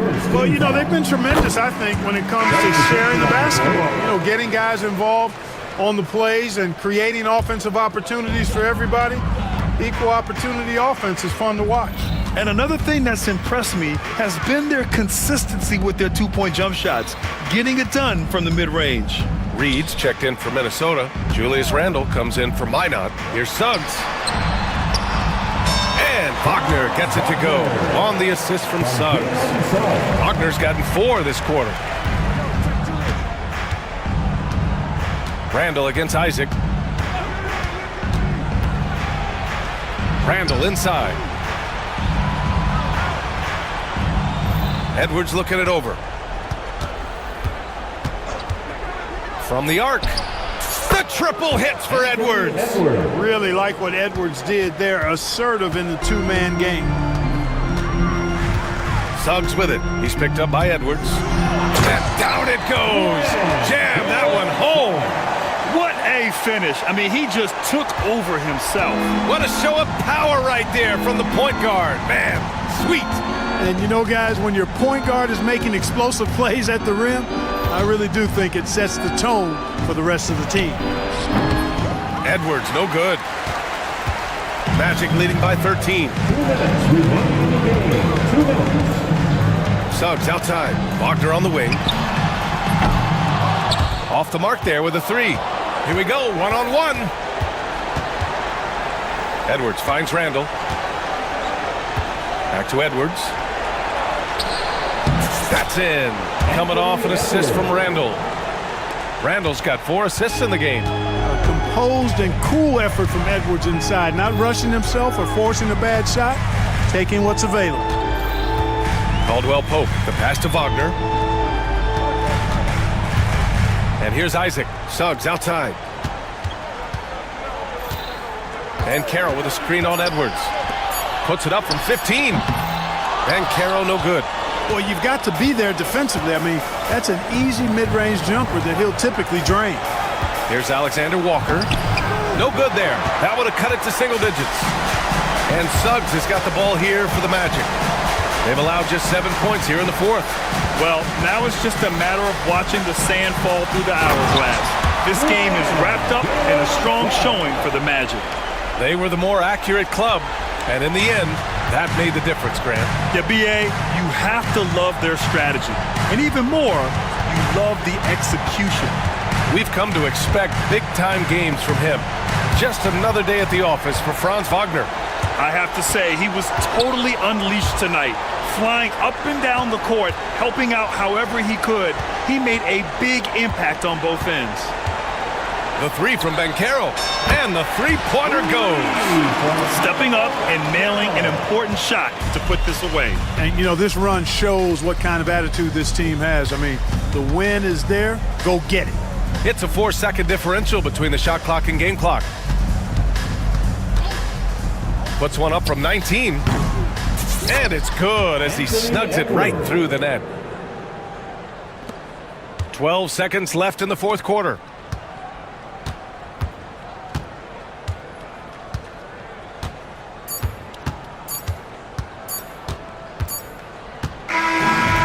So it's the Magic winning this one easily. A competitive game. You have to feel like this crowd gave him a little extra edge.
Kristen, Greg, I know you do. One thing you gotta love watching is great ball movement. Which is something both of these teams take pride in. It's always fun to watch guys be unselfish with the ball and look to make each other better. And the Clippers starting five. They've got Derek Jones. Dunn is out there with Harden. Then it's Bamba, and it's Leonard in at the 4. For his size, Walker has great burst off the bounce. And the dunk by Bamba. I tell you, he's playing the game with pure excitement right now. He capped off that dunk with some serious hang time on the rim. Halliburton passes to Turner. Back to Halliburton. Here's Walker. On the wing, Mathurin. Down to 5 on the shot clock. No good on the triple. First quarter of play, 1 minute played. And Greg, we know the Pacers have to improve defensively. But where do they start? Candidly, Kevin, I feel like they're too soft. Giving up offensive rebounds, cheap fouls, they've got to be tougher mentally and physically, especially on the interior. Clippers have gone 1 of 3 from the field to start this one so far. And so they choose to intentionally foul. Yeah, not sure what that was about. I mean, talk about a brain cramp.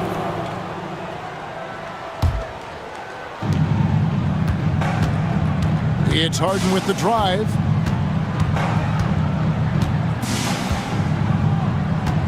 And Jones has it in the corner. 5 to shoot. And Harden gets it to go in on the assist from Jones. Even if he's not a big man, Harden can score inside with the best of them. Right now, I'd send it over to the sidelines and get a report from David Aldridge. Well, earlier I spoke with Rick Carlisle. Now, Coach told me the key is to stay disciplined on defense, especially when guarding James Harden. He said James is special offensively. He's a master at manipulating defenses and drawing fouls. So, of course, they don't want to give him easy points at the foul line. Guys? Thank you, David. Here's Halliburton. And finished off by Halliburton. And that's an emphatic 2 points from Tyrese Halliburton. Leonard kicks to Harden. Another miss by Harden. Well, they shouldn't be giving that shot to anyone, but they certainly shouldn't be giving it to him. That's a big break for the defense. Halliburton passes to Mathurin. Back to Halliburton. Driving in, and Halliburton slams it in. Athleticism showing off here for Halliburton. He gets where he needs to be. Nice job on that drive. Pass to Leonard.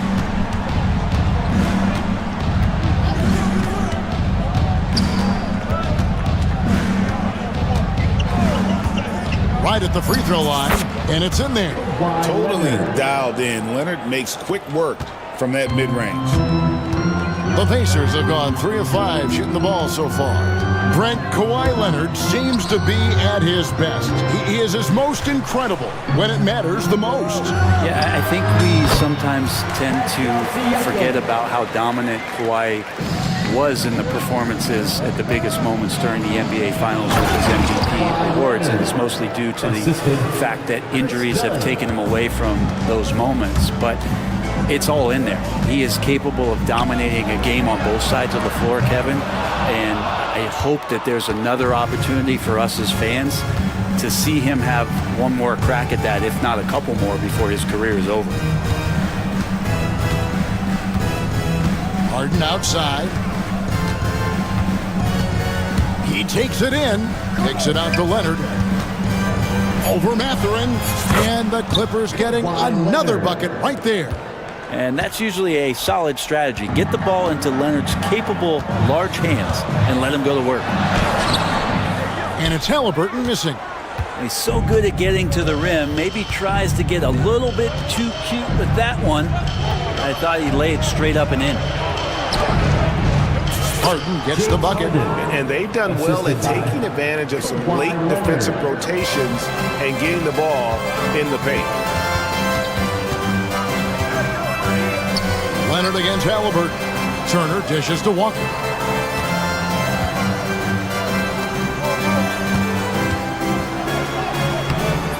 Harden with the defensive effort. Clippers leading by 4. Over to the left wing. Here's Bamba. Throws it down as the official calls the foul. It may be a three-point play. And it looks like, yep, it's a coach's challenge on the personal foul. That triggers a replay review by the official. At the line for So the officials can review in closer detail what constituted the original personal foul. Getting a different angle can sometimes make it a lot easier to determine. Indeed, and the one thing with replay review is that when you see the slow motion replays, you really get a new appreciation for just the immense speed at which these players are moving at. And how fast the action really is, and how hard it can be sometimes, Greg, to make the right call. And the announcement on the review is that the foul was called in error. So they have determined to overrule the original call. And guys, this is what it's all about, getting the call right. And I think in this case, the video review showed that while it was a tough call to make on the floor, they got it right with the review. Just 4 seconds left in the first quarter. From deep, Walker, count it! He got it! That's how you do it. Stay patient, wait for the opportunity, and boom. That's exactly how you want to close out the... 1 quarter in the books, and it's been a close one so far. Clippers lead by 3. Live from Cambridge Fieldhouse, you're watching 2K Sports. And this has been a fairly close game through the first quarter, and we'll see what happens here in the second. And to look at how the offensive approach has been going here so far for the Clippers. I like how they've worked the ball inside, getting looks closer in there, and that really helps your offense. Well, not only that, but you love how unselfish they've been to start this game. That's going to get all the guys in a great flow and feeling good. So moving that ball around and scoring off assists, it's a nice way to play. They've got Aaron Neesmith. Siakam is out there with Benedict Mathurin. Then it's Halliburton, and it's Walker in at the 2 spot. So that's the group out there for Indiana. Here's Leonard, and the dunk by Bamba. Gotta take care of the ball. They'll punish you if you're that careless. That's right, and that's severe punishment right there. And how about the sequence in its entirety? Momentum swing, and you love the effort here. Siakam finds Halliburton. And here is Neesmith. Scoreless thus far. Here's the 3. It's hauled in by Dunn. Los Angeles leading by 5, and now they decide to foul intentionally. And Indiana making a change here. Turner's checked in. Greg, we know about the Euro step, but is the decel the next move that's getting more notice? I think it is, Kevin, and you can see players have quickly incorporated that into their arsenal. It's been fun to watch, man, and I tell you, it creates some uncomfortable situations. The Pacers Breaker Dance Crew. Clippers with the ball. They haven't allowed any points in the second quarter. Buries it from 3-point range. Harden's got the lead up to 8 now for the Clippers. Well, you better be right up on James Harden, or else he's going to bury these threes, and he will do it in bunches. Halliburton drives in. Turner. That falls. Nice feed that time from Halliburton. Yeah, this is what you love about him, the confidence on that mid-range. That's a staple of his offensive attack, and proving once again he can do some damage from that area. Turner with the steal. And a wide open look for Siakam. Hands it from downtown. Siakam's got 5 now. Yeah, you got to get out on that. Siakam demonstrating that ability to hurt you from beyond. Greg, in January 2024, Pascal Siakam was traded out of Toronto. And he came into the league an older player from a mid-major school. The Raptors did a lot to help Siakam, turning him into an all-NBA caliber player. Pacers trail by 3.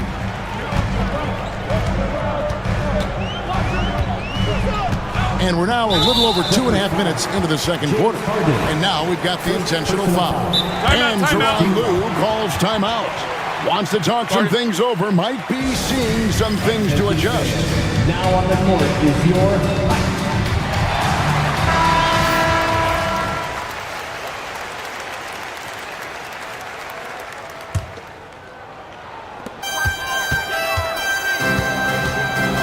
against Leonard. Halliburton kicks to Turner. Can't tie it up as that one misses. Clippers leading by 3. Harden right side. Banked in off the glass. 9 points in the game so far. Now all the way to the bucket. No resistance. Just swipe the candy from him. Halliburton deciding where to go with it. Turner passes to Siakam. Turner with a screen on Jones. For 3, Siakam.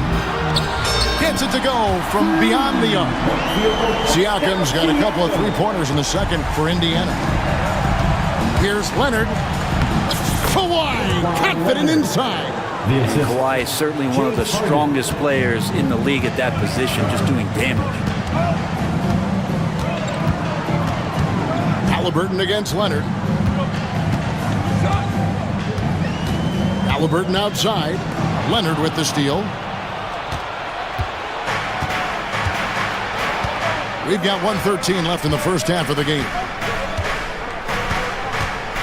Pulls it from 20. Shot is good off the back rim and in. Leonard's got 4 points now in the quarter. That's just tremendous scoring instinct. So fun to watch him work in the half court. And there's a whistle. That's going to go on James Harden. Second team foul. That's foul number 2 for him. 56 seconds left here in the second. Los Angeles leading by 6.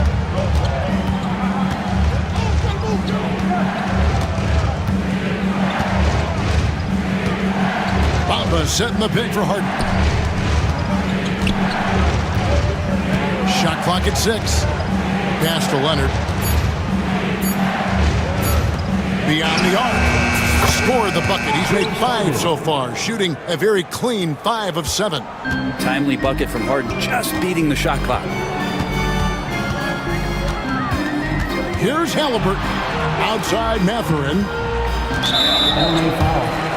The Pacers shooting their first free throws of the game. And just to mention, a season ago, they were very comfortable at the line, hitting about 78% of their free throws. Mathurin hits them both. You can tell he's feeling confident right now at the line, and when he's on, he can be lights out. Now, here is Harden. 12 points for him.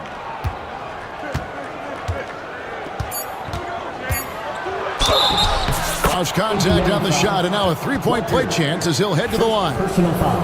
And they got to bring the double team on. And he'll be shooting his first free throw of the game here.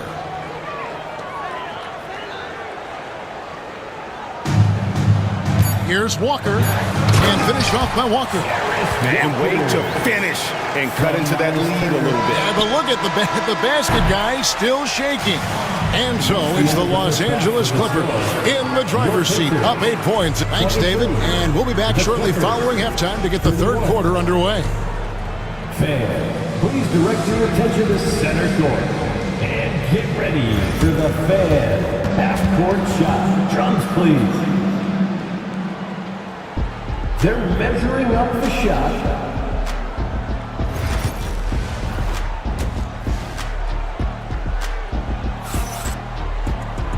We played through the first half. Plenty of basketball, though, left in this one. A fantastic game from Harden in this one. We've definitely been challenging the defense here early on, not settling for anything outside. Now, you want these kind of nights where you can start to see those openings before they happen. Checking out the group for Tyronn Lue to start the second half. Mohamed Bamba is out there with Kawhi Leonard. Then it's Harden. Then it's Jones. And it's done at the two-guard spot. Oh, one of these monster nights from James Harden. Pacers trail by 8. Brent, we know that James Harden has won 3 consecutive scoring titles in his past. But now, he really has worked on his game and changed his game to a degree. Well, that's true, Kevin. Also, the system around him has changed. I mean, what they leaned into in Houston for James Harden to become an offense unto himself was unique at the time. James is a little bit older. He's playing with different set of players that bring their own skill sets, but he's much more of a passer. He led the league in assists in 2023, so all of his offensive ability has not gone away. It's just manifesting itself in a different form right now. And there's the whistle that goes on Chris Dunn. That'll be his second foul of the game. First team foul.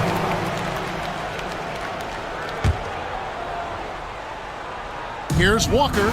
Kicks it out to Siakam.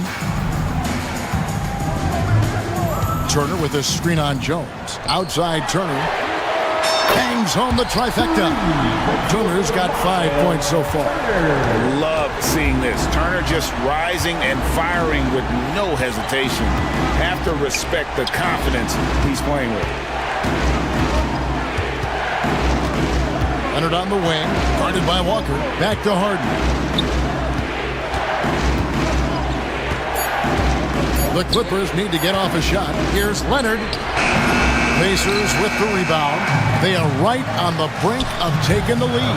This is an absolutely critical juncture in this game. And Walker with the size and strength to straight up move you out of his way. The Pacers shooting their third free throw attempt of the game. Third personal foul. Second team foul. At the line for the Pacers, Walker. Free throw, no good for Walker. The Clippers in the lead.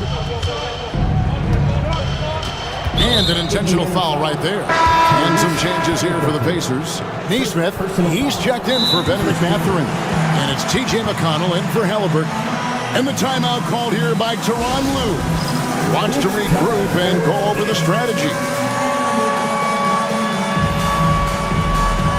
Halliburton's checked in for Indiana. And the timeout called here by Tyronn Lue. He wants to check in with his team and regroup.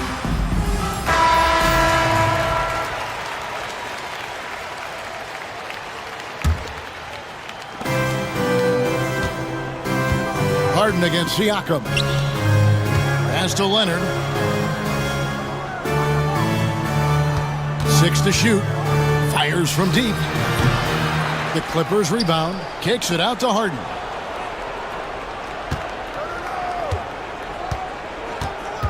The tray. Gets it to go for bucket number 8. He's taken just 10 shots. You know, maybe he's not one of the elite sharpshooters, but even still, that's not a shot that D can afford to give him. And there's the foul. It'll go on Tyrese Halliburton. That'll be his second foul of the game. A little over 2.5 minutes off the clock in this final half of play. Harden dishes to Leonard. Done outside. Leonard against Walker. Tries it from 19. He clangs that one off the back iron, and down it falls. Leonard's got 12 points in the game. Halliburton finds Walker. Turner with the screen for Walker. Buries the 20-footer. And now he's gone streaking where 1 leads to 2, which leads to 3. That's big trouble for the defense. Harden the pass to Leonard. Good. It's Harden with the assist that time. Assisted. Harden's got his 4th assist in this one. Well, Harden in sync with his teammates, and he's looking to create whenever he can. You know, Brent, throughout his career, Kawhi Leonard has always been sensational on both ends of the floor. It's a great point, Kevin, and it's sort of making me think about history. You know how history can sometimes be boring, but it's something you should study. Kawhi Leonard is that kind of player. Young guys should be studying what Kawhi represents in terms of his two-way prowess, dominating on the offensive end, and just a menace on defense. So kids, history is important. Study Kawhi Leonard. And Halliburton just springing off the floor. Defense couldn't stop him once he got airborne. Jones sets the pick for Leonard. Pass to Jones. Back to Leonard. Here's Dunn. He's covered by Halliburton. Just 5 to shoot. Count it. Harden's got 22. Well, Harden just outworking them inside. Could we say he wanted it more? To the inside. Here's Neesmith. And off the prize, and in it goes.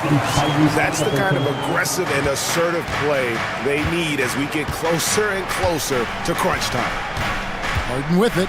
He's picked up by Walker. Outside Leonard. There's 18 seconds left to play in the third. Inside. Oh, and the dunk by Jones. Well, Leonard usually has humble assist numbers, but that doesn't mean he's not going to keep his eyes open. Here's Neesmith. The layup off target. And Tyronn Lue calls timeout. He's going to have a discussion here on the sideline.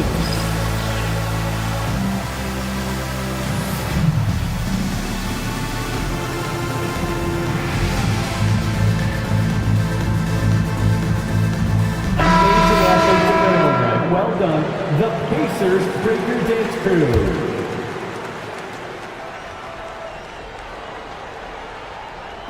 Here's Highland, and it's sent back by Turner. It's going to be out of bounds. Los Angeles will retain possession.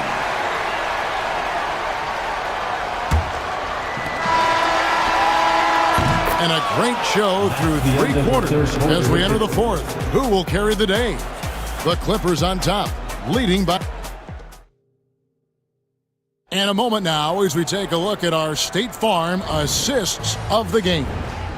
Yeah, an easy choice tonight. Look at the precision on this pass. Put it on a platter for him. Well, there's a way to break down the defense with the handle. You can do it with the pass. Prime example of that right there. Well, what a terrific game it's been so far, with this fourth quarter sure to bring more pressure-packed basketball. Siakam is the 4, and he'll be next to Turner at the 5. Halliburton is out there with Walker. And it's Mathurin in at the 3, the small forward. So that's the group out there for Indiana. Siakam against Harden. Pass to Leonard. Good. It's Harden with the assist that time. 16 points for Kawhi Leonard. And an important part of every team's game, a look at the hustle stats for the Clippers. They have been a wrecking ball defensively, coming up with steals, being active with their hands, and just doing a terrific job of disrupting the rhythm. Something else I've seen from them in this game is just how quick they are to capitalize on a turnover. I mean, they're pouncing on that stuff. You've got to be careful when you're handling the ball around. Bamba is checked in for the Clippers. Jones comes in for Amir Coffey. And one of the better athletes in his draft class, Mathurin, with good lift off the floor and then the power to hammer it home. And he just dangles from the bucket after sending that one through. And you can see which team has the swagger right now. When you think about James Harden, he's had such an effect on the game. Brett, they changed the rules because of him.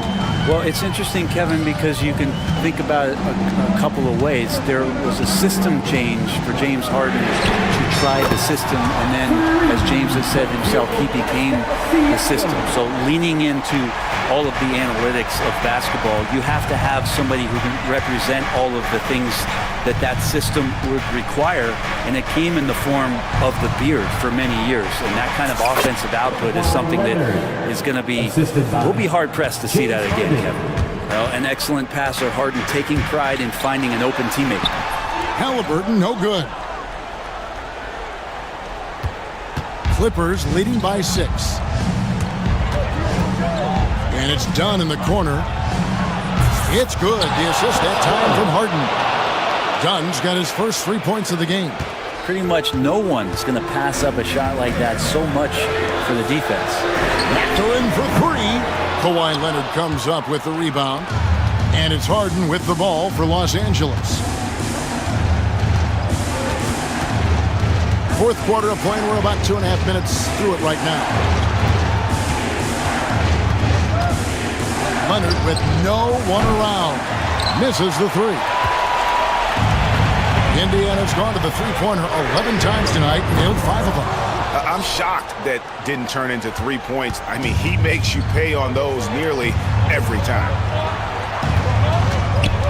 Pass to Bamba. The Pacers pull it in. Mathurin for 3. And Jones pulls it down. Los Angeles has gone 1 of 2 from three-point range here in the fourth. Leonard with the ball. Now guarded by Siakam. Leonard against Walker. Bamba.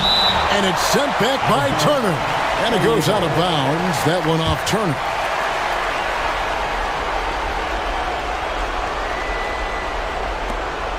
.146 left in the fourth quarter. Leonard with the bucket.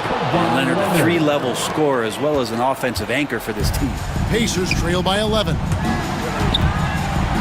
Mathurin finds Walker. Back to Mathurin. The lead pass was put in just the right spot. This can make it so much easier for your teammate when you throw that lead pass that gets to him right on the money, whether that's on the run or in the shooting pocket. Outside Leonard. 1:19 left in the fourth quarter of this one. Trying to find Jones. He gets it to him. Love how Leonard slices passes through the defense. He guts the defense pretty quick on that pick and roll. And finished off by Siakam. No doubt about it. He has done a ton to help his team, but he's going to have to do even more if they want to have a chance to get back in this one. Al Harden.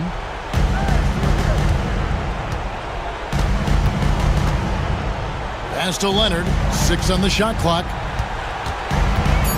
Over Siakam. Another one falls for the Clippers. Finishing strong. This is how you want to close things out. Yeah, definitely putting a stamp on this one. A very, very decisive victory for the club tonight. Kicks it out to Siakam. That's good. It's Halliburton with the assist. And Halliburton just sees the play before the play. Harden with it. We've got 28 seconds left in the fourth quarter. And here's Leonard from three. Nailed from three-point land. For three. Leonard's got the lead up to 11 now for Los Angeles. Harden against Halliburton. It's stolen by Mathurin.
the NBA. It really is. I mean, there's always the risk of guys getting hurt throughout the season. So the teams know the value of having a very deep rotation, and they make the most of their bench, which is smart. So let's take a look at the starters for the Philadelphia 76ers. They've got Joel Embiid.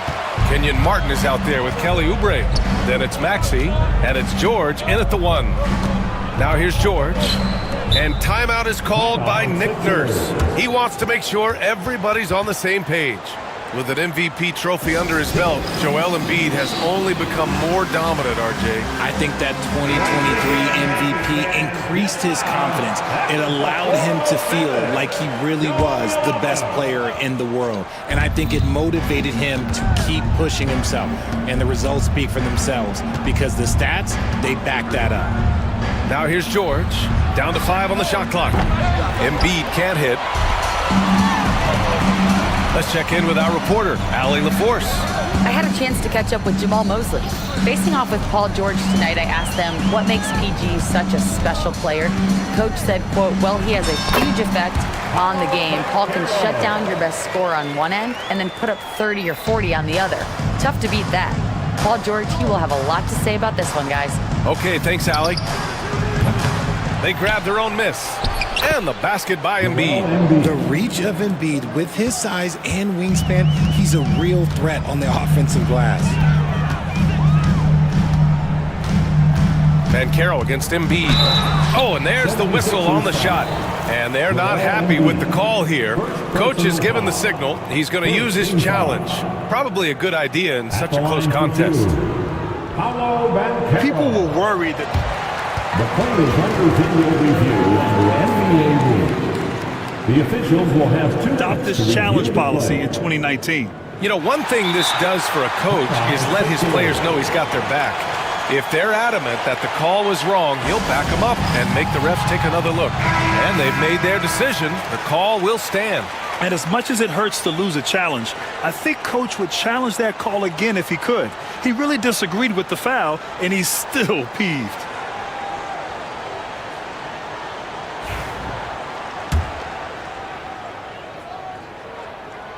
Free throw drops for Banchero. And the playmaking skills Banchero has already are outstanding. Just such a unique young player. So 1 for 2 that time at the stripe. An MVP in this league, Richard, Joel Embiid. Is there any way to slow this guy down? The answer, no, BA. There is no way to slow him down. He's got the unique ability of size, skill, athleticism. You name it, he's got it. Now here's George. Takes a 3. It's hauled in by Isaac. Now the Magic with it. And here's Suggs. On the take. Goes back up. Banked it in off the glass. Banchero's got 5 now. Oh, what tenacity on the boards. Banchero takes pleasure in capitalizing on the offensive glass. Suggs against George. Embiid is screen on Suggs. George passes to Embiid. Here's Maxey. He's covered by Caldwell Pope. Maxey attacking. And so he draws the foul, headed to the line to shoot a pair. Maxey daring the D to try and stop him on his way to the bucket. Philadelphia shooting their first free throws. First trip to the line of this one. First free throw is good.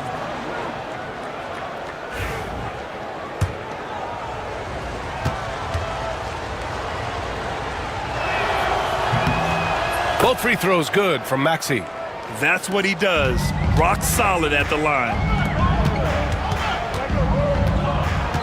Caldwell Pope against Maxey from the stripe.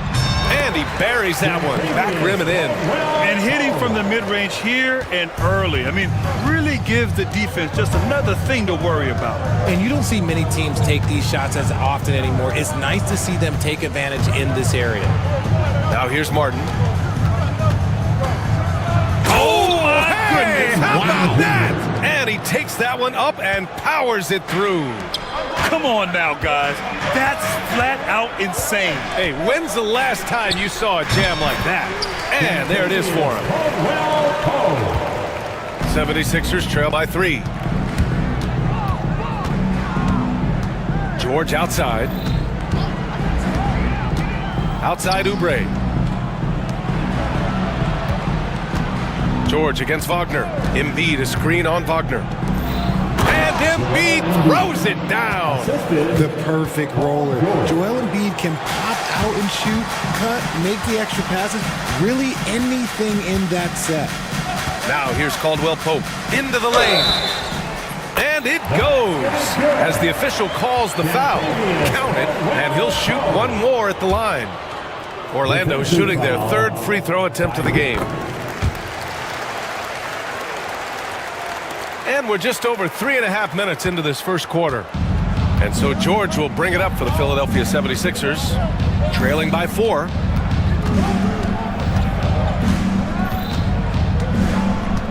Embiid, a screen on Suggs. Pass to Embiid. Over Suggs. Embiid misses. See, that miss right there, it's why teams try to avoid the mid-range jumper these days. Caldwell Pope, the pass to Isaac. Suggs with it. Guarded now by George. Suggs against George. Wagner with a screen on George. From 17, it's hauled in by the Sixers. That's the shot they wanted. It just didn't fall. Tough to watch those miss. I'm sure they'll convert the next chance. Orlando leading by 4. Banchero outside. Wagner with a screen on Martin. Banchero finds Wagner, and he dunks it. What a pass to set him up. This is what makes Banchero a difficult cover. His ability to pass it well in screen and rolls. Here's Maxey. And that one drops for him. He's a go-to guy for them because he's that consistent. Time and time again, he delivers. Wagner with a screen on Maxey. Here's Caldwell Pope. Hits the target from 18 feet. Caldwell Pope's got 9. Outside Maxey. And here's Oubre from the arc. That misses. Would have counted had it gone. And so it's the Orlando Magic with a 6-point lead at the close of the quarter.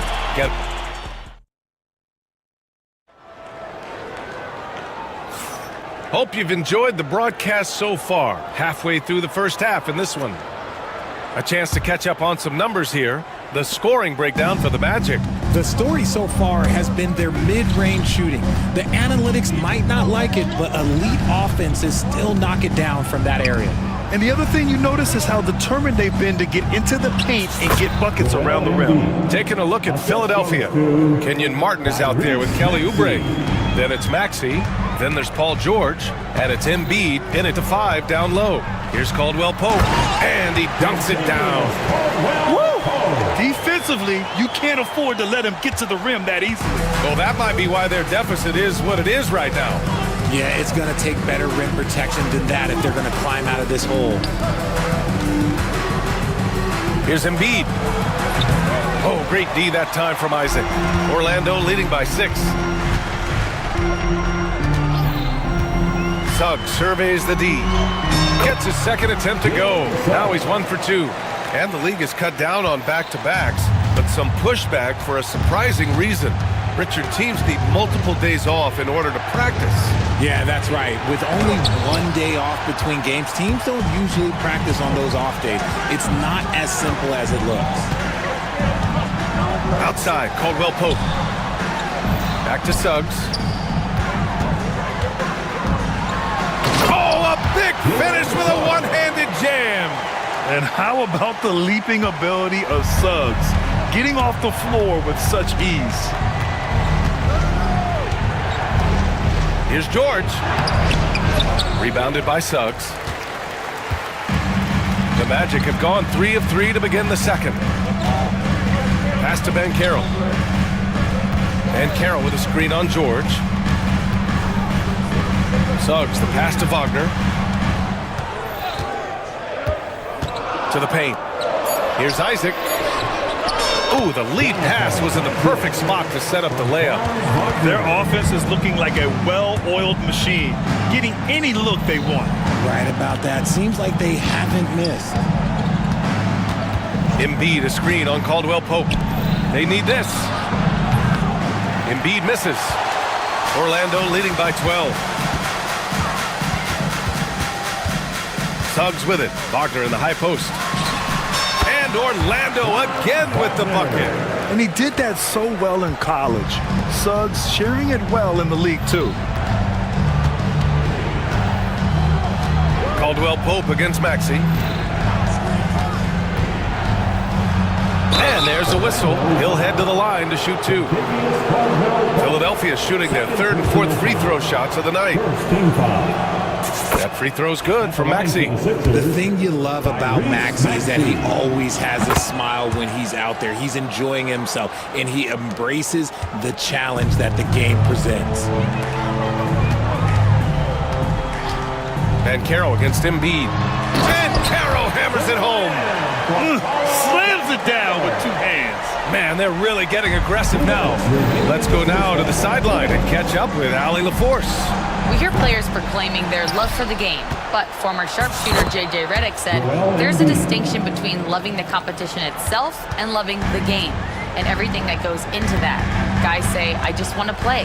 Well, do you want to do all of the necessary things that lead up to that? Hey, Brian, 15 NBA seasons for Redick. He'd know. He certainly would. Thanks, Allie. And I like the shot selection. Suggs recognizes when to look to score inside. Maxey finds Embiid. Sinks it from just inside the baseline. Embiid's got 10. I'll tell you, when he rises up to shoot, and with his height advantage, he knows he's going to get a clean look.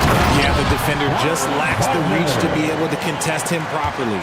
They've been the more poised team tonight, and the score reflects that. And it's because they're not playing in a rush. They're just letting their shots come naturally within the flow of the offense.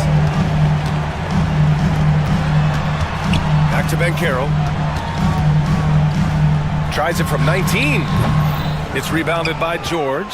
76ers trail by 14. There's 42 seconds left in the first half.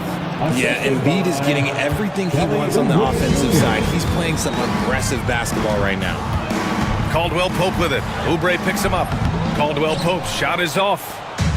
For Philadelphia, they've gone 4 of 10 from the field in the second. Here's Martin. Oh, he powers right through the defender for the dunk. Draws the foul, too. And he'll go to the line. It's going to go on Jalen Suggs. He's getting his first free throw attempt of the game here. At the line for the Sixers, Kenyon Martin Jr. Orlando leading by 9. Just 2 seconds between the shot clock and the game clock. Caldwell Pope, the pass to Banchero. Oh, Banchero throws it down. Ooh, getting up there. I mean, Banchero wants everyone to know he's a threat to hammer it down. Maxey on the wing. He's covered by Caldwell Pope. Pass to George. Over Suggs. And so it's Orlando closing out the quarter ahead by 11 points. Great team defense on Paul George. They're limiting what PG is doing out there. And don't go far. We'll be right back.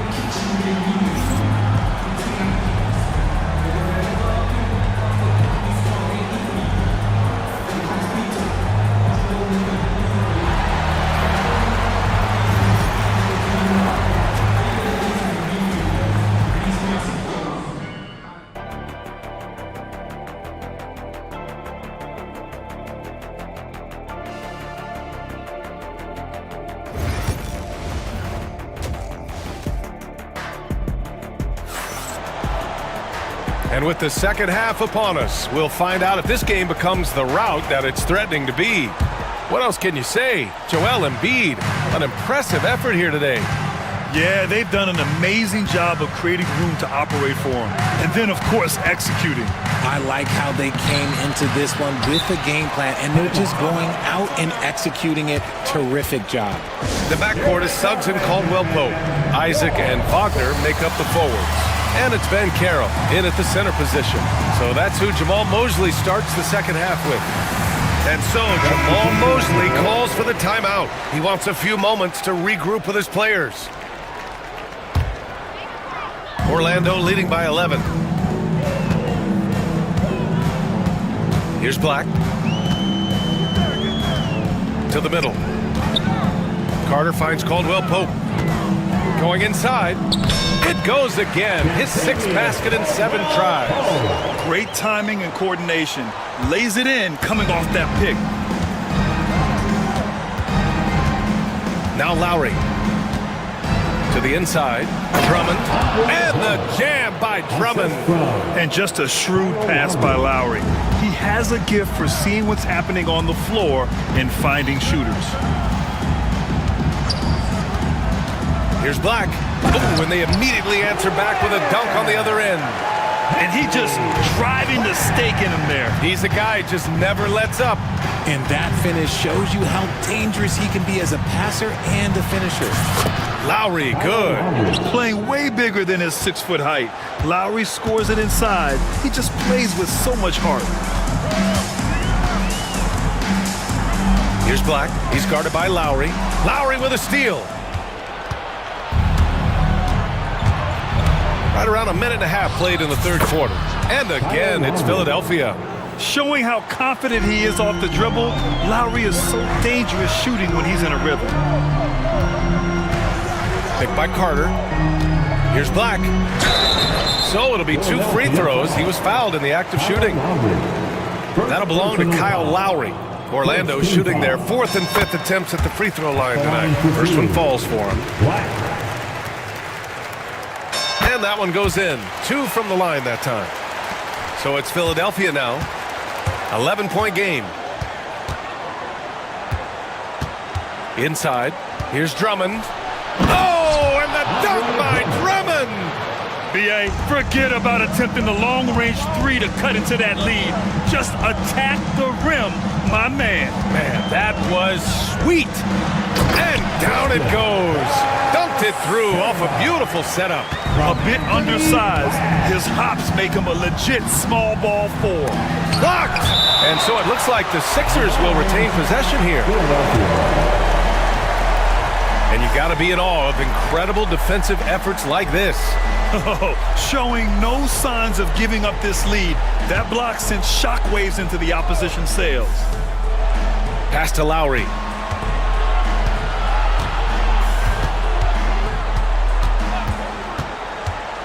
Down low. Knocked loose. On the wing, Caldwell Pope. He's got 13. Driving to the basket. Oh, there's a killer 2-hand slam. Adding insult to injury with the dunk off the steal. Nice to see a good play on D. That led to some fireworks. Once he poked it away, you knew what was on his mind. And he lobs it up top. Throw it down on the lob. A maestro running the 2-man game. Now Lowry with textbook guard play there. 2 minutes remaining in the 3rd. Here's Caldwell Pope. And how about that? 8 for 9 now. And man, is he in a zone right now. Seems like he can't miss. And here's Lowry. He'll bring it up for Philadelphia. Trailing by 13. 3rd quarter action. Just under 3.5 minutes have passed. And Drummond with the jam. Showing off some mobility there. When Drummond rolls like this, he's hard to stop in pick and rolls. Caldwell Pope with it. And Drummond picks him up defensively. Out of bounds. It'll be Philadelphia's ball.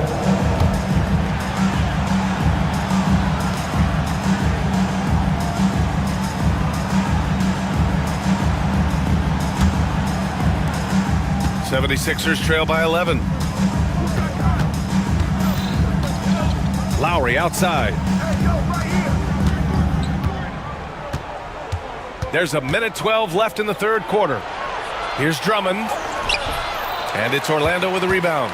They've led by as many as 14. Now here's Caldwell Pope. 17 points in the game. That one's true. He's now 9 of 10. That's just smart basketball right there. Finding a way to get a high percentage shot on offense. And so it's Nick Nurse calling timeout here. He wants to review the game plan.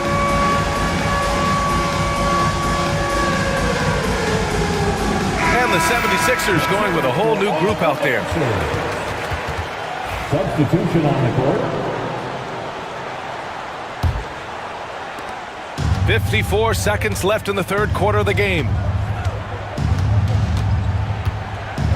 George against Suggs. George with the bucket. Sturdy play from George in the paint, getting by the contact and to his finish. Banchero drives. Out to the wing. Pass to Black. Banchero the screen. Here's Suggs. 5 on the clock. Boom! He jams it straight down. And he just driving the stake in him there. He's a guy just never lets up. And that finish shows you how dangerous he can be as a passer and a finisher. George against Suggs. Pass to Embiid. The three. Oh, Embiid knocking it down from downtown. He's got a sweet stroke from long range. Plenty of bigs do now. Oh, George with a steal. Timeout. And timeout is called by Nick Nurse. He wants to give him a breather and talk things over. Protecting the rim has to be their top objective right now. I'm sure coach is going to give them an earful about that. He can't be happy with that soft interior D. And timeout is called by Nick Nurse. And we might see some changes. Coach potentially looking to adjust.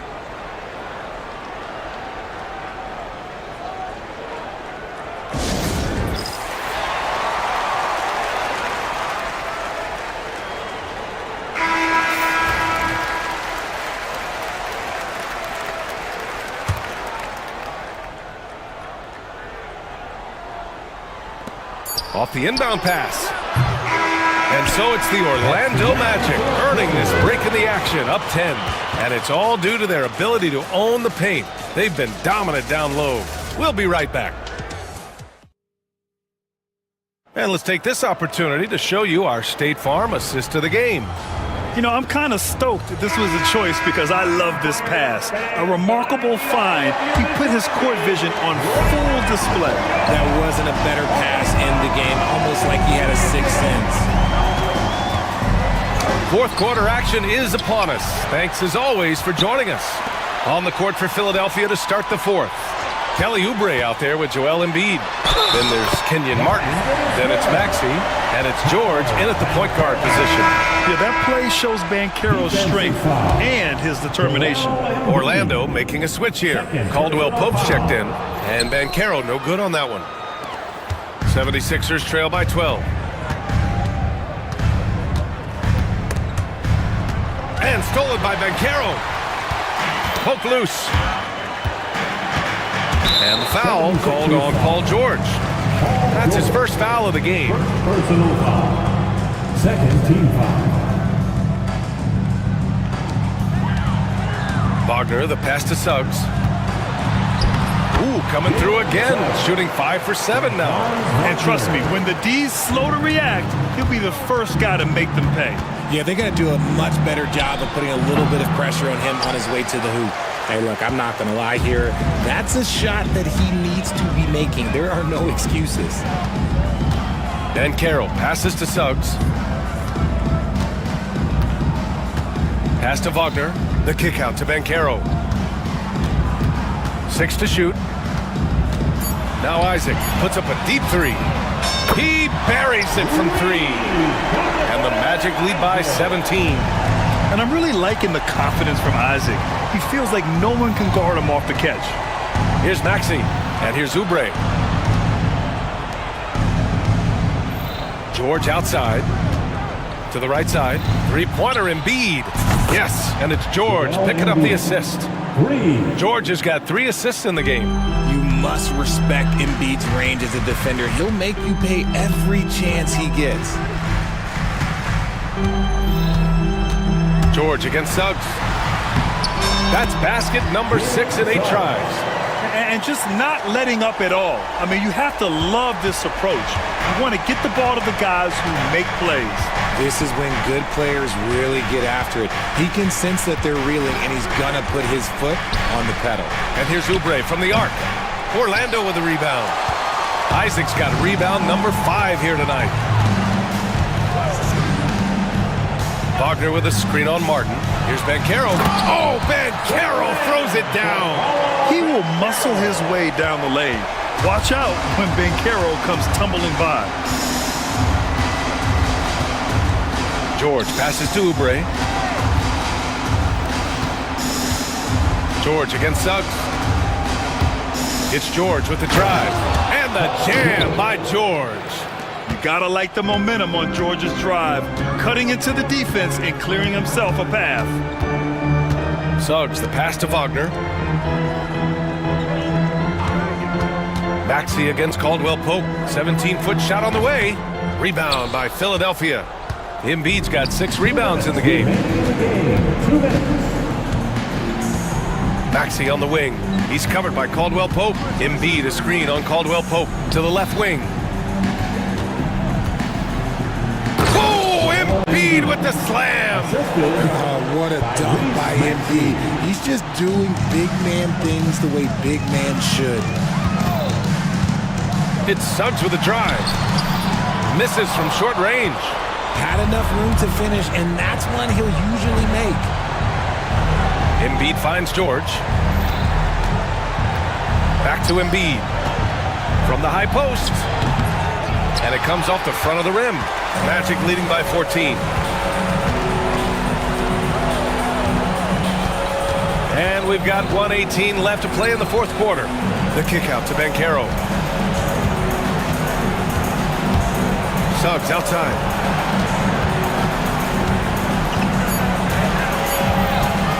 Over George. The offensive rebound. Outside, Caldwell Pope. And Carroll with a screen on Maxey. Here's Caldwell Pope. And it's blocked by Embiid. The timing on the rejection, Embiid's feel for when to go after blocks is ridiculous.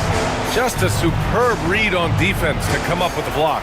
Let's see if that block can amp up this team. I mean, they're looking for anything to get themselves going.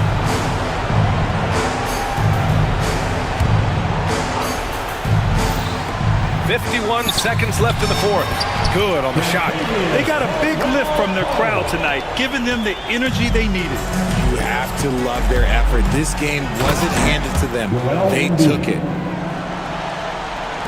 Orlando with the ball. They led by as many as 18. Got a piece of it. Here's the break. Oh, there's the alley. And George with the jam. 35 seconds left in the fourth. And so it's Suggs. He brings it up for the Magic. Leading by 12. Wagner outside.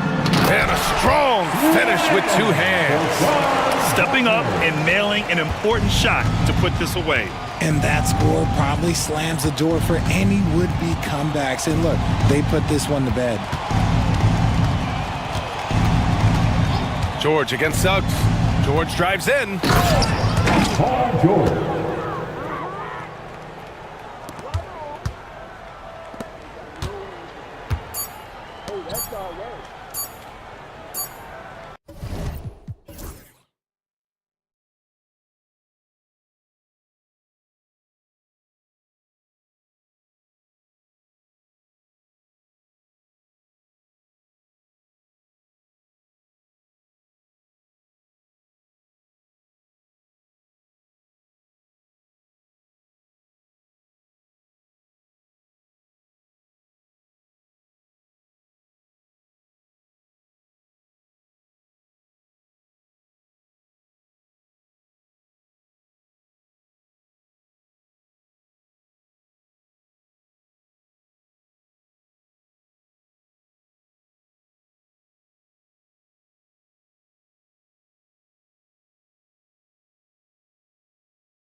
important is it for these teams to possess it? Yeah, especially with the amount of injuries we see happen every season. It's so critical that teams have players that are ready to step up and produce. It really allow you to not have to change the way you play. And checking out Minnesota's opening lineup. Julius Randle is out there with Naz Reid. Then it's Nickeil Alexander-Walker. Then there's Edwards. And it's McDaniels in at the small forward. And here's Edwards from the arc. Drills it from outside. Well, you have to be careful with Edwards on the arc because he is completely fearless. Halliburton against McDaniel. And Halliburton slams it in. And once he gets clear off the screen, there is no stopping him. No, not when there's a flush waiting to happen. Well, give credit to the screener there. That's how you help free up your teammates. You got to have guts and hops to pull off a dunk like that. Randle got a lot of both. Turner with a screen on McDaniel. Halliburton finds Turner. Back to Halliburton. Clock at 6. Indiana needs to get a shot off. The shot by Turner, no good. I can't believe he missed that three. Regardless, that's not a shot the defense should be giving him. And despite his young age, Coach Van Gundy, Anthony Edwards' leadership qualities growing day by day. Yeah, Kevin, and a lot of it's because he is great at both ends of the court. Confident, charismatic, upbeat. He's learning that delicate balance between taking over a game and bringing his teammates along for the ride. And when you have Halliburton's size as a guard, you should be comfortable working inside. McDaniel sets a screen for Edwards. Walker with the rebound. That's a defender doing just enough to cause a miss on the layup.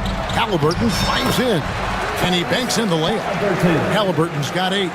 So good at just reading the defense. That time, Halliburton maintains his dribble and gets to where he wants to go. Edwards, that's good. Guys back and forth this first half. And this could continue to go back and forth the entire way. Turner with a screen on McDaniel. Poked away. And let's head over to the sideline and catch up with David Aldridge. Thanks, Kevin. Tyrese Halliburton has become the face of the Pacers franchise. He says they've done a great job of allowing me to spread who I am and how I play throughout the organization. The guys and the coaches have adapted to that. Good things are happening. I want us to be the best team in the league. Kevin, he's certainly taking them in the right direction. David, I'm infatuated with this guy as you are. And it's a great finish! Oh, my. For his size, Walker had great burst off the bounce. 2 minutes remaining in the first 2 minutes. Here's Edwards. Excellent defense there from Halliburton. And it's Walker with the ball, bringing it up for Indiana. Last year, Coach, as you know, the Timberwolves making it to the Western Conference Finals. Yeah, that equaled their deepest run in team history, dropping that series to the Mavs. Minnesota has never been to the finals, one of 5 franchises who've yet to get there. Edwards drives in. Count it, good. Well, everything about Edwards' drive makes it dangerous. His speed, his agility, and his lack of fear. Kicks it out to Siakam. Walker with the screen for Siakam. And finished off by Siakam. Yeah, his athleticism more than makes up for his lack of size. Allows him to compete even against bigger guys. Edwards with it. He's picked up by Walker.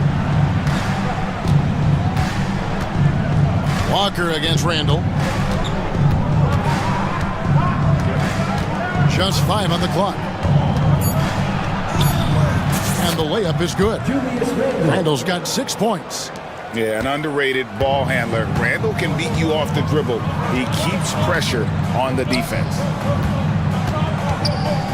Outside for Halliburton. Reed with the block. And so it looks like the Pacers will retain possession here. And so the ball's out of bounds. Reed touched it last. You love the pressure he's putting on them. Almost had that steal. Yeah, deflections are a stat that a lot of teams track, disrupting the offense's rhythm and flow. And it's Mathurin missing.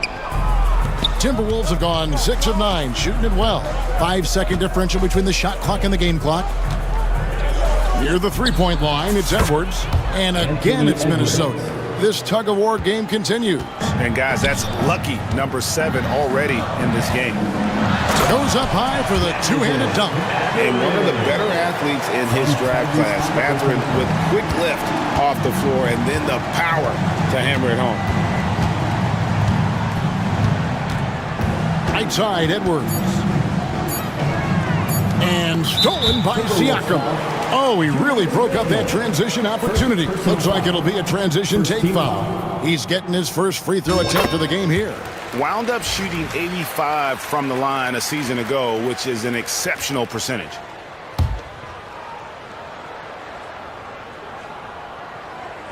And out of bounds as the Timberwolves gain possession. That is just a careless turnover. You've got to be smarter in those exchanges.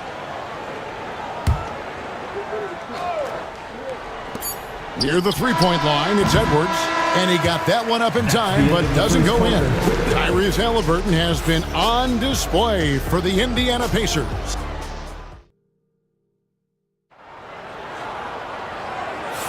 And we hope you're enjoying the game. Both teams tonight keeping things pretty even so far on the scoreboard. And a moment now to quickly take a look at the offensive approach for the Pacers. Well, I have to applaud their ball movement. They're moving the ball around, finding the best looks they can, and keeping everyone involved. And the other thing I've been impressed with, guys, is their assertiveness at attacking the paint, trying to hunt for those high percentage looks. Siakam is the 4, and he'll be next to Turner at the 5. Halliburton is out there with Walker, and it's Mathurin in at the small forward position. So that's the group out there for Indiana. Randall passes to Edwards. From outside the arc, Randall no good. Pacers leading by 4. Mathurin finds Halliburton. Turner with a screen on Edwards. Halliburton rebounded by the Timberwolves. Not sure what the D was doing there. Clearly a breakdown. You can ill afford to give a guy like him that good a look. Here's Randall. Good, nice job down low. Randall's got 8 points.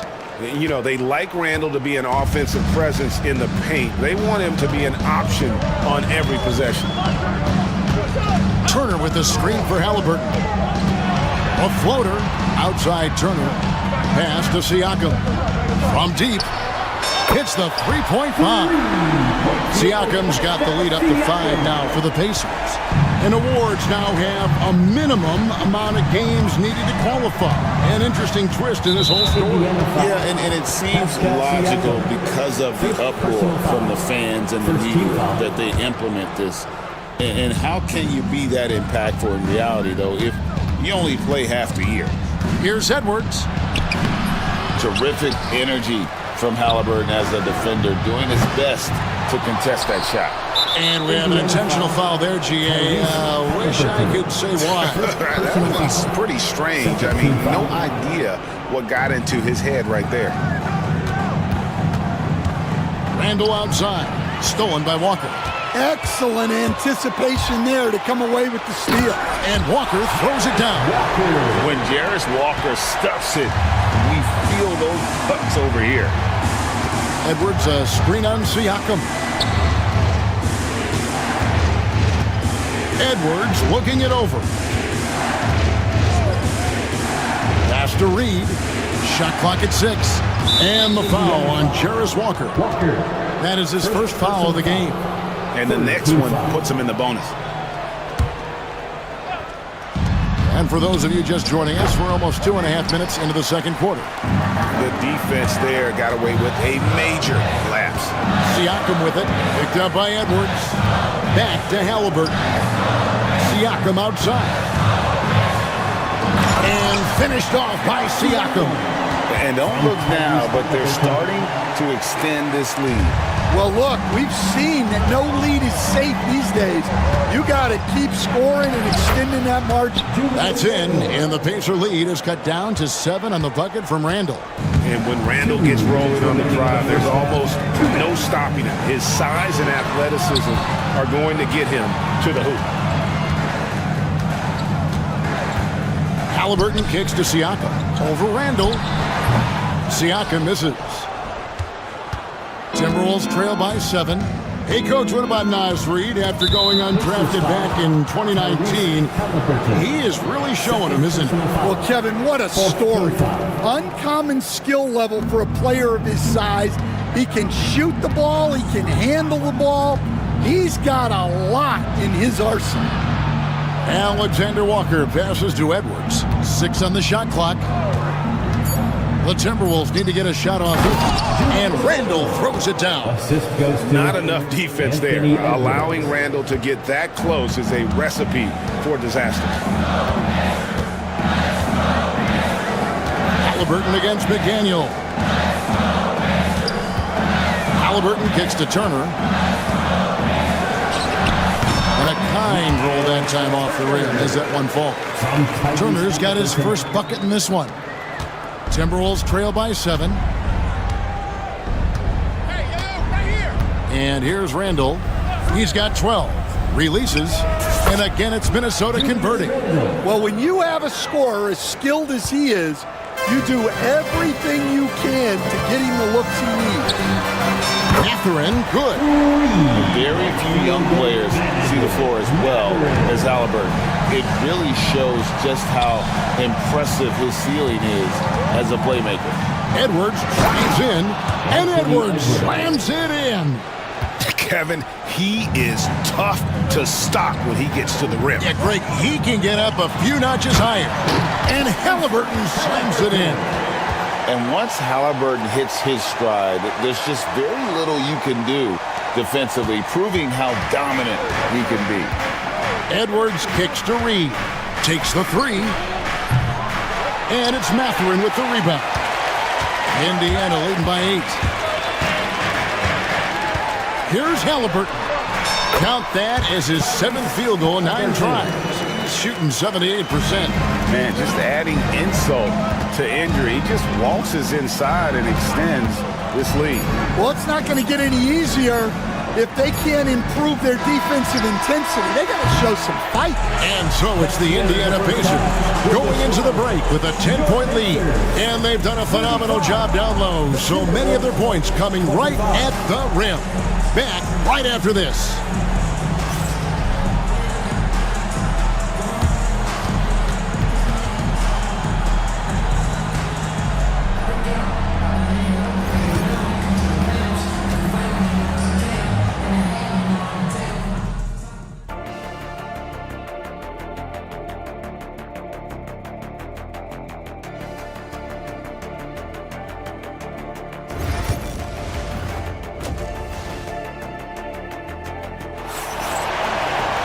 And we've got third quarter of basketball for you. 2 quarters in the books. Tyrese Halliburton has been sensational. Yeah, and just look at the numbers from the first half. He has been very efficient. Yeah, it's not like he's getting everything at the rim. He's playing smart and just taking what the defense gives him. And so it's Rick Carlisle here calling timeout. He's made the decision. He wants to huddle up with his guys. And on the floor for Chris Finch as we get into the second half. They've got Dante DiVincenzo. Randall out there with McDaniels. Then it's Nickeil Alexander-Walker. And it's Reed in at the pivot spot, manning the middle. Up top, McConnell. Defended by DiVincenzo. Nembhard the pass to McConnell. Makes it off the glass. McConnell's got the first points of the second half up on the board.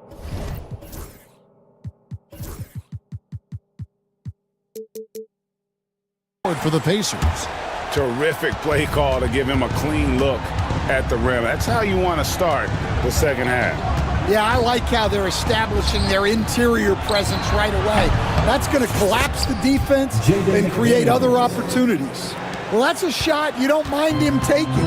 Gets a good look and trusts his shot to knock down the three. Turner with the screen.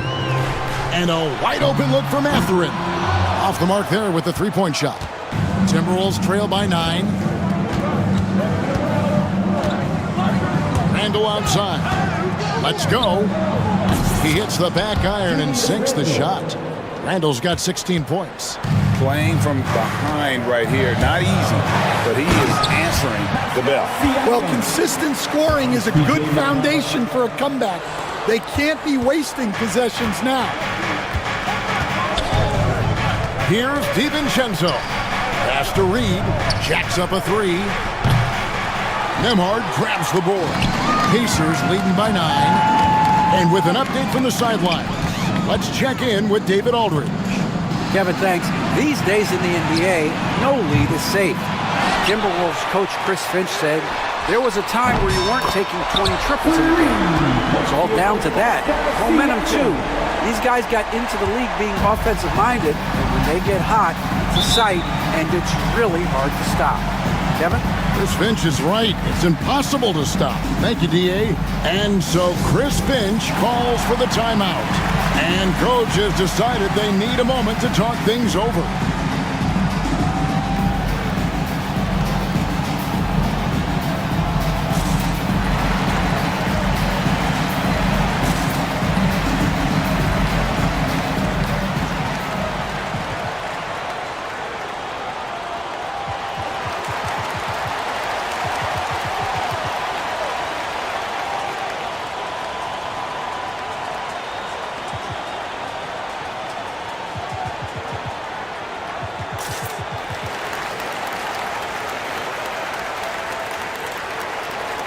Walker's checked in for Indiana. Halliburton comes in for T.J. McConnell. The Timberwolves also with the sub. Gobert's checked in.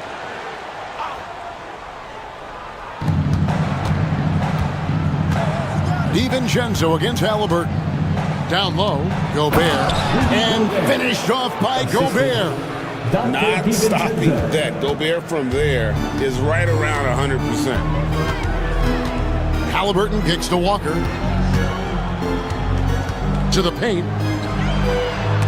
It's tipped, and he's able to get it back. Yep, it counts. Walker's got the lead up to 12 now for Indiana. And so it's Randall bringing it up now for Minnesota. Pulls up on the elbow. Tried to bank it in, but he misses. And so it's Rick Carlisle here calling timeout. He wants a minute here to get things straightened out with his team. Get ready, everyone.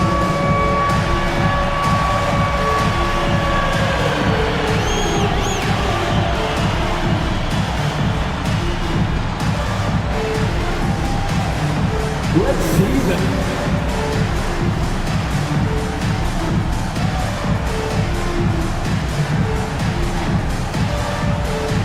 Get down.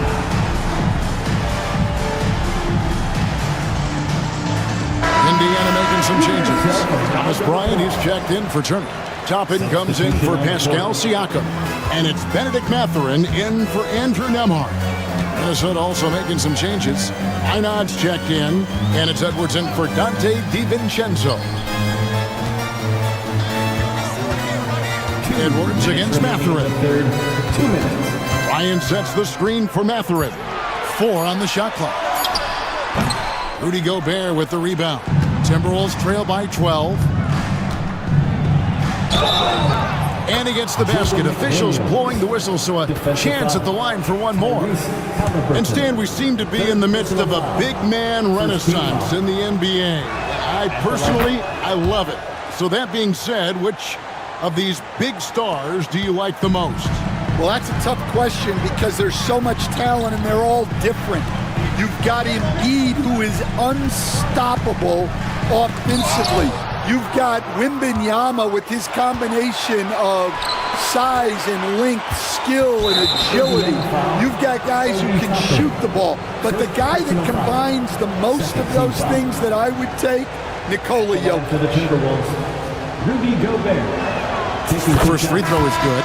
You know, when Rudy Gobert is down low, it strikes fear into the opponent. This is a guy who has led the league in blocks and rebounds at different times. Inside the paint, he is just a nightmare to battle against. The Pacers making a switch here. Turner's checked in. Mathurin finds Toppin. Outside Turner. And Toppin throws it down. Really crisp, intelligent passing to make that basket possible. Gobert with a screen on Walker. Oh, the lob to Gobert. And finished off by Gobert. In that tight, with that much of an advantage height-wise, there's just not a lot the defense can do. Mathurin passes to Turner. Turner with a screen on McDaniel. And Halliburton slams it in. What a slam by Halliburton. Using that agility to make a statement. Edwards a screen on Halliburton. Edwards against Walker.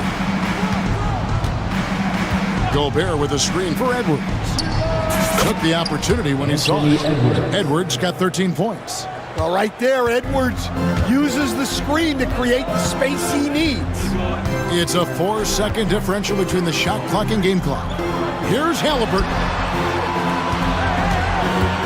And Turner kicks to Halliburton. And it's Jaden McDaniels with the foul. That's his first foul. Yeah, that's a tough call right there, and really a tough break for the D. Mathurin against Edwards. Mathurin passes to Turner. Good on the triple. He's got 5. Yeah, showing off that ability to stretch the floor. Seems like everyone is a threat at the arc these days. And we've got a timeout called from Chris Finch. Looking for a breather and maybe just one or two things to talk about.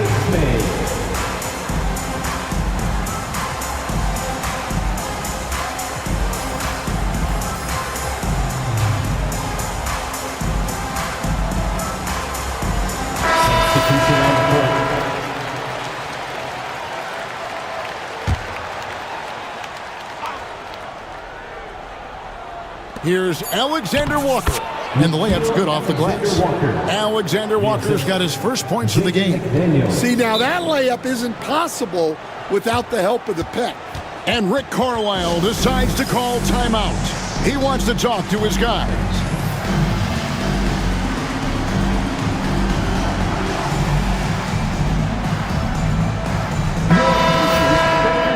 Everyone, come on, let me hear you.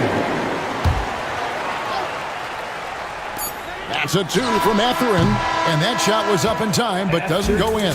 And as we end the third quarter, a great game. Both teams playing well. Pacers out in front. They're up by 8. Live from Cambridge Fieldhouse, you're watching. And now we have a moment to reveal our State Farm assist of the game. And I'm glad this was the pick because I love this pass. Such a great dish. That's what I call court vision. Yeah, he puts that pass right on the money and made things look easy for his teammates. The fourth quarter has arrived. So good to have you with us. Siakam is the 4, and he'll be next to Turner at the 5. Walker out there with Halliburton. And it's Mathurin in at the 3 slot. That's the Pacers' 5. Siakam misses. Timberwolves trail by 8. Here's DiVincenzo. Has to Gobert. The Pacers pull it in. Turner's got rebound number 5 here tonight. Halliburton against DiVincenzo. He's feeling it. Misses off the left iron. Timberwolves shooting a smooth 58% from the field. Everything going according to plan for them on that end. Now Gobert. The rebound by Turner. Turner's got his 6th rebound on the night. Halliburton deciding where to go with it. Oh, wow, what a great move inside. That is incredible. And how about the young man showing his bounce? Halliburton campaigning for the dunk contest with that one. To the left side wing. Here's Gobert. Moves back up. And he uses the glass on the layup. And the big man from France, Gobert, a menace around the rim. And they go to the intentional foul. Yeah, not sure what that was about. I mean, talk about a brain cramp. Edwards, he's checked in for Dante DiVincenzo. Halliburton against McDaniel. The shot by Turner, no good. Pass to Gobert. And the foul on Jarris Walker. That's foul number 2 for him. First team foul.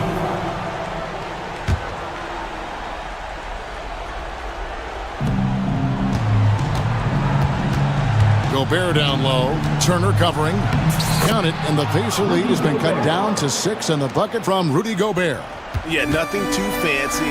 Just getting the job done when they need to. Make every possession count. Turner for 3. It's good from long range. Looking to make plays for others. We've seen this from him all night. Yeah, when there's been an open man, he's found him. And you love to see a guy dishing it like this. Alexander Walker with the ball. Halliburton picks him up. And coming down the stretch here, both teams still on fire. Yeah, in hopes that your opponent is just going to go cold. That's not going to happen, it doesn't look like in this one. This might go down to whoever has the last possession. And those are 2 loud points. Siakam flushes it without much effort. It's good. Well, he saw the defense and was able to use the rim to protect his shot with the reverse. Halliburton passes to Mathurin. Siakam with it.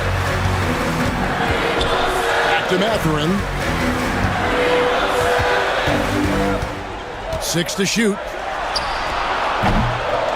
And the Pacers another 3. Their ability, again, to stretch the floor, particularly in this second half. Yeah, and where has the defense been? They've been content to let them fire away. They've got to close out to the arc. It's Randall with the drive. It's rebounded by Indiana. Turner's got 7 rebounds in the game. For 3, Siakam. Halliburton kicks to Turner.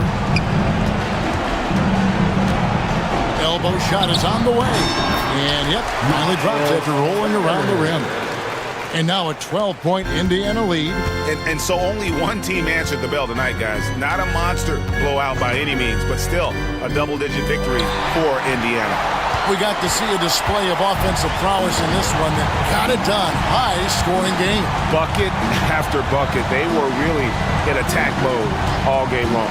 And you know, looking back at all the contributions tonight, it was a really phenomenal all-around game for Tyrese Halliburton.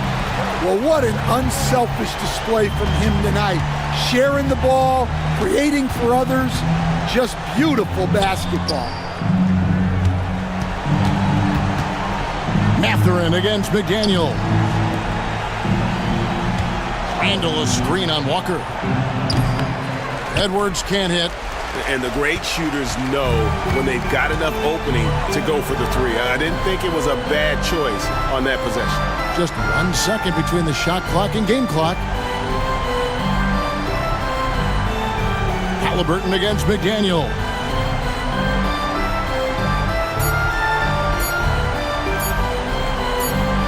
And it's going to be a 24-second shot clock violation. They turn it over. Minnesota ball. Timberwolves substitution. Number 11, Nas Reed.